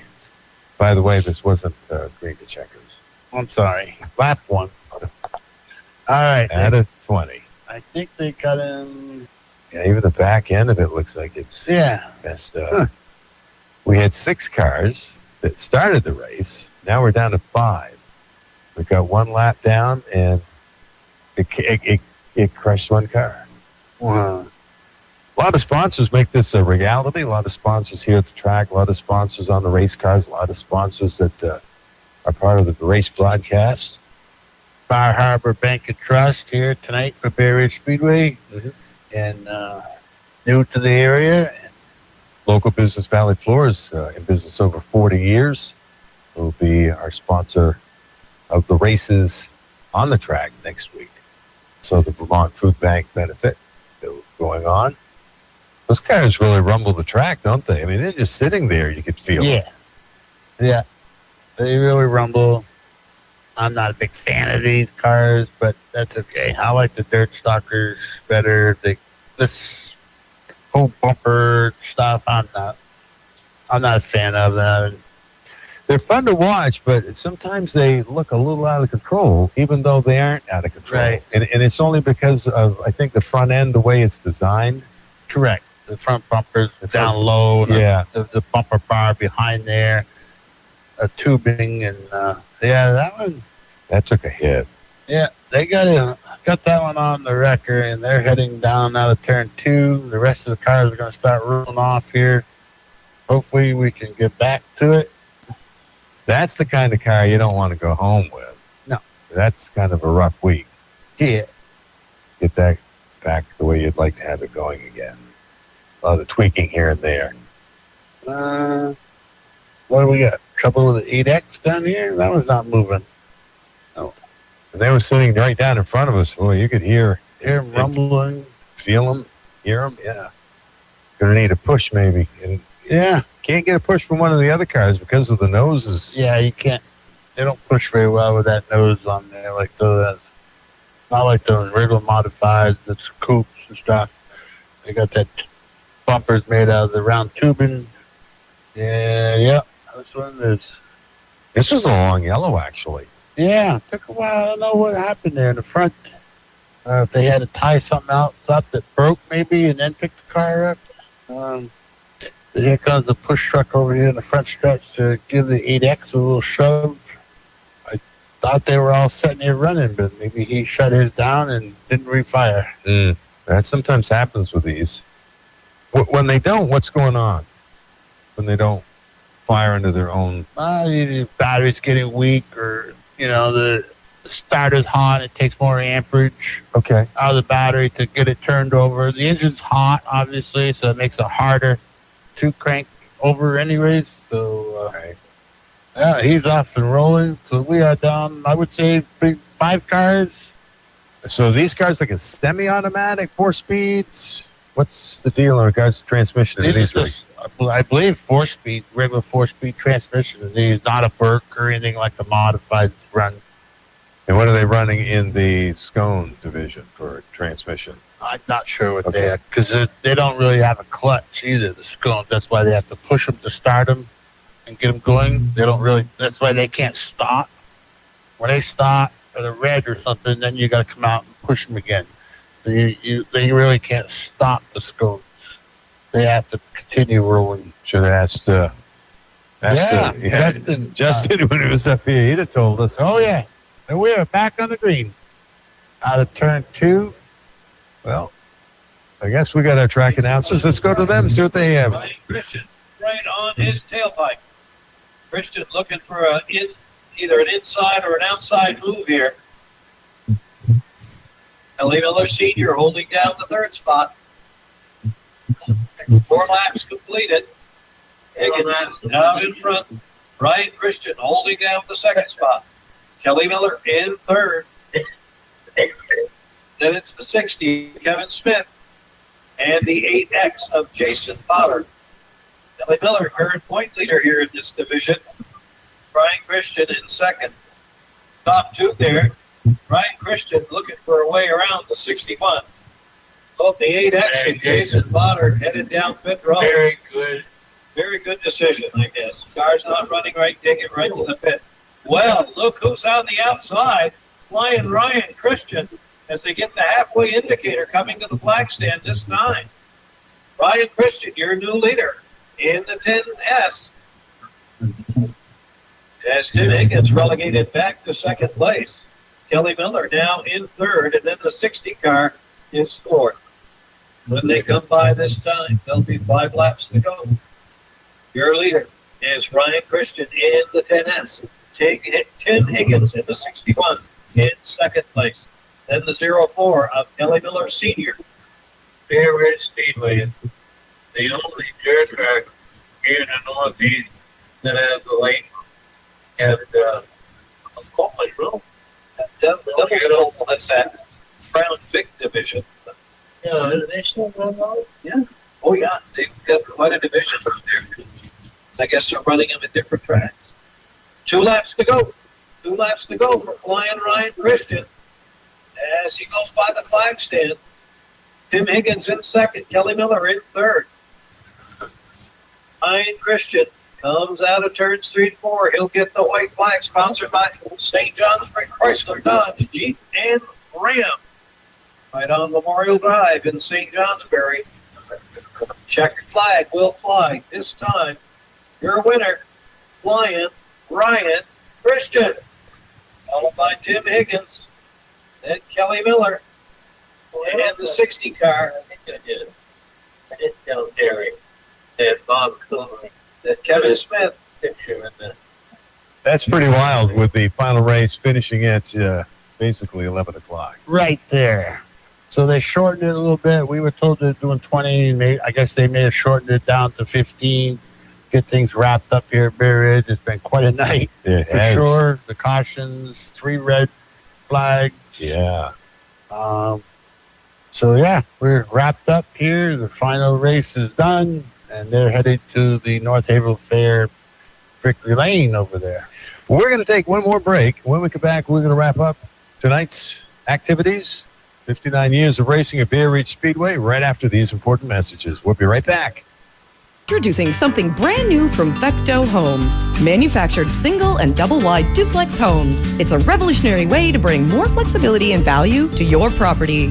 Whether you're creating space for extended family, generating rental income, or looking for seasonal housing for friends, our duplex mobile homes deliver unmatched versatility and affordability. Ready to see how a duplex can work for you? Visit fectauhomes.com or stop by and learn more. Fecteau Homes, where innovation meets opportunity. Shopping locally at PTO's Auto Repair in Bradford not only helps the business that you're patronizing, but it also contributes to the success of our entire small local communities. PTO's Auto Repair is taking in new customers as they continue to provide essential automotive maintenance, repair, and tire services to existing customers. In addition, they stock trailer tires, many sizes of tire tubes, and they do vehicle, trailer, and camper inspections. At PTO's Auto Repair in Bradford, you get the one-on-one experience you deserve. There you have it. That was quite a night of racing at Bear Ridge Speedway. April's here. How you doing, April? Good thing it's radio, not television. How do you get up here so quick if you're supposed to be down there? That's where I'm headed now. Oh. How come we weren't down there? Oh. Okay. Okay. So you're right there. Yeah. Really? Like, Yeah, you could see us. I watched you all night long. You did? I made sure you were still here when we were going. Well, I'm worth looking at all night long, right? was great. I thought it was a lot of yellows. But hey, 11 o'clock and you're done. Is that wild? No, we had fun, didn't we? We had fun. We did have fun. Next week. Yeah, next week. Next week. Now it's a long break, and we'll be back 1st of August. Next week's Valley Floors. Oh, thanks. And you got Vermont Food Bank benefit. See, I know what's going on. Paul does. Yeah, we got right here. Right down No, to it. it doesn't say mini sprints, but we do have mini sprints. Okay. The web schedule. They're on that, but somehow it got cut off before we printed. Hey, Paul. It's all right. Yeah, and I need to fire them. Is that Terry? It's April. Yes. We said it's going to be an interesting conversation next Friday. Yeah. Why not? He's got something to ask you, too, about next year. Yeah. We think there should be a Jeep Wrangler division. We call it, what they call it? Ridge Wrangler or something? Ridge Wranglers, yes. I believe that was the Ridge Wranglers. really. That was fun. Had 6 cars, we still spun out. That car, he's got some damage control. The funny thing is, the last time they raced 3 laps when we threw the checkers. Really? That's right. We talked about that. So I asked Butch, I'm like, so are we going to throw the checkers at 5? Almost had to. So did you change it from 20 to 15? You did. Okay. I knew the sprint cars early enough to let you know. They always did 25, but they upped it to. Well, interesting night. We learned a lot. Yeah, we might even come back next week.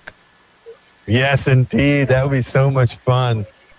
Yeah, it was a busy night for everybody. It was good. All right. Well, thank you, April. All righty. There you have it. I think our listeners have heard everything tonight. And even heard from April. That makes a night complete. Oh, yeah. April wrapped it up. We're all set. We can go home. We certainly can. All right. So we'll be here at Trackside again next week. It's going to be Valley Floors night and also the food bank benefit. So be sure to bring some perishables and get some money off your ticket. Awesome. Thank you, sir. All right. It was great. Yep, it's going to wrap up the night. We certainly thank our crew back at our Route 302 broadcast studios for helping us get through the night. For Paul Ordway, I'm Stephen John. Here at Speedway. Enjoy the rest of the weekend.